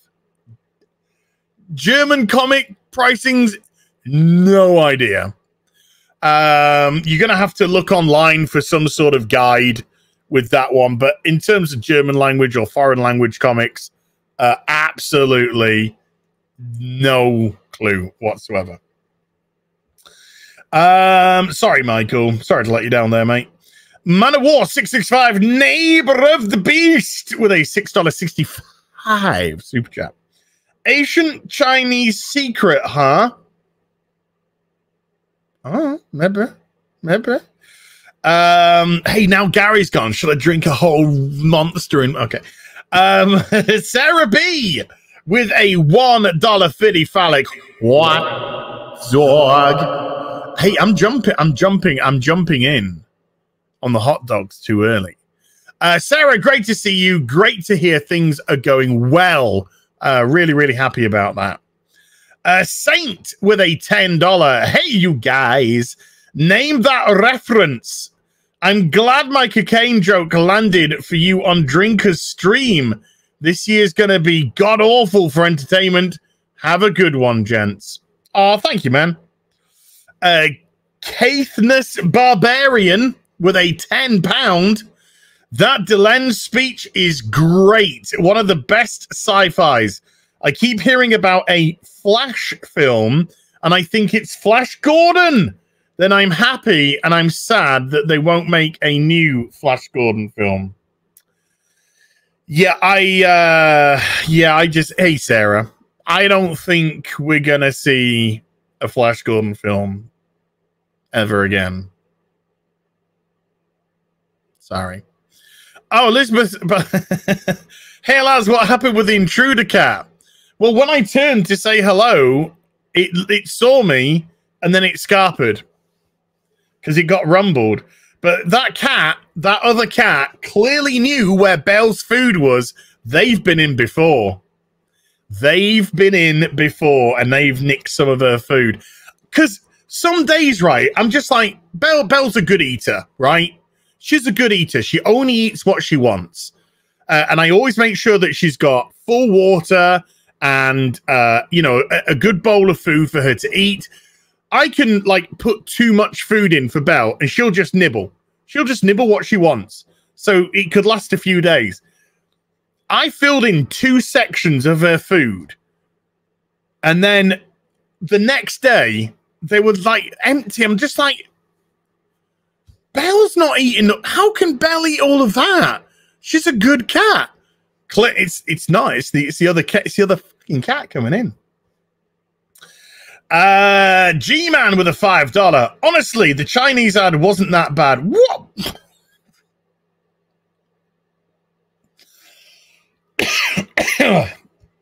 Excuse me? That Chinese advert was horrific. Absolutely horrifically racist. No worse than Jerry Rice fried chicken helmet ad for Popeyes that came out a few years ago. Hey, dude. I ain't seen that advert. I'm not comparing adverts. I'm talking about a specific advert. And that advert was fucking horrendous, man. E. Clay Thomason with a $5. $5 says Karen gets an Oscar nomination. I hope so. I really, really hope so. I would love it to get all the Oscar nominations. Come on, Hollywood. This is a film which is really speaking to today's in touch fucking crazy mentalist. Fake name with a $2. Lovecraft Country is worse than Watchmen, Gary. I've heard that Lovecraft Country is terrible. Just complete Yeah. Yeah, we'll leave it at that. The real Sean Crummell with a $5. Every day feels like the world is one step closer to being as ridiculous as Futurama. I'm personally looking forward to that Hypnotoad. Happy Tuesday. Dude, I freaking wish things were going the way of Futurama. Holy cow, I'd take that. I'd take that all day long. Yeah, but give me that Hypnotoad anytime. Anti-Derivative Jill with a $5 super chat. As terrible as this Karen show is, at least it's not destroying an established franchise. I'm thankful for the little things. No, you're correct. You're absolutely correct. But that's what allows us to laugh at it without crying. If this was Karen, a Star Wars story, there would probably be tears. But thankfully, it's just Karen, a fucking retarded story. Infinity Flare with a $2. Alternative title, The Micro Aggressor. Oh my God. The Uber Geek with a £5 super chat. Hold on. Are they saying with the Confederate soap that only Caucasians get clean? No, I think it's just they want the Confederate flag to be the triggering element of it, because of the Southern connotations that it has, the links to the Civil War, etc. I don't think that's what the soap means, but I'm open to interpretation for it. You know, who knows what this incredible writer. What goes on in their brain. So possibility. I don't know for sure though. Noah Mint with a $10. Hey, you two amazing people. Thank you. Hope you're all doing great today. Gary, whoops. I want to say thank you for your videos on Lord of the Rings. Oh, I'll echo that. Echo Chamber, I'll echo that. They are great. I have finally decided to watch the movies and read the books. Nice. The other week, after I watched Gary's video on Lord of the Rings, I took the day off making videos and I watched them all. It's on a Friday, so if there was a Friday Night Tights in the evening. And I started in the morning and I watched the extended edition of all 3 films. And it was wonderful. Wonderful. Problem being with a £2 super chat. Check the drawing on the Twitter of you and Gary. I did, dude, of the nice little rabbits. Thank you, Problem being. The Fixer with a £2 carrion was Cheryl on Sons of Anarchy. Oh, okay. Whacking Stark with a 20 Swedish. BBC Rabbit Session. Give me that show. Hey, we should have those made up as avatars then. Mary, quite contrary.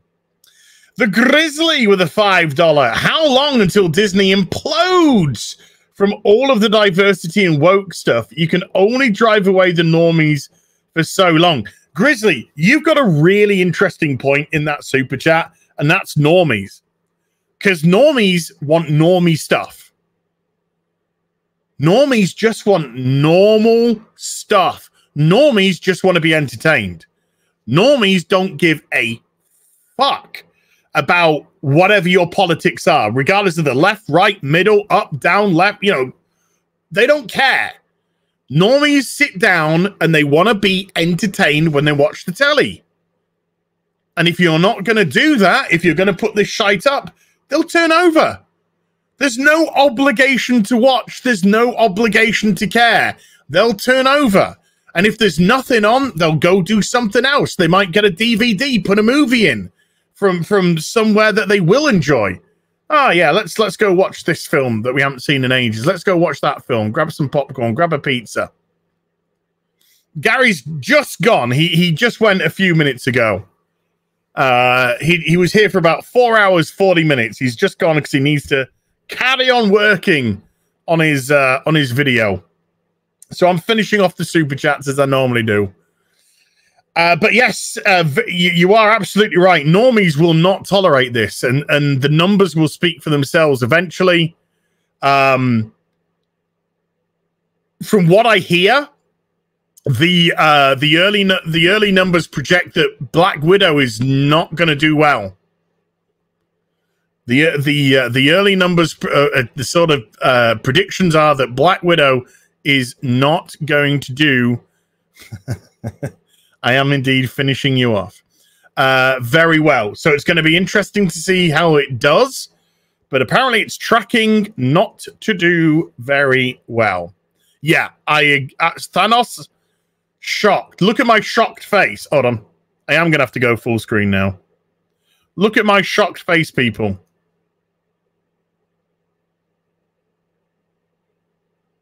Yeah, that's how shocked I am that Black Widow is tracking not to do very well.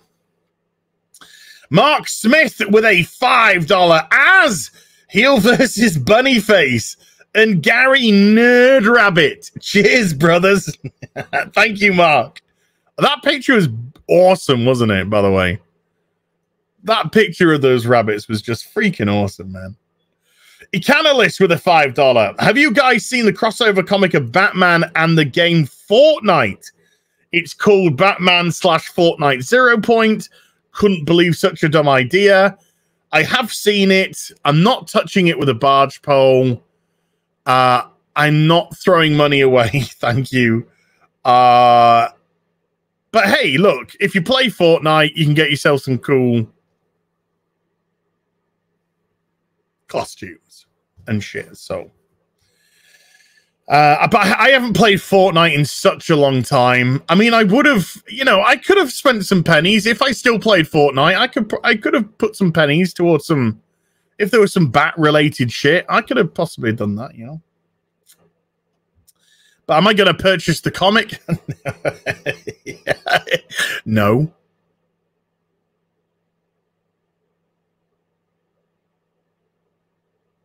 Rhymes, carry on.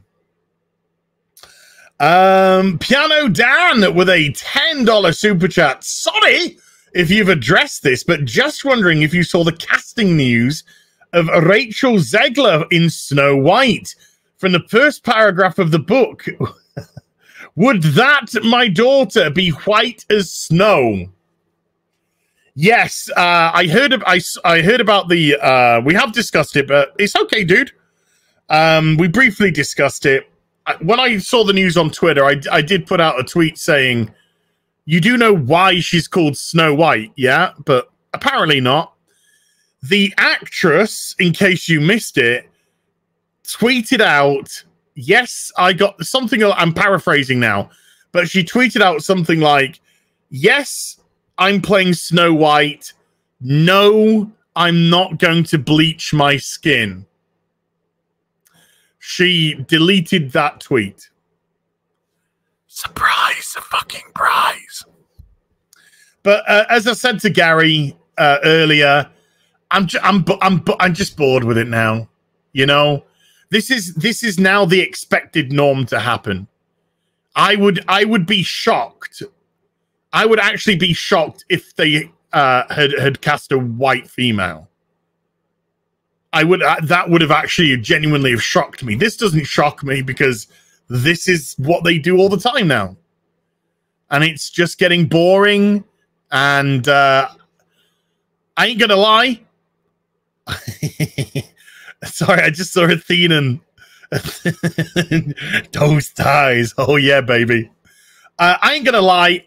I'm never gonna watch this film at a cinema. I'm never gonna pay to watch this film, whether it be on a streaming service or going to the cinema.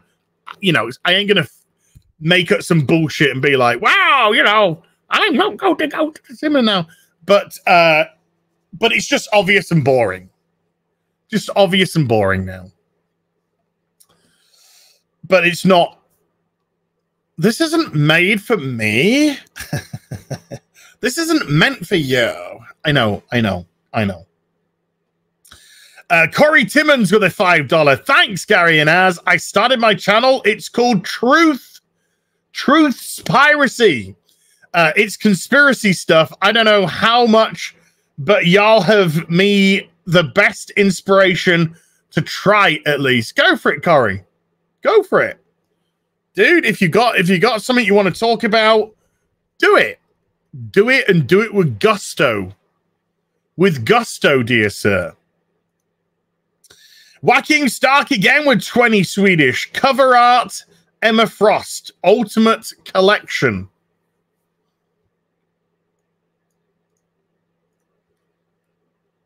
Oh, hello. Oh, okay. Okay. Let's just hi. Okay, let's just share this. Douche. Emma Frost Ultimate Collection.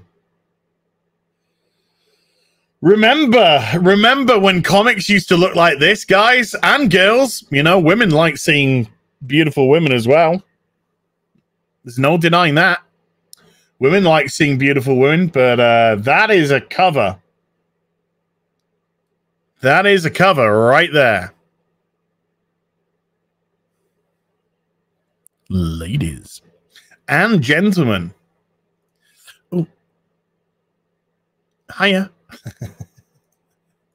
Okay, let's go back to... I'm sorry, but I'm just mesmerized by Mary's beautiful milky thighs.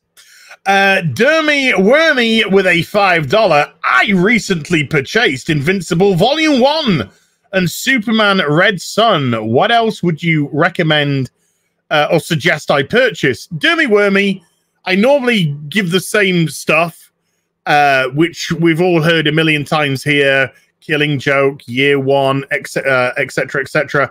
I'm going to go with something different to recommend, but still Batman. I'm going to say Batman Gotham by Gaslight. It's an Elseworlds tale of if Batman existed around the time of Jack the Ripper. Gotham by Gaslight. It's an absolute diamond of a book. So that's what I'm going to recommend to you, sir.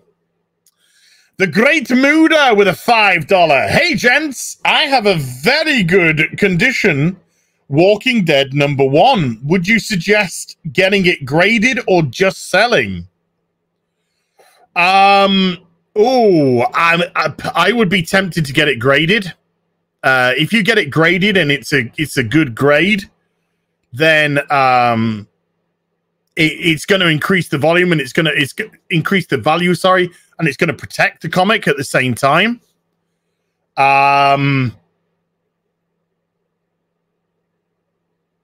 There's always the risk if you don't protect it that it's going to get damaged somehow.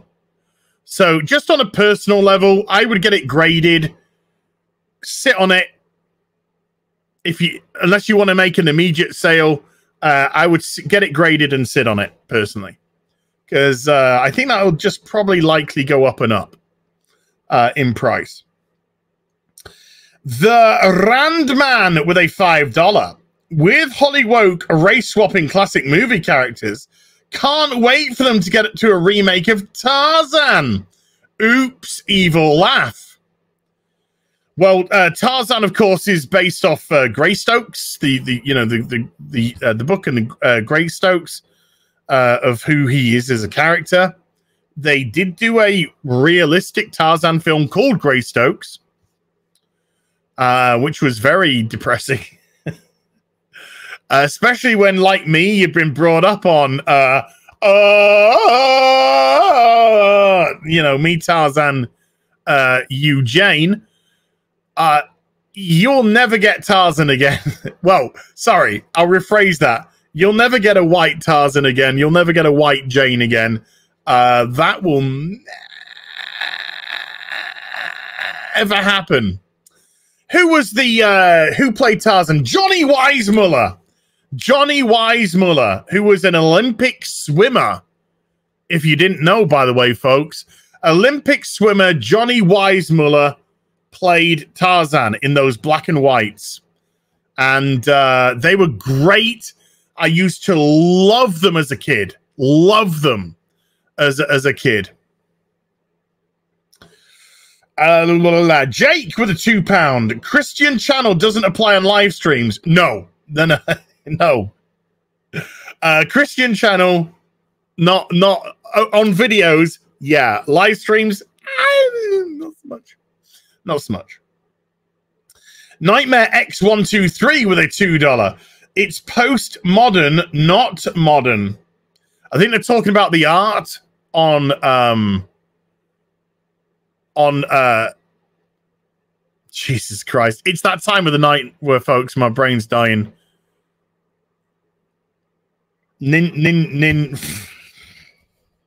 Ninfax. Brain's gone dead. You know what I'm talking about. Brain's dead. Sorry, it's crashed. As.exe has crashed. Ninjax, thank you. Brain dead. Thank you, chat. Delicio or Deliso Chaponda Comedy. I'm so sorry if I butchered your name, dude. With a £10. Javier Pulido, who does Ninjak, has done some great art. You may not like this chosen style. I don't. I hate it. But it's absurd to say qualitatively his art is bad. Quantifiably, I should say. His art is bad. His human target art was great. Okay. Okay. So why was his Ninjaks fucking garbage? Because it's fucking garbage. If you can do good art and that's what you put forward, to me, you're a lazy bum. You're a lazy bum with a lazy editor that doesn't want to edit your work. Bone idle. So if they can produce good art, if they have done good art, and that's what they put out, fuck them. Fuck them. Lazy. Lazy trash art. It makes it even worse, to be honest with you, because if that was the level that they could get to, if that was the only level that they could get to, then fine, you trash fuck off. But if you're saying that they've produced some really good works of art before, then to me, it's worse, because then it's just laziness. Lazy, lazy, lazy, lazy, lazy. The real Sean Crummell with a $5. You're not wrong about the Academy of Art. I'm massively in debt and the jobs don't exist. For-profit art schools are evil. Also, modern art equals trash. Yeah, I hate all that cow art stuff. Nightmare X123 with a $2. Good art, wrong demo. It's fine if it were for 4-year-old kids. Yeah. If it was for 4-year-olds, I could, yeah, sure. Sure. I could get it. It's not. So, yeah.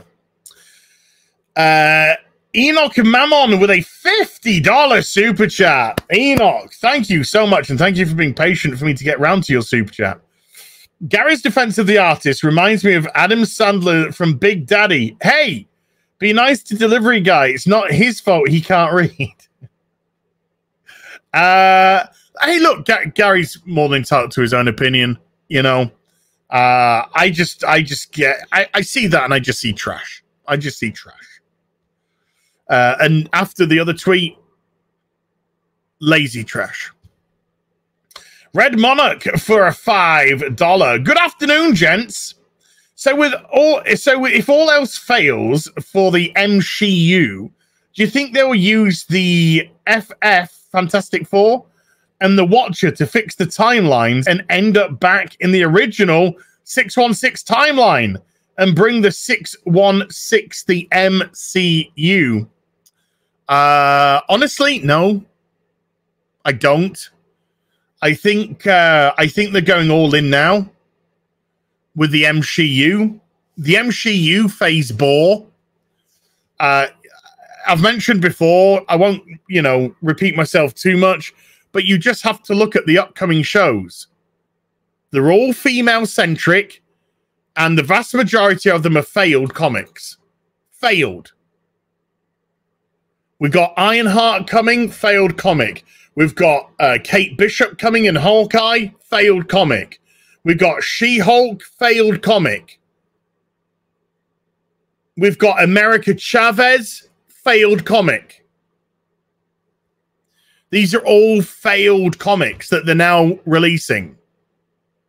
Marvel's Captain Marvel, failed comic. Ms. Marvel, failed comic. Monica Rambeau, I don't even think has a comic. They're all in. They're all in on this.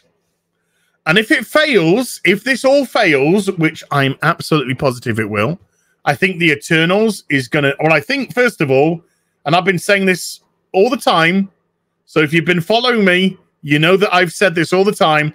I said I don't think Black Widow is going to do well at all. I don't think it's going to do well at all.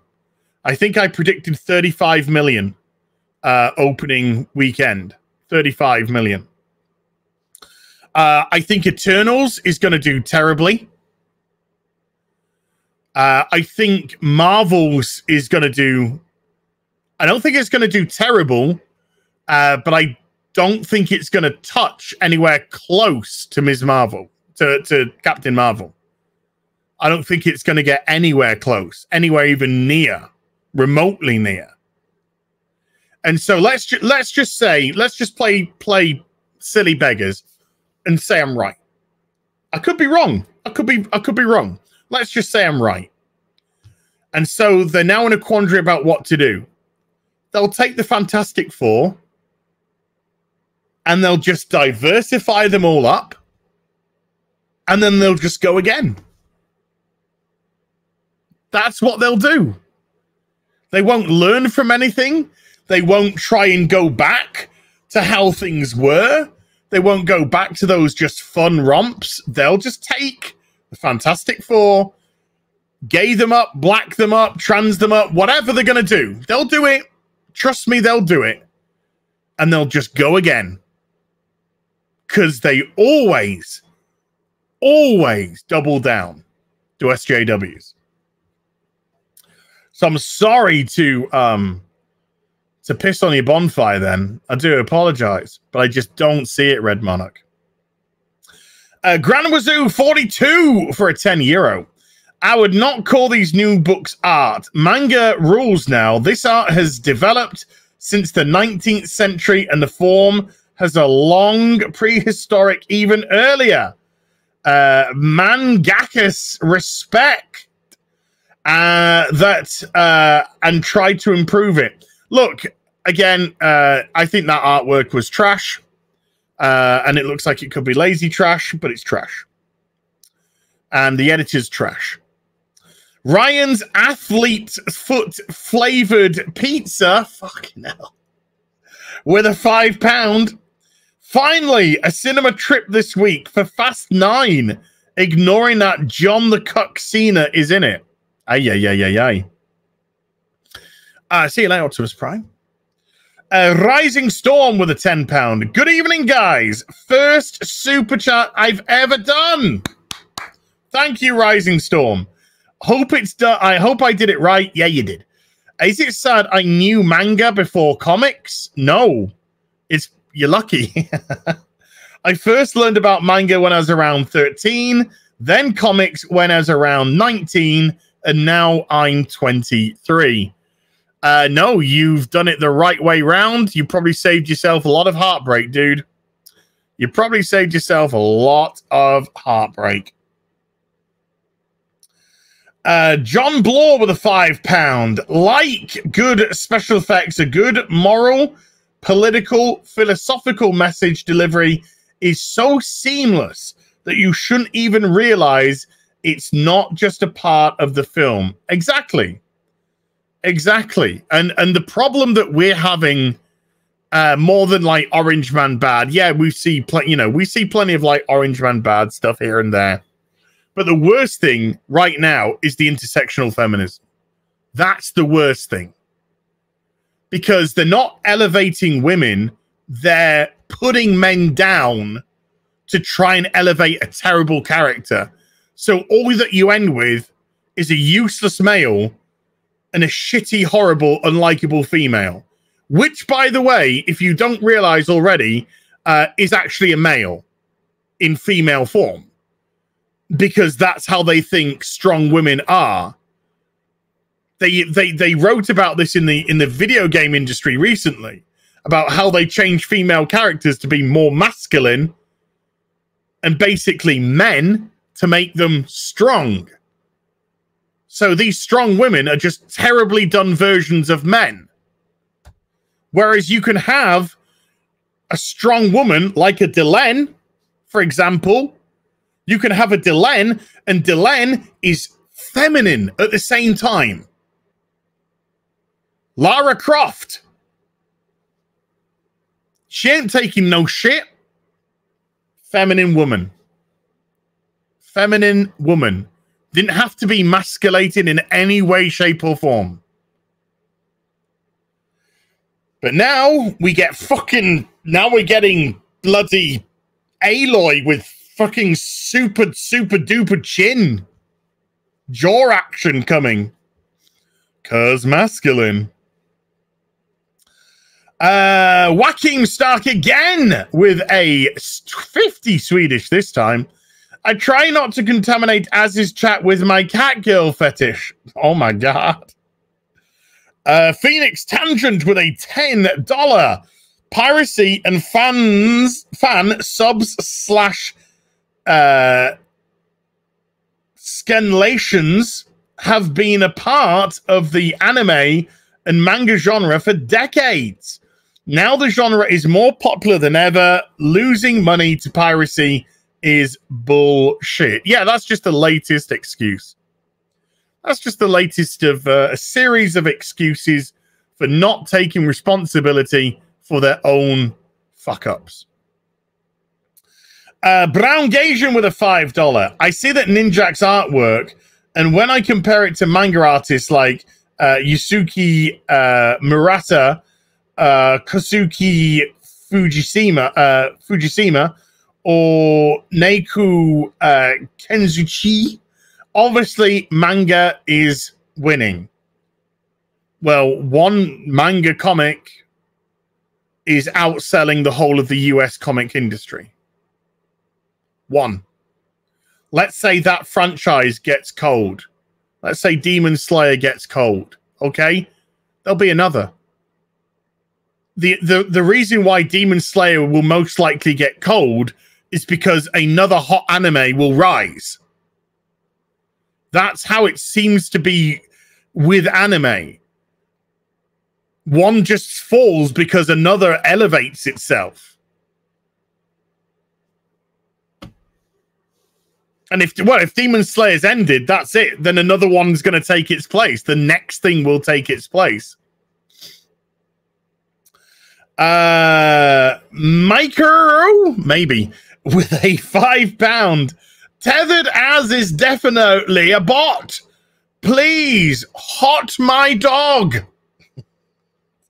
Darius Munchausen with a $1 fiddy phallic. Hot dog. Oh, there's loads of stuff that people can say is great. You know, I hear about My Hero Academia. I hear about Goblin Slayer. I hear about, you know, these different franchises, manga franchises that people are just mad about. Tokyo Ghoul and others and such. I bet all of them are outselling the American comic book industry, or pretty fucking close. Within their own right. Robert Bass with a $2. Get the Hodge twins on Friday Night Tights. That would be epic. I'll mention that to Gary. Dan Frager is back with another $2. I've never watched Babylon 5. Will now. HBO Max. Thanks, guys. Dan actually texted me during the stream. He actually texted me and he said, "This is what you've made me do." And he had all of the Babylon 5 up on his streaming service. So Dan's gonna go down the rabbit hole. Daniel Hackleton with a £10 first time super chat. Popping a cherry. Is Gary saying he keeps Az in his basement through transatlantic telekinesis to join Friday Night Tights? Yes. Hashtag free Az. All hail the BBC. Hail Friday Night Tights. Hail. To you too, dude. Thank you very much indeed. It's a really nice super chat, as I'm just going to go in search of some more Walter for my throat. Keep it lubricated. Ladies, you know what it's about. You know what I'm talking about.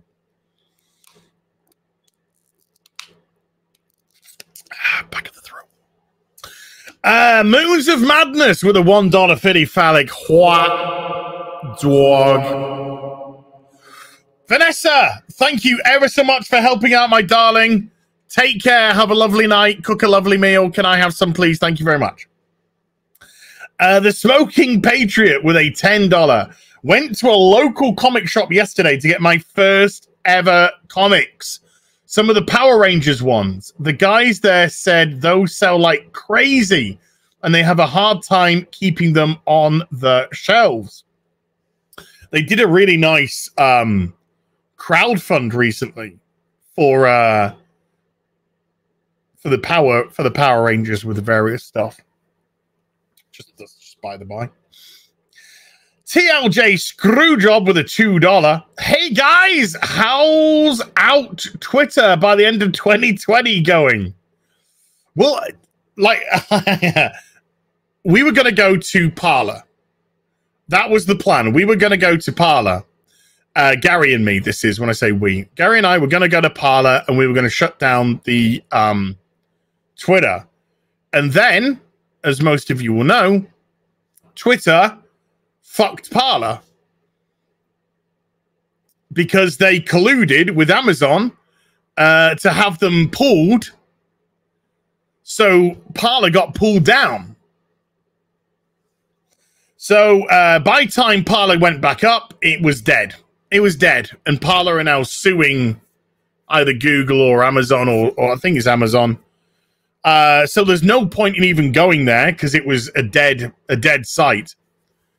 We are now looking to hopefully shift across to Instagram as our way of interaction and posting. Instagram, it doesn't have all the timeline shit. It doesn't have all the drama shit and all that kind of stuff. If there's any drama on my Instagram, it's because either somebody's brought it in a thing that I've posted, or I've posted something inflammatory, which has got people going blah, blah, blah, blah, blah.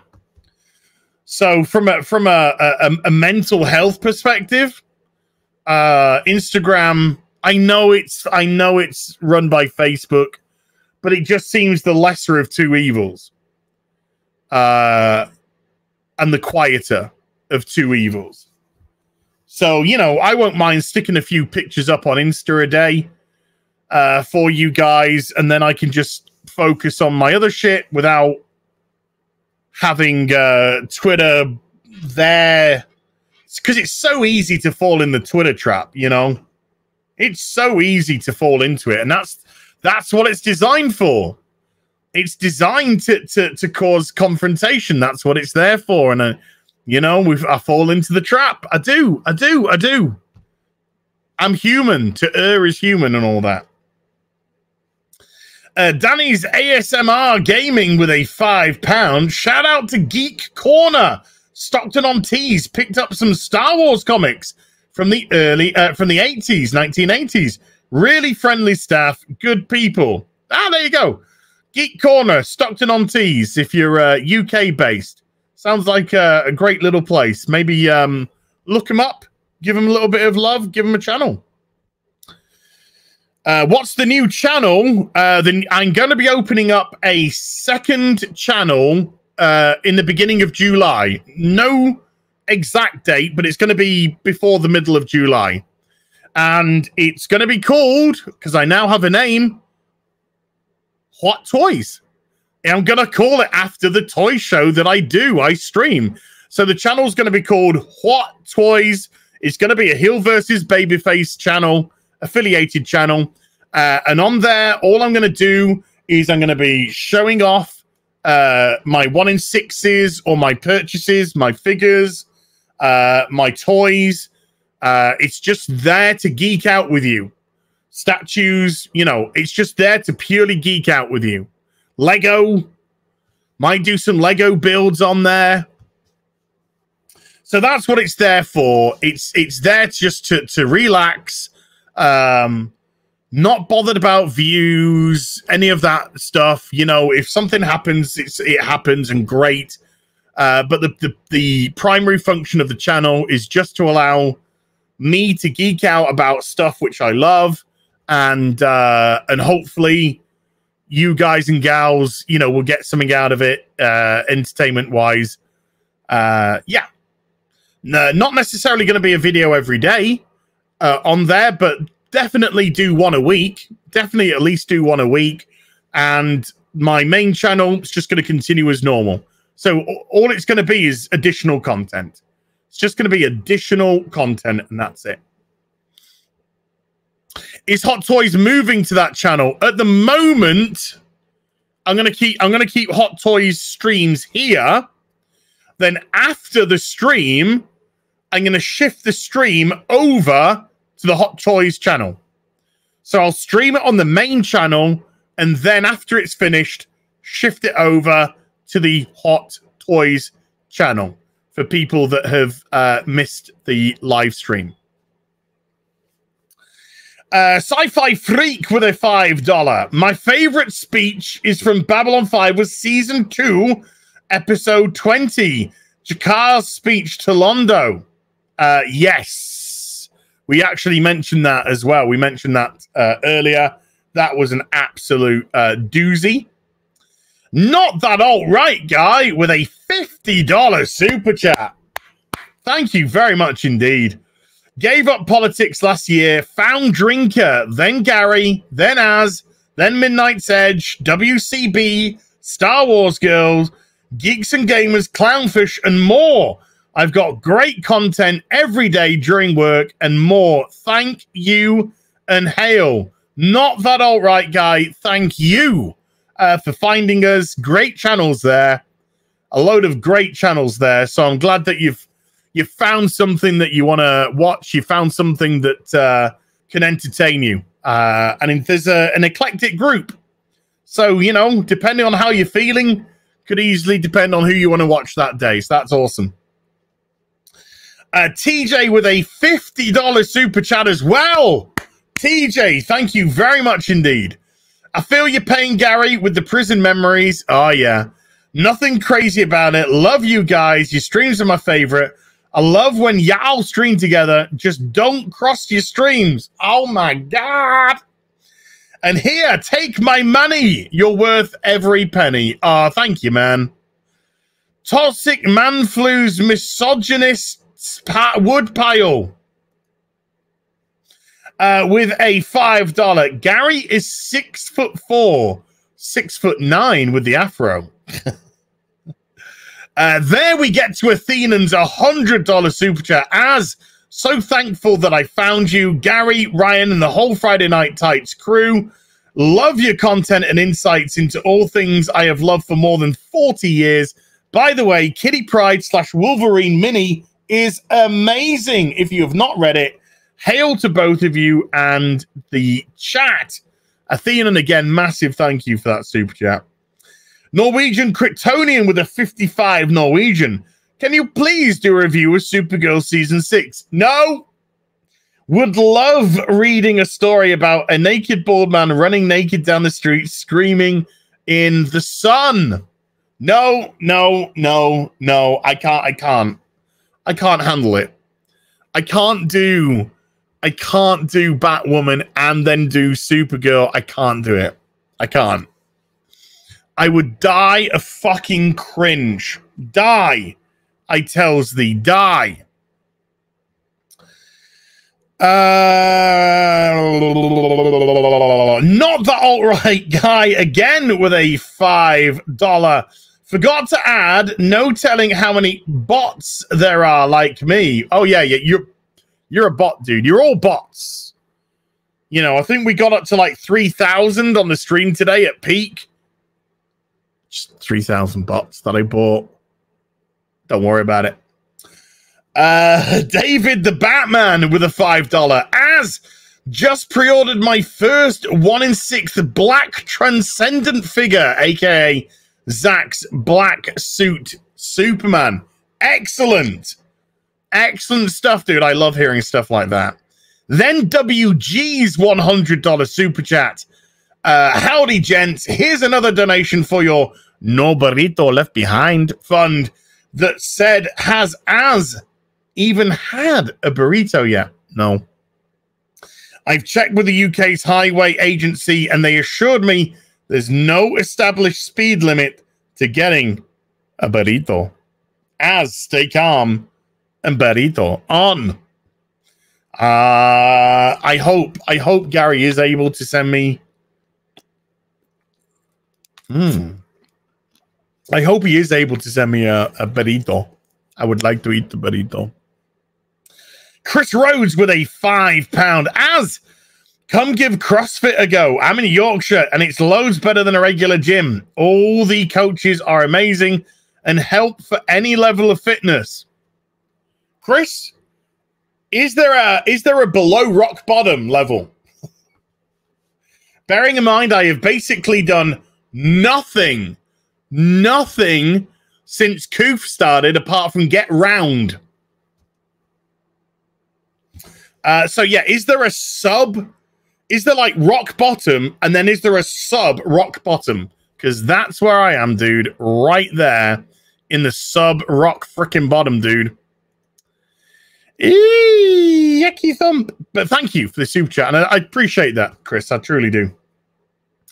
Debs Iona with a hey, a £1 fiddy. Slice of pie. I like some pie. I love me some pie. Thank you, Debs. Mikey Gusler, how you doing, Mikey? With a $20 super chat. Mikey, thank you so much, man. Nope, I will still say Zack Snyder's Justice League will be better than this movie. This looks like Guardians of the Galaxy, but DC and our air cut, I bet you, will be better than this movie. Release the air cut. No, I agree. I think very much that I loved the Snyder Cut. I mean, I loved the Snyder Cut. I didn't just like it. I loved it. It just made so much more sense. I liked the length. Ladies. I liked the musical interludes. I loved the story. I loved that Batman was a fucking character in this and not destroyed like Joss Whedon destroyed him. And I think I would very much prefer the Snyder Cut to Suicide Squad, or the Suicide Squad, whatever this one's called. But you know, when I say all I'm saying, I just, you know, I think that second trailer was much better than the first trailer. But I'm still have to appreciate that that first trailer is stuff that's in the film. And, you know, there was a lot of misses there. So, yeah. I'm not running to the cinema to see Suicide Squad. I might even just wait until I hear, you know, a review from Mauler, a review from Critical Drinker, from Gary, you know, from Jay Longbone, you know, from Yellow Flash, just some guy, you know, Eric July, you know, just maybe wait to hear their takes, and then make my mind up. But Yeah, we watched the trailer on the stream, and I haven't been struck yet, but I am still live, so I'll probably be struck after I finish the stream. And I bet you the air cut of Suicide Squad is probably better than both Suicide Squad movies that have been released. So yeah. I agree, Mikey. No, I agree with you, dude. Nicholas Horton with a £2. Hail! Transformers Rise of the Beasts confirmed. Yes. If it's the Beast Wars Transformers, I gotta be honest, I'm not interested in that. I've never been interested in Beast Wars Transformers at all. You know, Optimus Primal. I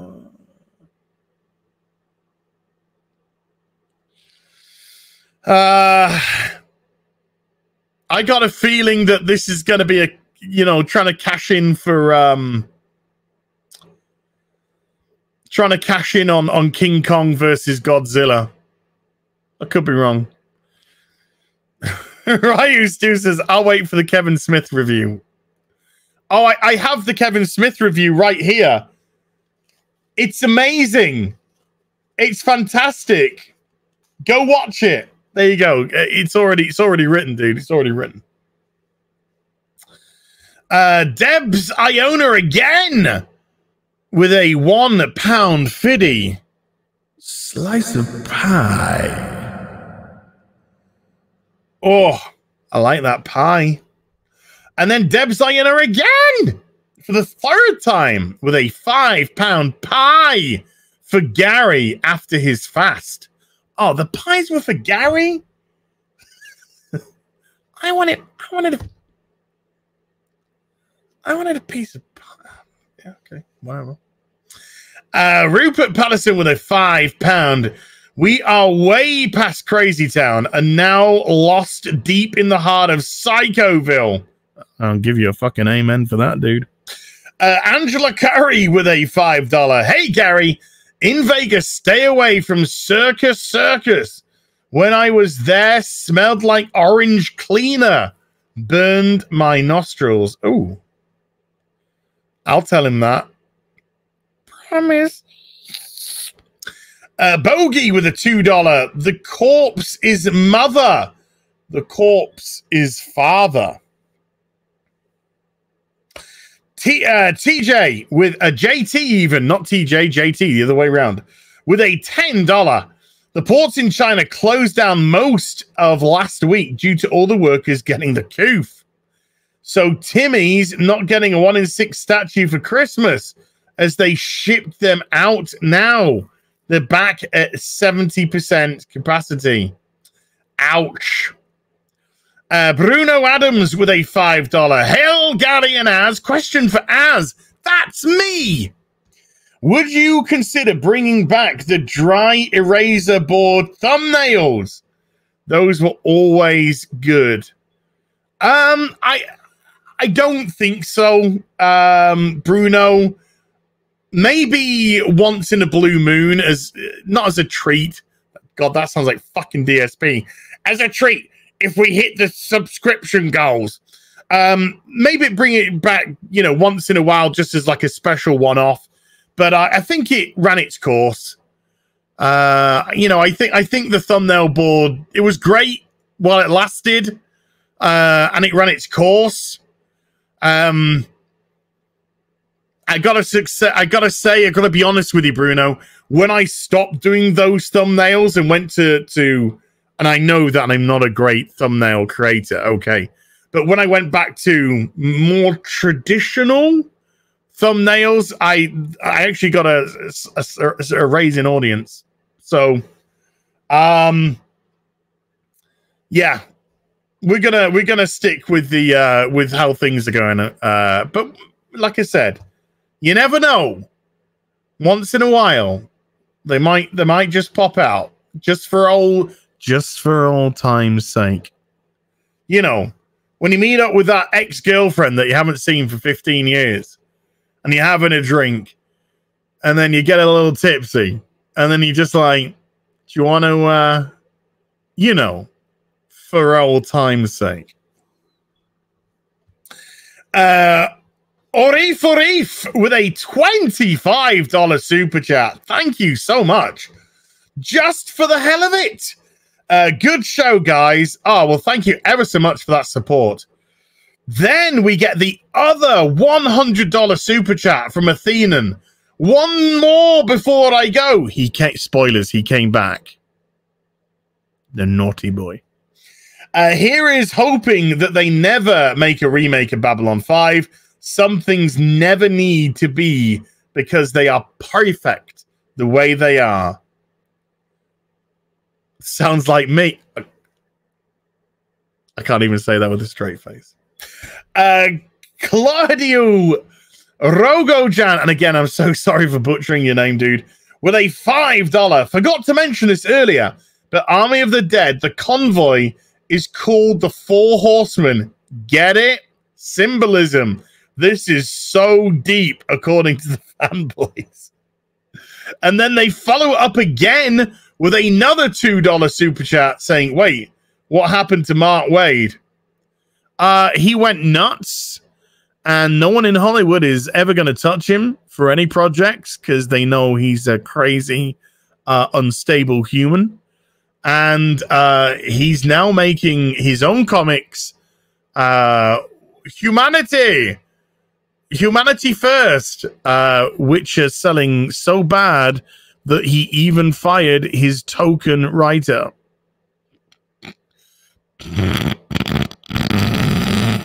Okay. Little Venus Canal with a $5. Love you so much, Az and Gary. But I hope you Neelers are swept out of the Euros ASAP. Also, your Karen trailer reaction was hilarious. Thank you, Little Venus Canal. Look, I hate it. I hate it. It makes me cringe seeing them take the knee. It makes me fucking cringe. Again, people with no bollocks. I would just stand. I would stand. I'm not kneeling down to that shit. Fuck right off. I would stand, and I'd stand proudly. Oopsies, I think I raised that a little bit too high. There we go. Vince and repeat for 5 Australian. Only thing that would make Doctor Who anime any better would be if it ended with the Doctor saying to his female robot, "Now show us your tits." That is a great... That is a funny corporate video that he did. Black Tiger 01 with a 2 Canadian. Gary's channel will have his match next week. Oh my god. Little Venus Canal with a $4 super chat. Az, is that meme you getting a rusty trombone? No, the meme is that I'm getting a fucking trombone shoved in my face and full of fucking pride nonsense when I'm just trying to get on with my shit. I'm just trying to get by. I'm just trying to walk on. Sorry, Gary's just texted me. So, did it do?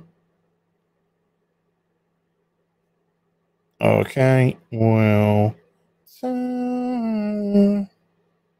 Right. We've got a confirmed guest, not for this week on Friday Night Tights, for next week and the week after. Woo! Mr. Buttcrack Media with a $1 Canadian phallic. What?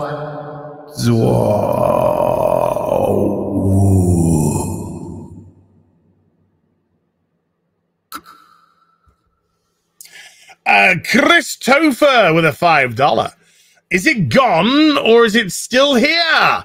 Kathleen Kennedy's John Thomas status is queer. Oh my god. This month I celebrate the pride I have in you guys' channel. Yeah, Bellends. Has she gone or is she here? Kathleen Kennedy's employment status is queer.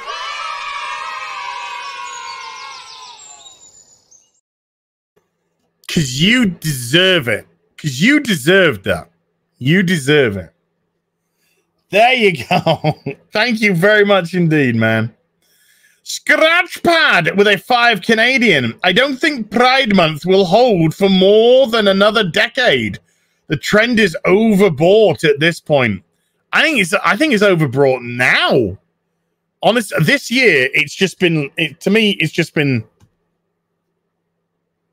you know, it's so fucking obnoxious. I don't know how it can last more than 5 years in its current state without people just turning around and going fuck off. To be honest with you. Grand Wazoo for 20 euros. Thank you, Grand Wazoo, for 20 euros. Well said, as you are spot on, Hale. And Nerdy Girl creates with a $3. You guys are awesome as always. Oh, thank you. Bogey with a $2. The EAS Churchill did well. Godspeed, Captain Hiroshi. Ah. Went out like a boss. Went out like a boss. I thought it was Admiral Hiroshi. I could be wrong. I thought it was Admiral. Anyway, high tech, low life with a 5 Australian. Can you gentlemen recommend a comic book web page that allows you to list/record your collection and keep track of it, its value, etc.? No idea. No idea if a website even exists that does that, to be perfectly honest with you. I'm really sorry, dude. But I have no knowledge of a site that does that. Take a 610 with a $2. Bad activism is worse than no activism. Yeah. Because it's a virtue signal, and everyone can tell that you don't mean it. You don't truly mean it. You're just doing it for the sake of, oh my God, look at our optics. Our optics are saying that we are up in the 18 to 49 demo in people that don't think that we're complete and utter scum. That's what that's there for. Our last stores, we're nearly there, folks. It's okay. Am I going to hit the 6-hour mark? Probably. Alasta's Night with a $5. The figure I am looking for is a 1 in 4 Dante from Devil May Cry for $1,250. It would be the most expensive collectible to date if I decide to get it. Alasta's, I'll say this. And I don't mean any disrespect, but can you afford it? If you can afford it, if you have the funds for it, what would be the reason not to get it? Because your money could go to college? Because your money could go to bills? If it's a more practical reason and a better use of the money, probably put it in the more practical reason. But if it's disposable, that you have free, that you've got through whatever means, and it's just purely disposable and for enjoyment, I would say, why not? Treat yourself. Life's been fucking shitty for a lot of people for the last 15 months. Why not treat yourself? Why not put a smile on your face? You know? That's just my 10 cents. Anonymous Prime with a £5 super chat. Jakar's We Are One speech. Hi, baby. No, you are my cat. Hello. Jakar's We Are One speech is one of my all-time favorite speeches in any piece of media. Yeah, boy. Hi. What's up? Hello. Hello. Hi. Sorry, I'm just giving my pussy some love. Hello. Hello. Oh. You want to go under the desk for a bit? Okay. Okay, good girl. He's my little girl. Oh, I'll try and pick her up, but she'll run. I'll try and pick her up. Come here. Come here. Come here. Come here. Come here. She's not having it. Come here. Come here. And she's gone. Hi. I just wanted to pick you up, baby. Hey. Come here. Come here. Come here. Good girl. Good girl. No, she's staying at arm's length now. I'm not going to jump up and scare the poor girl. Okay, where did we get to? Where did we get to? The podcast with Ian Slater with a $5 super chat just came in on this stream. Thoughts on Indy 5? Well, it's not out yet. It's not out yet, so not too many. Look, as soon as Phoebe Waller-Bridge was announced for that project, I completely lost any interest. My interest level was already pretty low because, you know, we got a 78-year-old Harrison Ford. I love Harrison Ford. Don't get me wrong. I fucking love Indiana Jones. But when you've got a 78-year-old Indiana Jones in an action movie, there's just so much I can take. Yeah. Just so much I can take. It looks like, by the way, that he's got dots all over his face. They are going to do some de-aging of him. However, you know, if you're going to de-age Indy, de-age him back to 35 years old as he was. But yeah, it's those three words. It's that Phoebe Waller-Bridge. She's gonna bring the feminist shit. She's gonna bring the feminist shit. She was brought on, you know, she was recently brought on to go over the Bond script to make that a pile of fucking shit. No doubt, even though they've got her as an actress, no doubt she'll probably get some. I personally think that she was selected by Kathleen Kennedy because of, you know, she's already done work with her with Solo.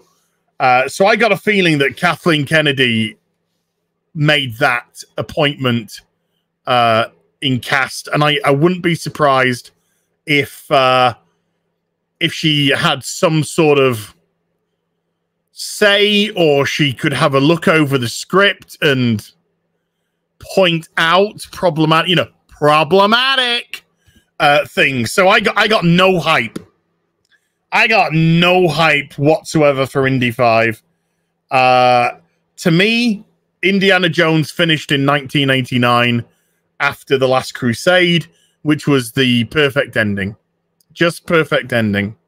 I don't want to watch another Indy with aliens. I don't want to watch another Indy old man. I don't want to see Phoebe Waller-Bridge berating this beloved fucking hero for being man and she woman.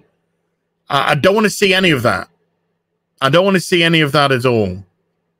I want to remember Indy as he should have been remembered, which was riding off into the sunset with Marcus and his dad at the end of The Last Crusade. And that, to me, is how Indiana Jones ended. There you go. Hope that gave you a decent enough answer. America's finest with a $2. We are truly in a culture war. Fight like hell. Oh, hell yeah, we are, dude. Abso-fucking-lutely. Aitken with a 8 Australian. I'm pretty much a normie, but I'm a model kit nerd. Hey, good stuff. Not wrong with that. The detailing on that Bumblebee has me hovering over the add to cart button. But my wife... Aitken, she'll never know until it arrives. Aitken, I was told something when I was younger. It's a well-known phrase. It wasn't specifically for myself, but it's better to ask for forgiveness than permission. It's better to ask for forgiveness than permission. Because if you ask for permission and they say no, you're screwed. But if you buy it and then they get mad, well, then you can ask for permission. You can ask, sorry, not for permission. You can ask for forgiveness. So it's better to ask for forgiveness than permission. And tell her to make you a fucking sandwich. Right. Taker 610 with a $2. Quartering says Superhero Mary removed from Shazam 2. We looked into it, Taker. Well, Gary looked into it. Apparently the news is coming from We Got You Covered, which is a trash website which just is full of shit. From what I can see, I just had a brief look, so this is just from what I can see. She might have said something which has got some people mad, and she's been targeted for cancellation. Where have we heard this story before? So it could be much ado about nothing. I'll have a look. I'll look into it after the stream, see if there's anything there. But, you know, anytime somebody quotes news from We Got You Covered, I immediately shut my ears because that site is just 100% pure trash.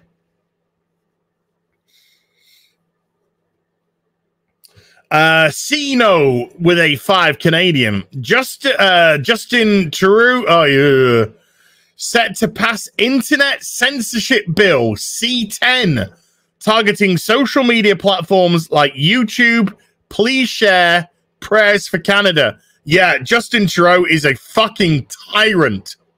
He's a fascist tyrant that wants to censor what people say. He wants to influence the way that you speak. I am a believer in non-compelled speech. Non-compelled speech. Don't tell me how to fucking call somebody. Don't tell me how to speak to someone. Canada, I really feel for you right now because this guy is a monster. He's an absolute monster.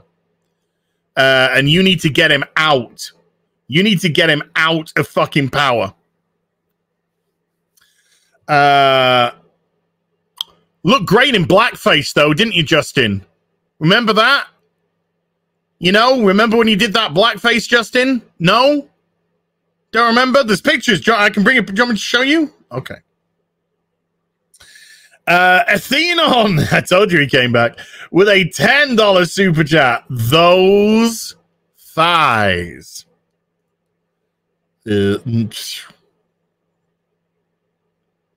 Oh my God. The male gaze. You better fucking believe it. Oh, you better fucking believe it. She looks beautiful.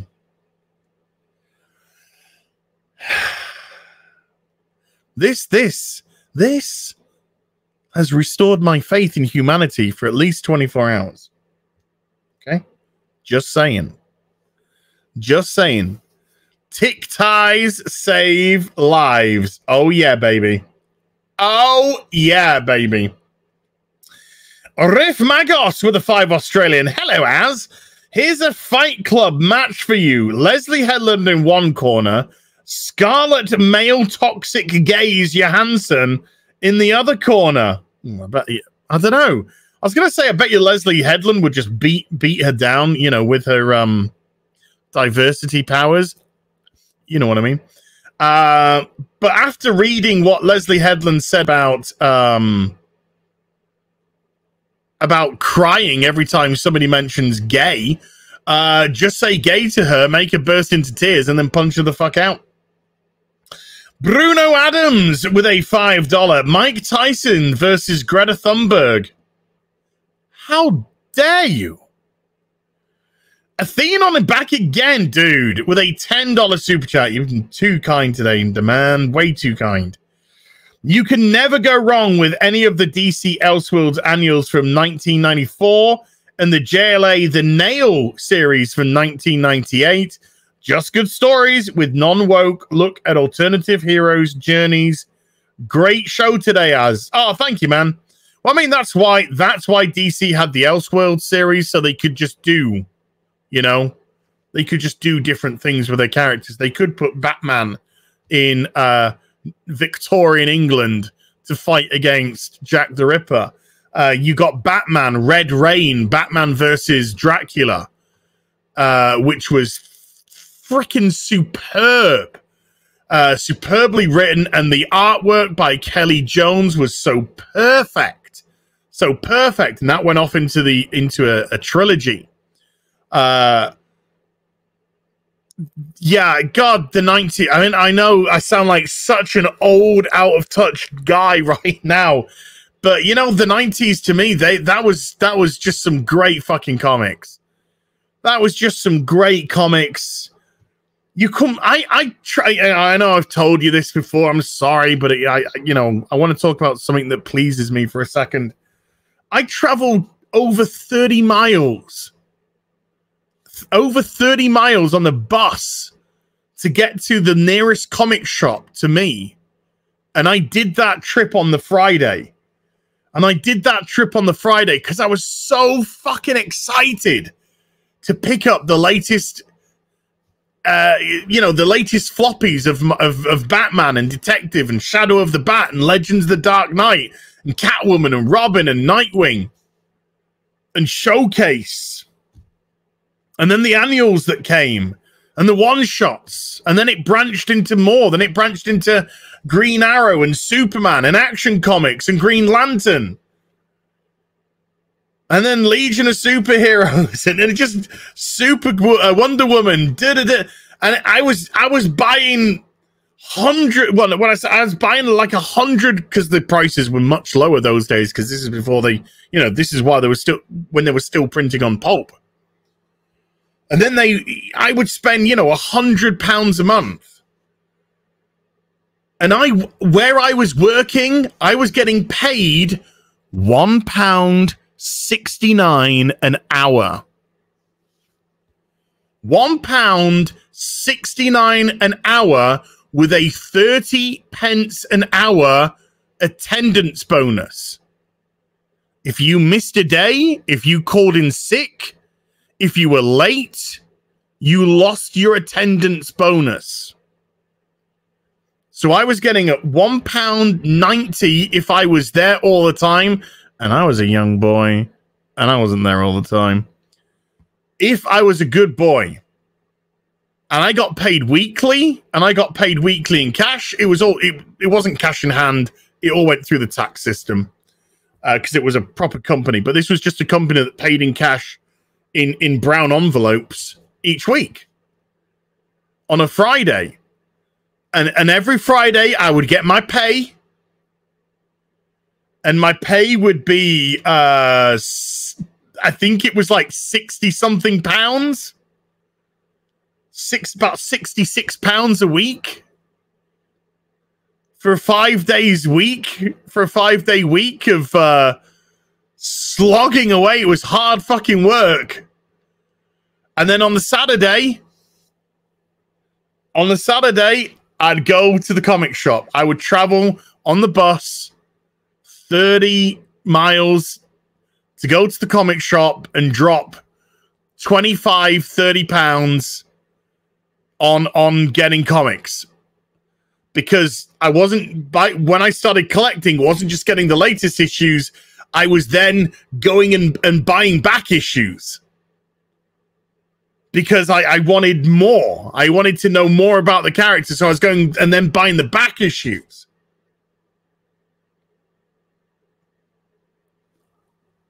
The excitement inside of me, taking that trip on the bus, journeying there. So giddy to get off the bus, go into the shop, pick up my pull list, There was another shop across the way. Do my shopping in here. Look for some back issues, and then go to the other shop. Get my pull list from there, and see what they had.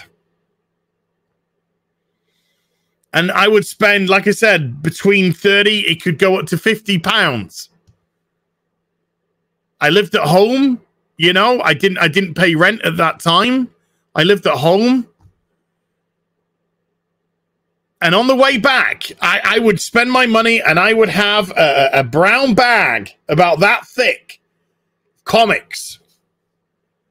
And I'd be sat there on the bus on the way back and I'd be reading one of my fucking comics.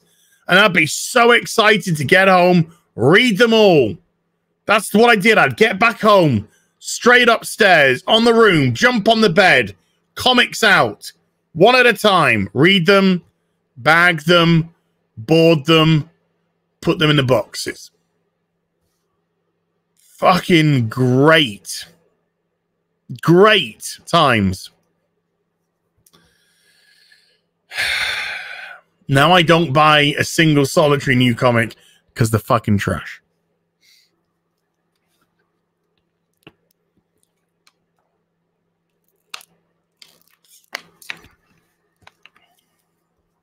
And they keep calling me a Nazi and a white supremacist and a misogynist and a sexist and a this and a that. Oh, no, I'll just stop giving you money. Thanks. Put it elsewhere. Spoiler alert, I do get a little bit more than £66 now a week, I should say. So, Dan Frager. Hey, Dan, I've gone through, look, man, I've gone through like a bottle and a half. Nearly a litre. And that's just on the stream alone, dude. I've already had I've already had another litre earlier today. So I've had nearly 2 litres of water today. I'm going to be pissing like a horse. But those were so exciting those days, folks. Those were so exciting. Yeah. Yeah. Hands off the monster. What, you mean? These two babies. Oh my god, I'm going to smash them as soon as the stream ends. No, I'm not. I want to sleep. I'm definitely having one before the stream tomorrow. I'm definitely having one before the stream tomorrow. I need to be energetic, you know. I'd rather have a monster than fucking Coke. There again, you know. Never mind.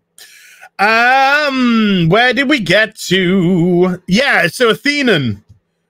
There you go. There's quite a long response to your super chat. I think you're worth it, dude. I think you're well worth it. Don't worry about that. But yeah, they were just great times for me and exciting times and yeah, it's just, you know, that made me, I was so interested in comics. I was so excited about comics that I started traveling to comic conventions. Because I was, you know, so desperate to start fulfilling some back issues. So I'd turn up to comic conventions with lists of what I needed. You know, I need tech 456, 474, you know. So I'd have my lists of stuff to buy. That took me down to Birmingham. I traveled down to Birmingham to see John McCrea and Garth Ennis. Enos, whatever. Penis, whatever. Because I was so in love with Hitman when they created Hitman at DC Comics. I love that series, so I went down there and, you know, I traveling all around just to be with comics, you know, just to be in the, you know, to have, you know, comics in my life. And I remember when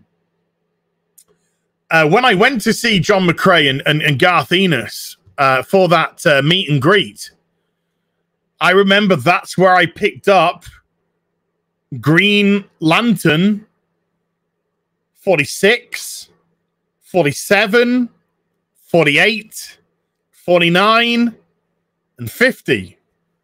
Emerald Dawn. The destruction of Coast City, then Emerald Dawn, leading to the creation of Parallax.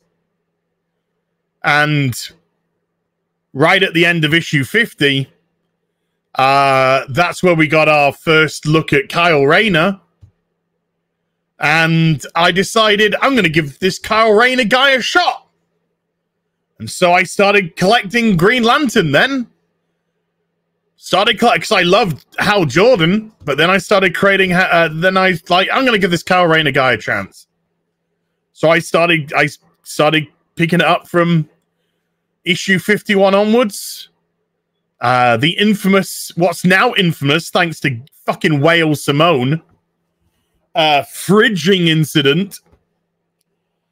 Some amazing Parallax stories in there. Great little development, great relationship with Connor Hawke, the new Green Arrow, now that Oliver Queen was dead at that point. Killed in Green Arrow 101. Blown up in an aeroplane, and legit blown up as well. Superman guest starring in that issue, not being able to save Oliver Queen. And again, so I had two of my most loved characters, Hal Jordan and Oliver Queen, one dead, one now a villain. But in those days, I was like, I'm going to give you new characters a shot. I'm going to give Connor Hawke a shot. I'm going to give Kyle Rayner a shot. And I didn't regret it. I wanted, you know, I definitely wanted Ollie back. But I gave, it's, you know, those were the days where you were like, you know, I'm going to put my faith in you as an industry. I'm going to put my faith in you. I'm going to put my faith in the direction that you're going. Because you've produced such great stories and artwork and all this. And now it's like a different fucking planet. Just different fucking planet. And there's so many different reasons why the industry's fucked. There's so many. But I'll tell you one thing. They did it to themselves. Every one of the reasons, there's a commonality. They did it to themselves. At no point was this ever the customer's fault. Sorry. I know. Sorry. Nostalgia talk. The old man's talking about how things used to be.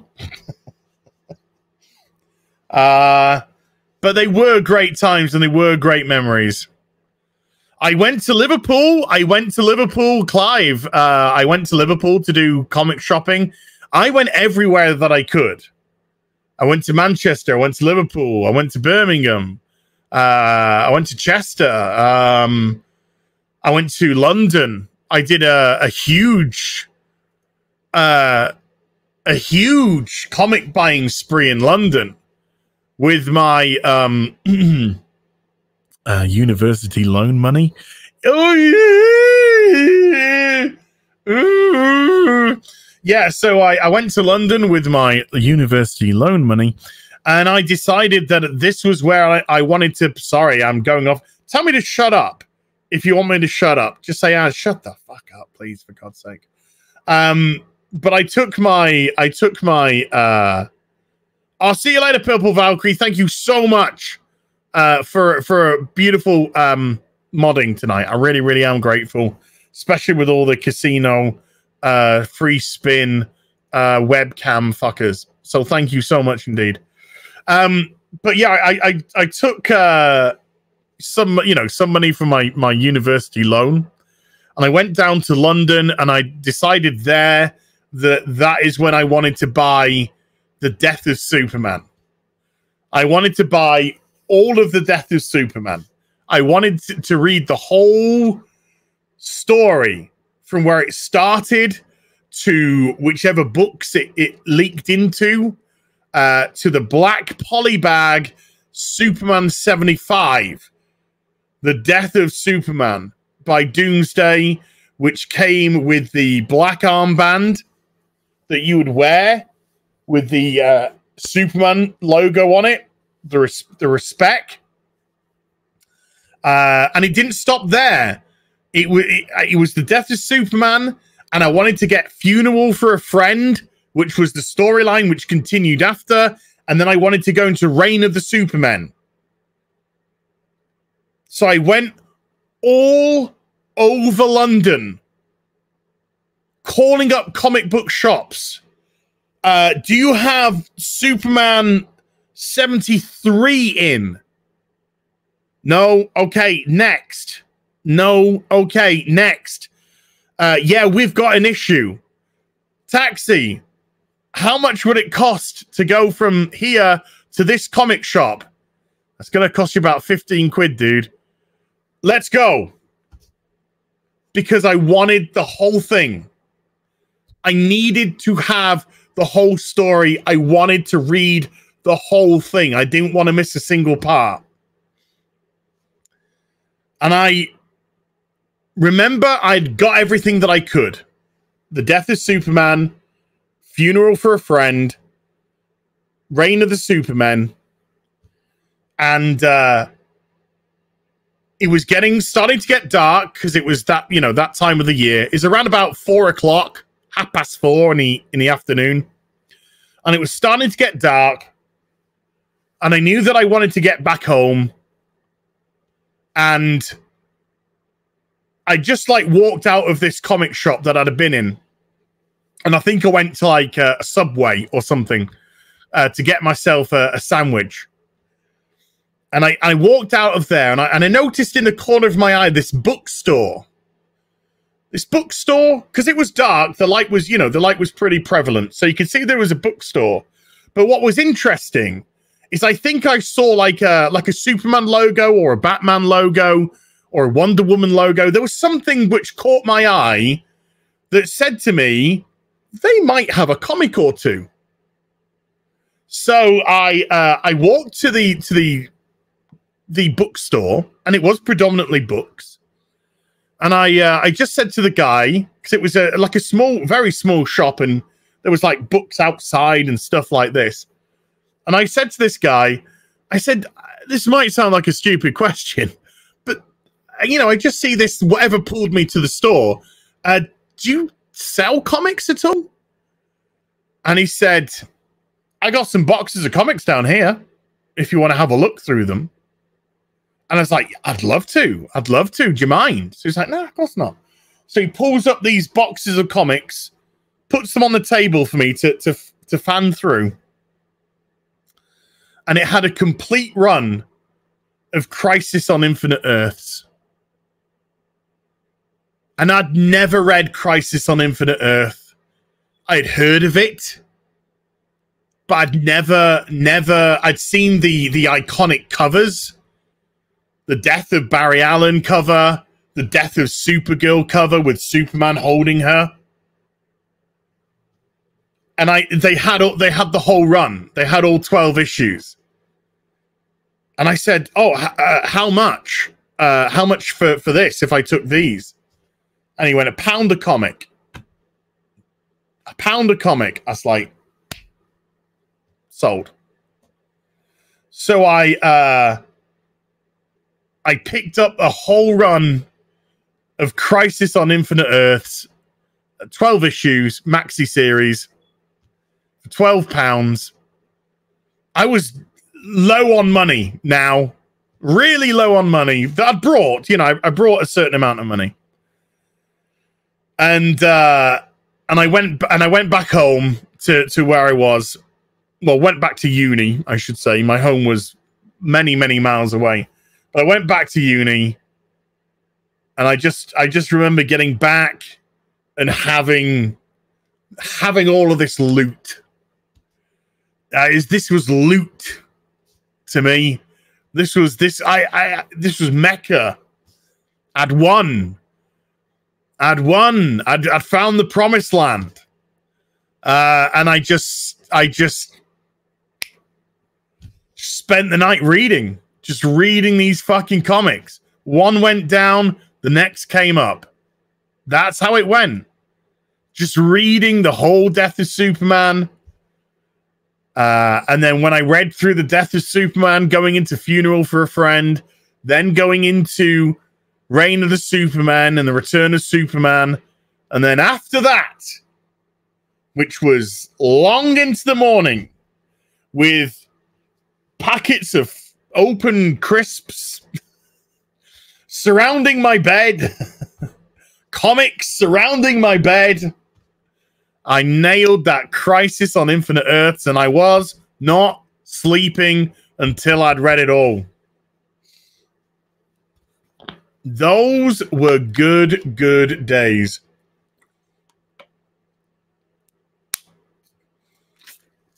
Those were good days. So there you go. There's a monumental, probably emphasis on mental, story there. Got a couple of PayPal donations that came through. Scott sent one for £5 and said, "Hail, Az and Gary. Just a small token of my appreciation. Keep up the great entertainment. You're awesome." Thank you, Scott. I'm just going to say first names because I'm not doxing anyone. And then Bradley has just dropped a £13.75 PayPal donation. And he says, "As Monster Smash OnlyFans, when?"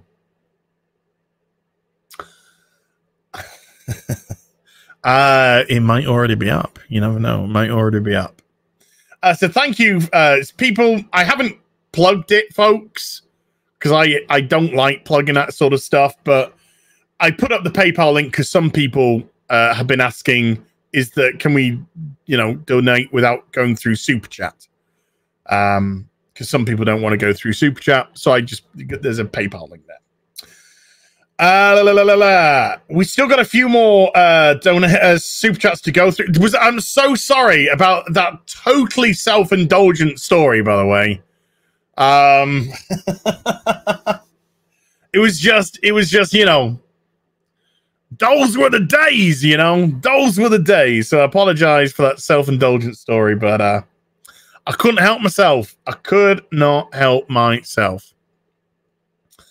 Robert Vulcan with a $5 says, "If we all just stopped paying attention to the woke media, stopped discussing it or even acknowledging its existence, would it eventually go away?"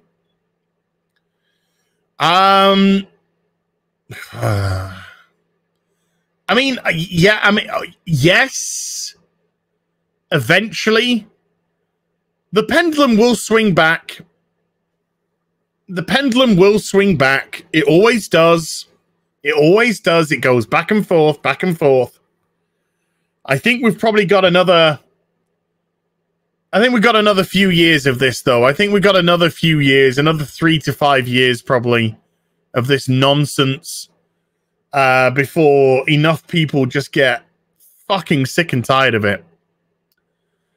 And I think it's going to start happening with the destruction of Twitter. Twitter is getting more... it's getting more censorial in nature. And it's, it's deleting tweets from heads of countries and banning presidents and such. There's going to come a time, like recently with Nigeria, I believe, where more and more countries are just going to ban Twitter. They're going to ban Twitter. And Twitter's going to do what it just did now, which is cry that it's a human right to have Twitter. Well, that's funny because you don't seem to think it's a human right to have freedom of speech. But I think Twitter is starting to die off anyway. And I think, I think we just need to get off it. And I know it's easier said than done. Like I said, I keep I keep falling into the trap myself. I do. But we just got to get off that fucking shit tip. We just got to get off that fucking toxic shit tip and focus our energies elsewhere. And hopefully it's just going to eventually die, or it's going to have to adapt. But I think it's probably going to, you know, Jack likes money. I know he likes to, you know, play socialist fucking twat waffle. But he likes money. And I know he's got enough to last him a gazillion years. But that's the thing with greed. Yeah, you always want more. You always want more. No, you do. You're absolutely right. You're absolutely right. You don't need it. But I'm not going to be a hypocrite and say you don't need it, people, and try and lecture to you when I'm falling into the same trap myself. So this is why I want to move across to Instagram, just post some nice little pictures with a comment or two, and have you guys, you know, come in and leave your messages there. No stupid feeds full of fucking Orange Man bad and retarded fucking shit like that. And oh my God, my pronouns are fucking 68. Oh no, fuck off. None of that nonsense. Your feed's just people who you follow. And they just, you know, tend to be nice little pictures and images of stuff they like. Here's my doggy. Or some woman going, here, have a cop at me cleavage. It's fucking great. So that's what I want to do. And I want to do it before, you know, I want to do it sooner rather than later. There's a weird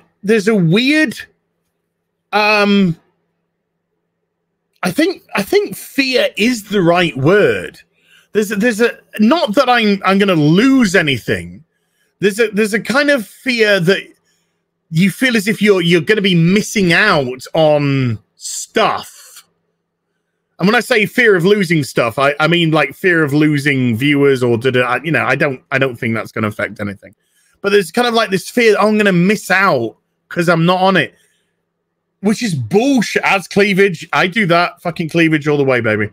And I think, you know, I think it's just fucking bullshit. You just need to rip the, like I did with my big toe the other week. You just need to rip the fucking nail off. Particularly when it's out. Fear of apps, boom, you got it. FOMO. You got it. Absolutely. You got it, Ryan. Fear of missing out. FOMO. That's what it stands for. Fear of missing out. And I think that's the only thing which is psychologically kind of playing with me. But I bet you if I fucking, you know, if I just cancelled my fucking twat tomorrow, I bet you nothing. I bet you within a couple of weeks of being away from it, non-dependent on it, I bet I'm way more productive. I bet I'm way more productive. So like I said, I ain't gonna lecture you or preach to you about leaving when I'm a hypocrite myself. I got to take it from the perspective of I need to get off there. I need to get off there because it's a fucking cesspit. Mark sent a £3.44 super chat, which is probably $5. Your epic hunt for the Crisis on Infinite Earth is what Nerdom is about. What I cannot stand, the comic book pros tossing that dedication away just because. To a better future, sir. Ah, thank you, Mark. That's a real cool super chat, dude. Yeah, it's crazy, isn't it? It's like I said, there are certain things I do know and I can't say because I am sworn to secrecy. But you know, there are multiple reasons why the industry is in the mess that it's in. Some that we can all see, some that we all know. You know, the way that they talk to you, the price of the comics. The fucking variant craze, the lack, the destruction of established characters, all in the name of diversity. So there's plenty of stuff that we can all see, which has contributed. Fuck me, the stuff the stuff behind the scenes, people. Fuckarella. Ah, you would not fucking believe it. You would not fucking believe it. I don't smoke. I don't smoke. Somebody said, quit smoking. I don't smoke. I used to smoke. I quit 16 years ago. So there you go. Now, where do we get to? Brown. There you go, Robert. Yeah, you got a bit of an answer there as well, didn't you? Brown Gasian with a $2 super chat. Apologies for all the Japanese names. I struggled through. I hope I got most of it right. Probably not. Keaton Smith with a £1 super sticker of a smiley face. Thank you, Keaton, buddy. Nightmare X123 again with a $2. Move to Telegram or Minds, not Instagram, please. I don't think I want that sort of social media, though. I don't think I want that sort of social media. I just want to pick up my phone, take a couple of glory shots of whatever it may be, and boom.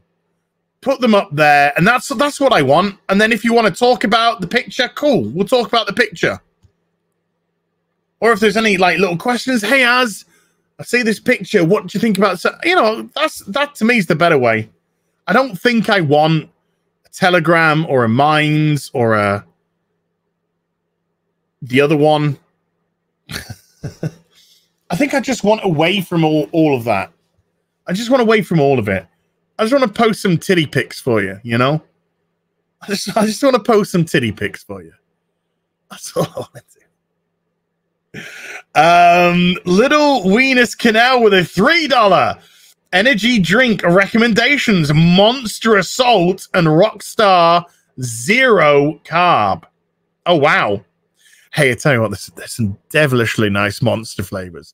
I do like a Monster Punch, but I tell you what, my favorite is always going to be Monster Ripper. It's always Monster Ripper is that's the one.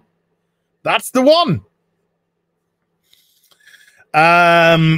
Tay Baby 26 with a $5. Here as for your own pie. Yes. Thank you, sir. After having thought I had pie, but it was Gary's pie, I have my own pie. Little Weenus Canal with a $5. To follow up on my Euro soccer chat, Southgate then was a corporate shill for Coke and other sponsors after Ronaldo Aguirre incident. Shaking my head. I can't remember that. I can't remember that one, to be honest with you. They're all fucking dude, they're all fucking hypocrites. They're all fucking hypocrites. Even fucking Wilfred Zaha, God bless him, Crystal Palace legend, was just like, I'm not taking the knee anymore. Now, admittedly, it's because he was just like, it's just not doing any good. Fuck it. But still, at least he was just like, I'm not taking the knee anymore. Zathras, God bless you, for a €5. Late to the stream and curious as, what's been your favorite theme, character development bit, or episode so far of Babylon 5? I honest to God couldn't tell you my favorite episode because they were just going through this great period. They were just going through this great period of you know, when you get into the Shadow War, fuck, it's just, and the Earth versus, man, there was just, yeah. Best story development so far, it's between Jakar and Londo because they're so interlinked with each other. You know how it's going to end now. I mean, I know how it's going to end now because of the time travel bit. So we know how it's going to end, and I don't want to say too much for it because I know there's like Dan Frager. If Dan Frager's still chilling in the chat, he doesn't want spoilers because he's going to start watching it now. But let's just say that I'm very I'm very what's the word I'm looking for?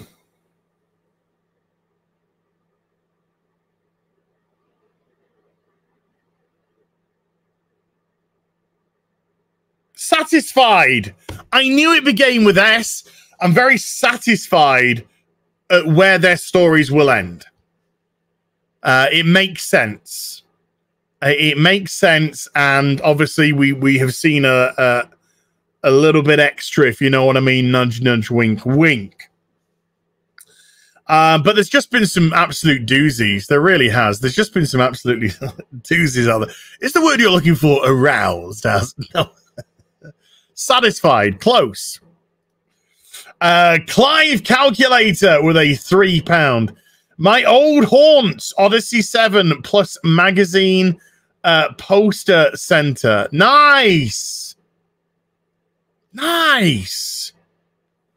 I went to when I went to Leeds, I would go to the Merrion Center, and there was a little comic shop in the Merrion Center, the first comic shop I ever found, and then I would go down to Forbidden Planet on Eastgate.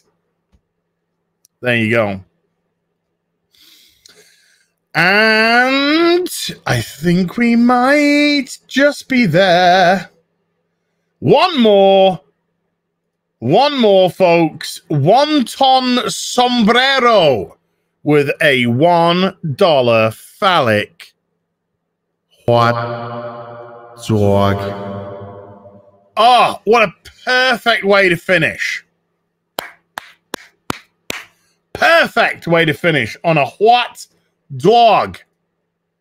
Now then, let me have a little Luxie poo. You can get a last little look, folks. Get a last little look of Mary Marvel's beautiful, beautiful, milky thighs. Odin is streaming, folks. He's doing his little stream now. I'm gonna drop the link for Odin's stream in the chat. If you go over there and show Odin some love, I'm sure he will really, really appreciate it.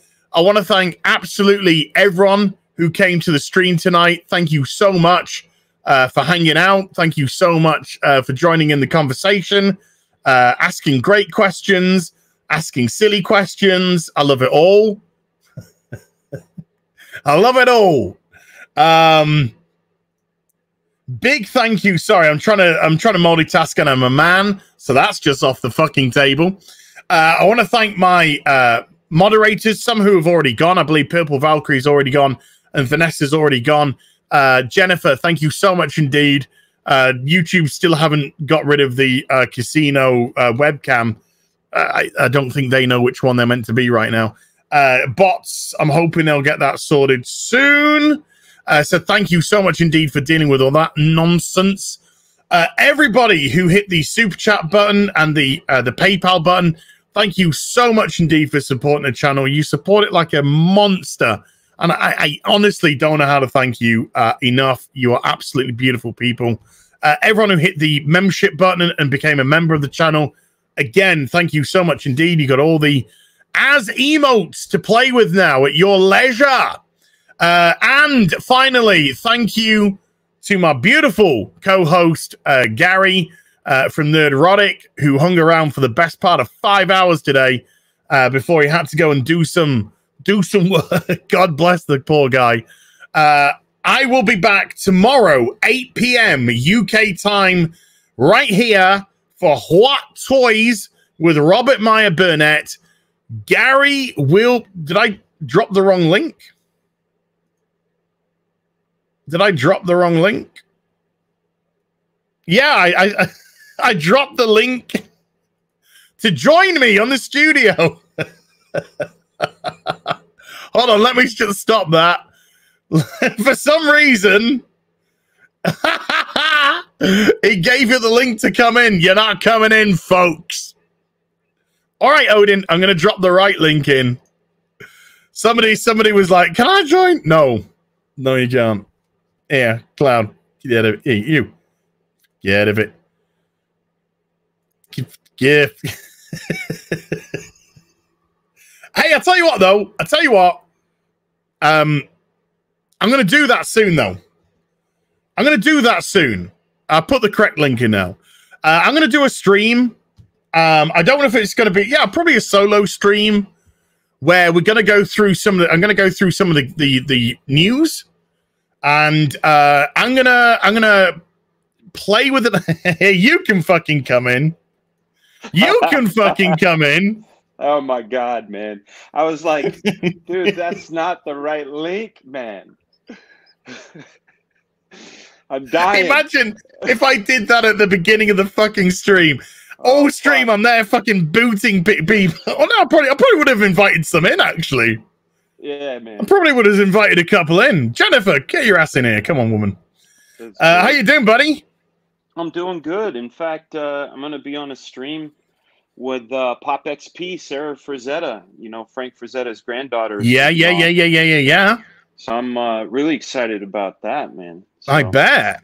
Yeah, a lot of fun. Damn. Gonna have some fun on that one. And my little one is in our green screen room working on music. I don't know if you can see her back there. I see the little miscreant. No. Yeah, she is a miscreant today, dude. Like I told you, the Babylon 5. I want to know what order to watch them in, because I noticed that there were movies and that there's another series. Is there a specific order? Now then, somebody, this is a true story. This week, I got a letter in the post.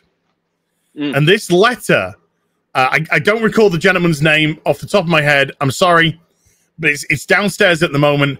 This person had sent a list order of how to watch Babylon 5.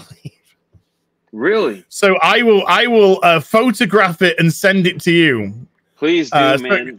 Expect that over the course of the next couple of days or so. Hell yeah. I'm excited. But yeah, what I was going to say to the stream is I'm going to try. I might try it. I'm going to give it a try. But I might start doing a stream where that person's definitely not fucking coming in. Off you go. Fuck up. I recognize the name. Yeah. I recognize the name.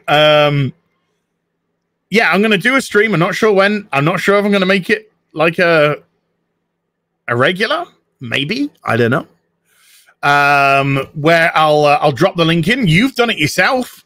Oh, I've done it many times. You've done it yourself. You drop the link in, and then you know, if people have questions, come in with a question.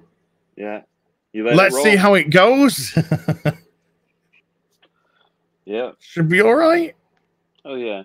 Fun stream today, man. Good seeing you and Gary, and I really enjoyed your Crisis on Infinite Earth story. No, I did. No, it took me back, man. Like you may have felt like you were being would you say I was being very self-indulgent, dude. Yeah. Self-indulgent, that's it. I didn't feel like it, man. It took me back to 85. It made me feel nice. Like those early days of when you know, it's those first hits, the huffs of newsprint, man. Oh, I know. Good shit. But it wasn't like you know, a couple of hits and you become, you know, sort of resentful. It was like every week I was trying it for the first time. Oh yeah. You know, every Saturday when I'm on the bus, I'm having H for the first time. You know, it was that sort of feeling. Yeah. It was just different horses though, man. My horse was a Marvel horse. Yes, well, yeah, you're a Marvel guy. Yeah. I was a DC guy. Yeah. So that's how that works. Nightfall shirt. Wearing my Nightfall shirt. Hell yeah! But you reminded me. I did say to the chat. There's a few people. Yeah, I've got a PO box link is in the description, folks. If you want to send something or a letter, you know, a lot of people just send letters and they're beautiful, or postcards. Had a couple of beautiful postcards this week. People send. But I said after the stream, I'm gonna put on Instagram, Pineapple Perception, baby. Pineapple Perception, baby. One of my best chat guys, a guy named Wise Guys, sent me a care package, and it had these beautiful pineapples in it. Nice. Yeah, I was like, this is the coolest shit. Like, I have a PO box too. That's why I'm like, letters are awesome, but like a pineapple. Yeah, sparkly pineapples are even better. Yeah, and this one opens up. You know.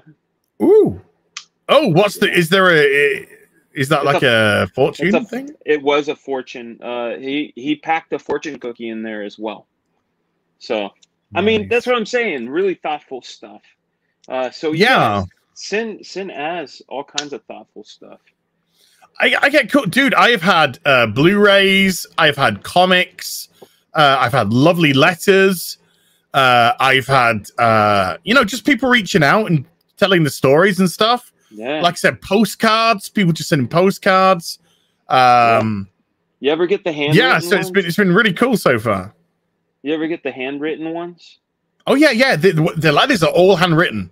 Oh, those are my favorite, man. Like, because they're kind of like a thing of the past. Nobody does that anymore. It's an email, it's a text, it's a whatever, a twat. A twit twat, yeah. A twit twat. But yeah, getting a letter in the post like that's handwritten, you're like, man, it's like takes me to the good times. Yeah, it's just interesting to hear hear what people said. I get emails and stuff. I got a great one during Friday Night Tights. I got a great one that started the thing that's wrong with you people. And that's where I stopped reading and just delete it.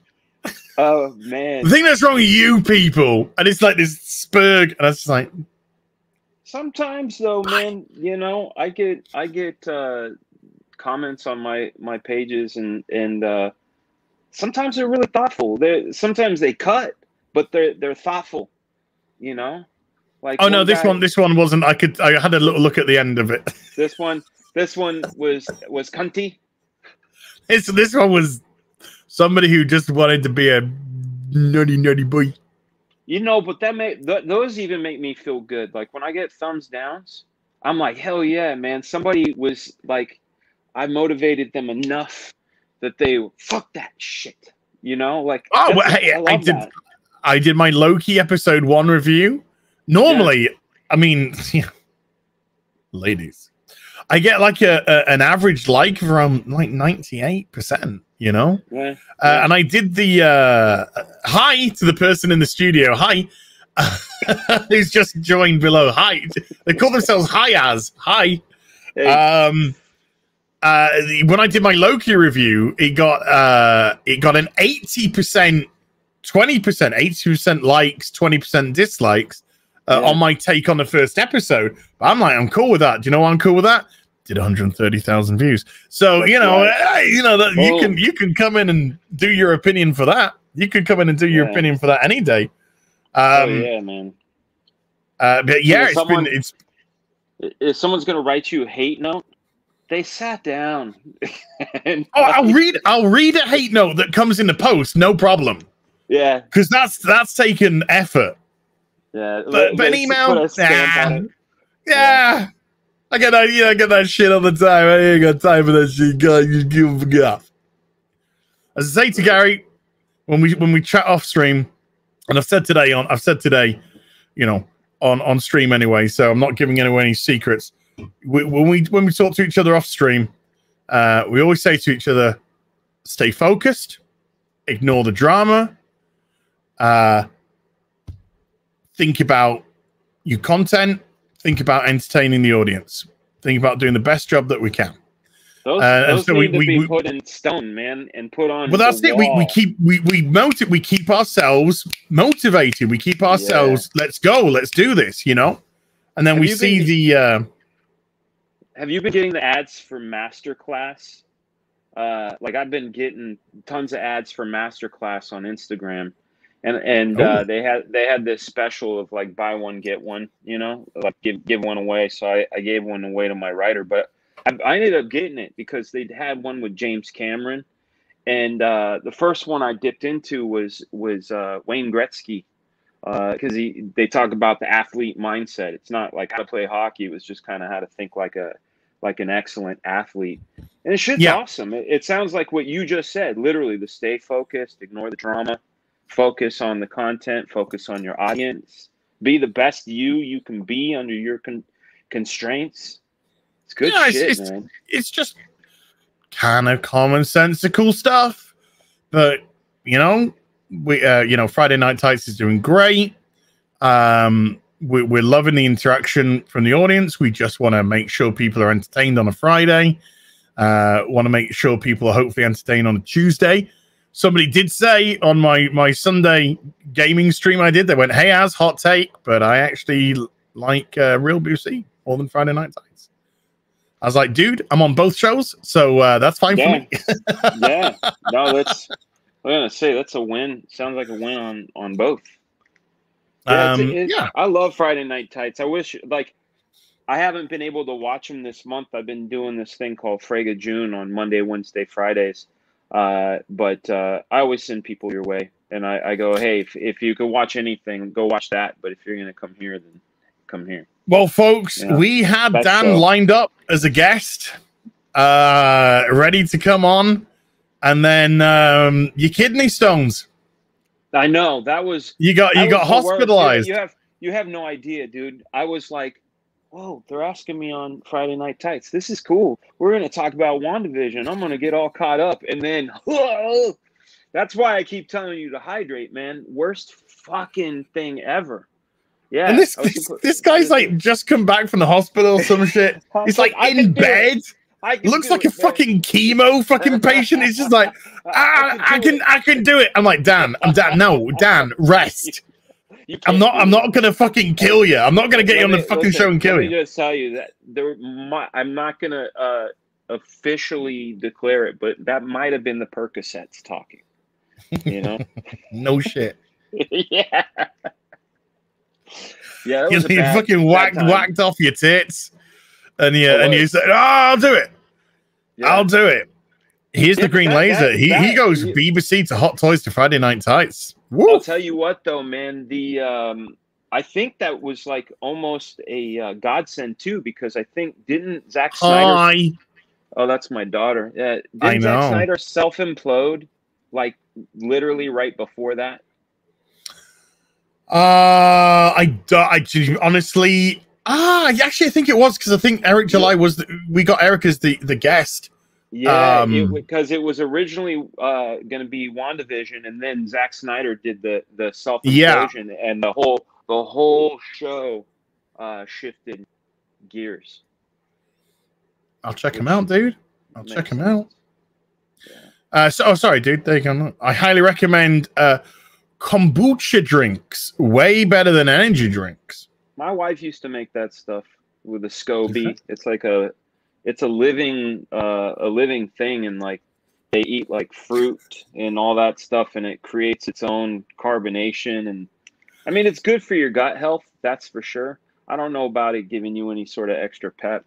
I try to have some coffee, maybe some psilocybin, things like that. Coffee really makes me poop. Does it?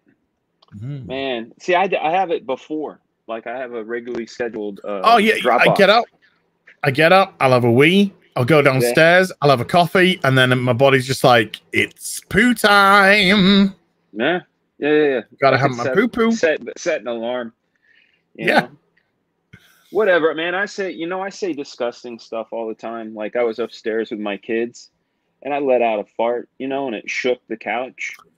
And I said, I just moved the couch with my butthole. And,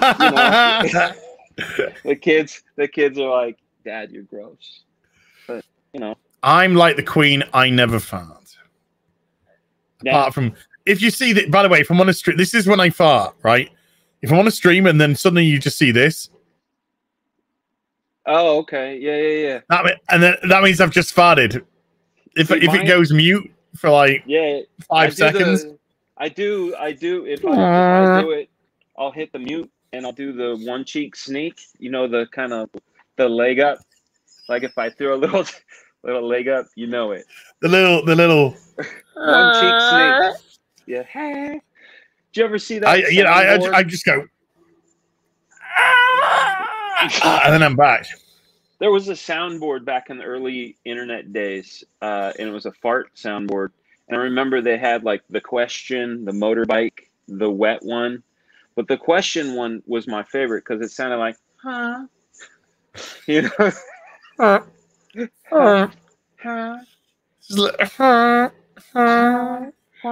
It's like a fart that's just like so passe, so blasé. Whatever. Yes. What's up, though? Oh yeah, she's eating my gay Skittles. She's eating. Oh, Dan, I got to ask you. I got to ask you since I got you. I got to ask you, Mary Marvel. Oh, the tick ties. Can you zoom in? Can you zoom in a little bit? That's as well. It's just gonna go. It's just gonna go pixelated. Bummer. Yeah. That's all I see. That's all I can see. Delicious. Delicious is the word. I believe. Is the word. I believe any healthy red-blooded man needs to have his dose of tick ties. I believe. Yeah. The cover by Batman. I know, man. You have all that life-saving stuff in your room, man. I know. I got a lot. Well, I need to because it's gone. It's gone now. What's gone? What happened? The life-saving stuff from fucking stuff we used to love, man. Oh yeah, no, they're trying gone. to suffocate us, man. They're trying to suffocate us, but they can't stop, won't stop. And I'll throw in a little P. Diddy. No, I will continue to be. I will continue to be as toxic as I possibly can. I will too. I think it's our duty. Yeah. You know, and I don't care if I offend. You know, that's the thing, because it's not really offensive. It's completely thousands of years of naturalness. I told them about exactly how I moved the couch with my butthole. Boom. Boom. What do you need? It won't let me play. Okay. Give me 5 minutes. Goodbye. And also I'm done, so you could just stream on your computer. Okay, thank right. you. Wait, I'm gonna close the window and Folks, I wind it up here at 5 minutes short of a 7-hour stream. How? It just happens. Yeah. This is what happens. Turn the camera on. Shit happens, you know? Just go with it. 7 hours later, boom. Still here. What you gonna do? Nothing. That's what. Chat, thank you so much. Again, all the stuff that I said before, and I'll be back with some more stuff very soon. Quick cameo from the beautiful Dan Frager as well. So you take care, everyone, and we'll see you soon. Bye.